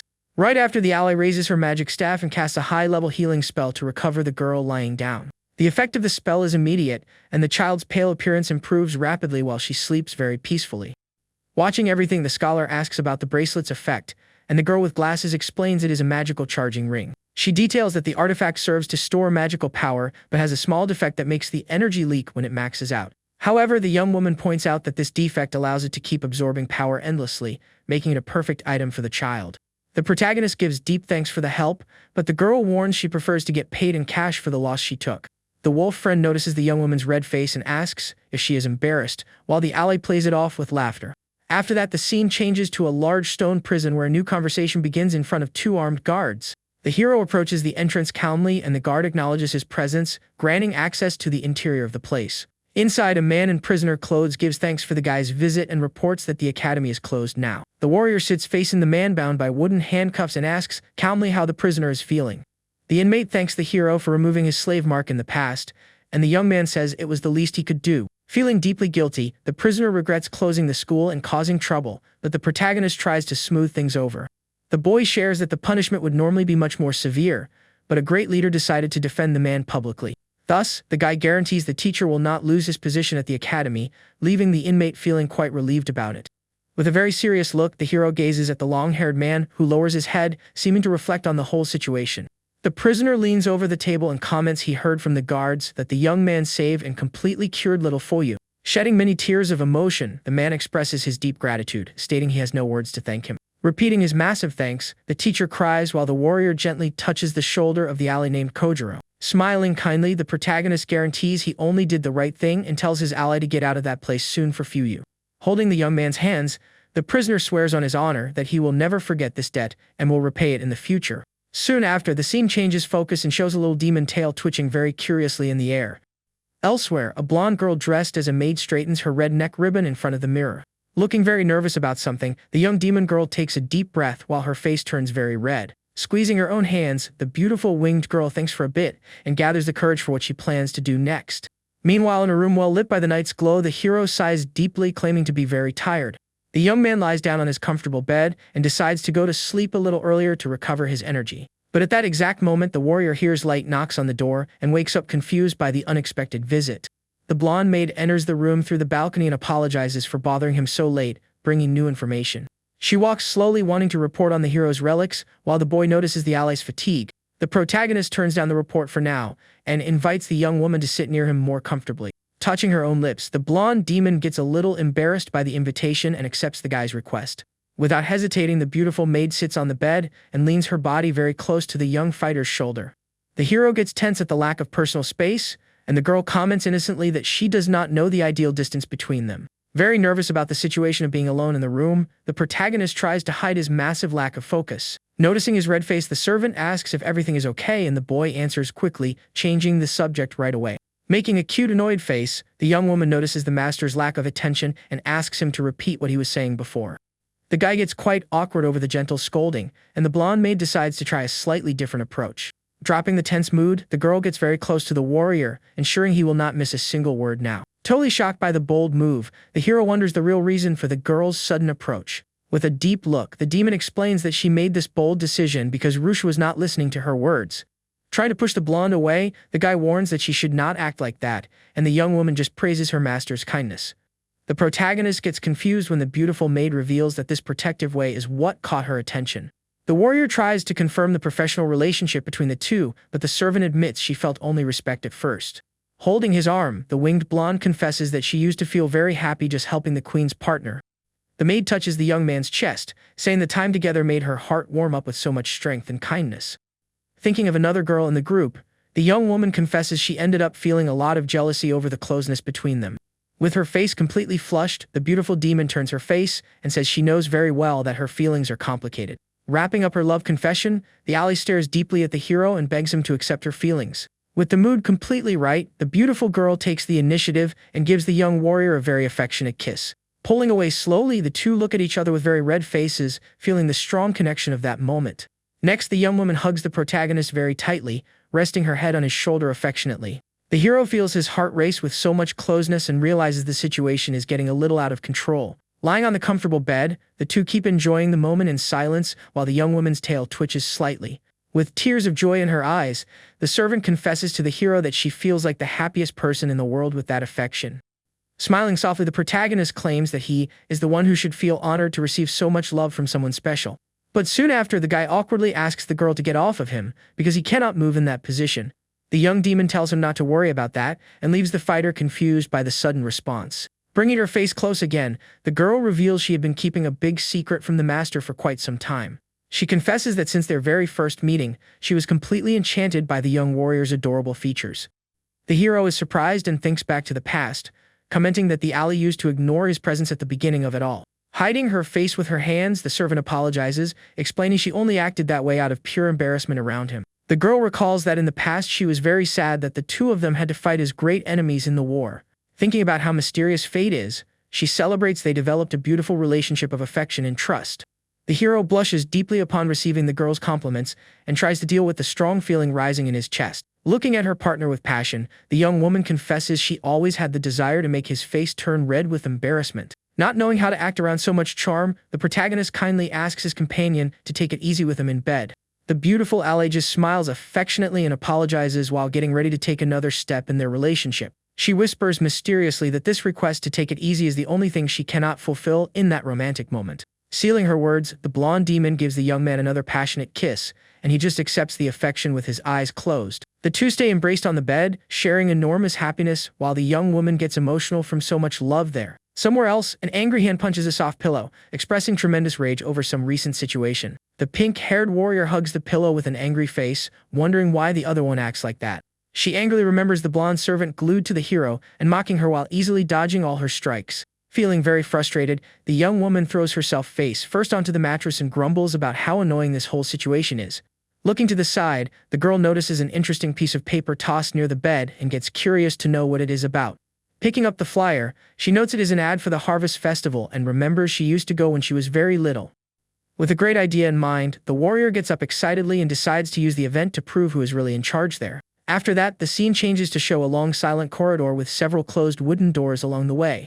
The scene focuses on the blonde servant who walks down the corridor in a very cheerful and confident way. Arriving at the door, she thinks she will be able to admire Rui-sha's adorable sleeping face. Making no noise at all, the young demon turns the doorknob very slowly to enter the room. Whispering "excuse me," she opens the door and asks for forgiveness for the little invasion into her master's room. But looking inside, the servant notices the bed is empty and the hero is not in the room. Looking around, the girl spots a piece of paper left on the dresser and gets very curious. The rival's note told her to clean the room and was signed as Rui-sha's beloved. With silent fury, the blonde maid tears the note into tiny pieces. Touching the bed, she feels it is already cold and realizes they left there a long time ago. With a serious look, she accepts the challenge and promises to show no mercy to her new rival in love. Meanwhile, in another place, the protagonist shares that he got a big scare earlier. The guy complains that Sharo woke him up by surprise, but she was afraid of being followed by the other girl. Ignoring the complaint, the girl points excitedly at the merchant nation of Brum. The port city is full of large ships and many people walking around. The hero is surprised to notice that the locals use the huge ships as houses. The place was founded by a merchant and is the largest port on the entire continent of Katarika. Sharo explains that the place is more crowded today because it is the harvest festival. The protagonist gets very excited because it is his first time at such a big festival. With a smile on her face, the young warrior takes his hand to go together. Thrilled about the event, the girl pulls him along in a hurry to enjoy the festival. In her thoughts, the young woman celebrates having a one-on-one date with him again. She remembers an old moment when the two of them had fun like children. The young woman also recalls when she tried on a new outfit to please him. Back to the present, the festival is full of people eating at the wooden tables. The protagonist takes a huge bite out of a sandwich, seeming to really like the food. With a messy cheek, the guy claims the food there is simply delicious. He says he could keep eating all afternoon, and she praises the fish soup. The hero praises his companion, saying the chosen restaurants were great. Rui-sha notices tools his friends do not have, and the girl questions him about them. The young man says that Wolf and Burn hang out with them, and seem to have gotten along very well together. The guy asks about the next step, and the young woman guarantees she has already planned the whole afternoon. He ends up letting out a little chuckle, and the girl gets annoyed, asking what is so funny. With a flushed face, she looks away while the protagonist apologizes for the moment. The young man says that eating and talking like this makes him feel like a normal student. He remembers that ever since he decided to rescue Tess and Rio, he thought he would fight alone. Because of that, the guy never thought he could enjoy such happy and peaceful moments. His pink-haired companion calls him an idiot, leaving the hero a bit surprised. Holding his hand, the young woman says that even though they are unusual, that means nothing. With a confident smile, she claims they have a right to happiness, just like everyone else. The warrior also adds that since they work so hard, they deserve to have more fun. With a red face and a big smile, the protagonist agrees with his ally. He admits he was overthinking things, and the girl invites him to continue their stroll. Winking charmingly, the young woman warns that they have not had enough fun yet. The hero completely agrees with his partner with a very happy smile on his face. A while later, the protagonist carries a bag full of items he bought there. The girl jokes that he always wants the weirdest things, while the guy laughs. The young man thinks that time flies when you are having fun and wants to visit more stores. But suddenly, his expression changes completely upon hearing his name being called. Behind him, a girl with red hair and pink armor glares at him with extreme anger.